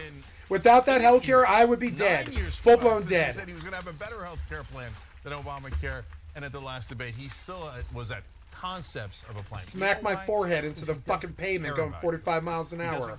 Without that healthcare, I would be dead. Dead. To have a healthcare position that helps you. So would Trump. In fact, donors usually Who do you think's mending that ear of his? That hurt you, right? And that's true of Republicans and Democrats. But the fact that Democrats did actually help you with Obamacare, it's not the world's greatest bill. We've talked about it a billion times. But it did get rid of that provision that was terrorizing America. That if you had a pre-existing condition, you were screwed. The Democrats did lower drug prices on at least 10 drugs. I think it should be 10,000 drugs, but at least they got there. The Republicans have zilch, nothing. You got healthcare problems, they'll make it worse. They'll take away Obamacare. They'll take away protections on pre-existing conditions. And they don't, after all Speak the truth, my brother, speak the truth. Any healthcare plan at all. No one is going to do anything about healthcare. Okay, let us dispel the notion that anyone is going to do anything about healthcare in the next presidential term. Yeah. So, like, it's sweet that the question was asked, okay? But, like, I'm kind of annoyed by it because I know no one's going to do anything about it. Yeah. Okay, the Affordable Care Act will No remain one's in gonna do place, anything about which is any of good. this. It's better than what we had Nope. before. But the idea that Republicans have a plan to replace it, obviously they've proven that that's not the case. And Democrats do not intend on improving on the Affordable Care Act. So let's just stop pretending. So, look, let me just say the last thing about that. To be fair to the Democrats, they do give you 5 to 10% change. And sometimes things like pre-existing conditions, this is a really important 10%. Lowering the drugs on some of the most, like insulin, lowering the prices on that is a nice 10% win, right? Now, having said that, Anna's not wrong. They're never going to do Medicare for all, at least in this corporate Democrat, corporate Republican. But to the point of not forget universal health care, which the country loves and wants. Over 70% of Americans want it. Every developed nation on earth has it. It costs half of what we have. But our politicians are so corrupt, there's no chance they're going to do that. But to Anna's point, the Democrats say like benign things like public option, which are so popular, and they never even propose it.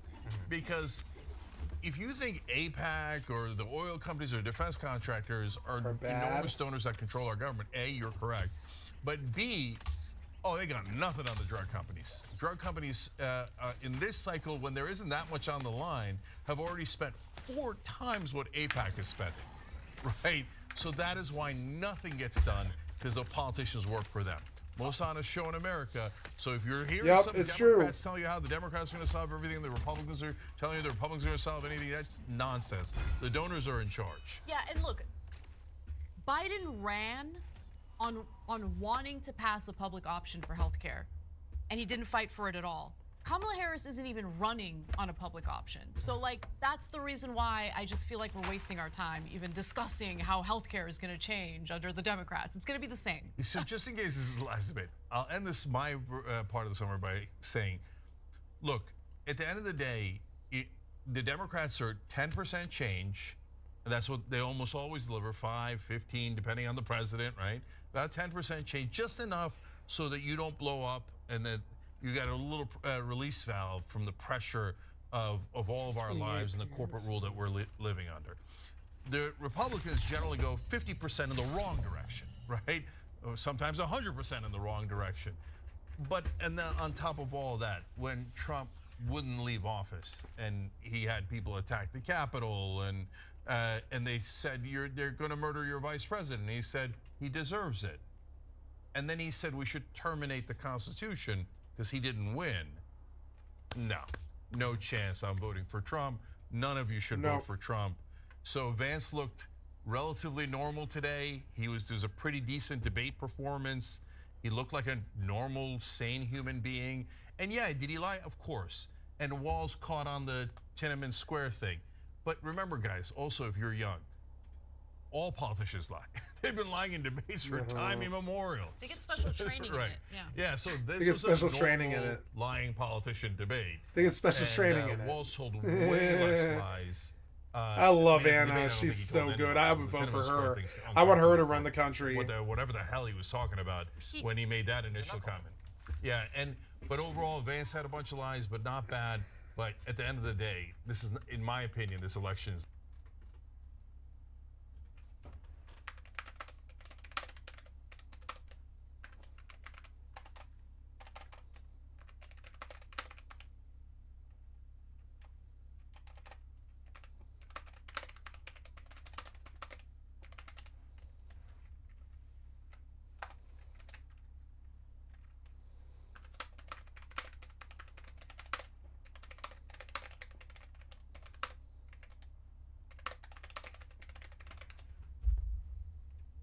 Daddy Too Nice says, anyone able to run through Starstone with me quick?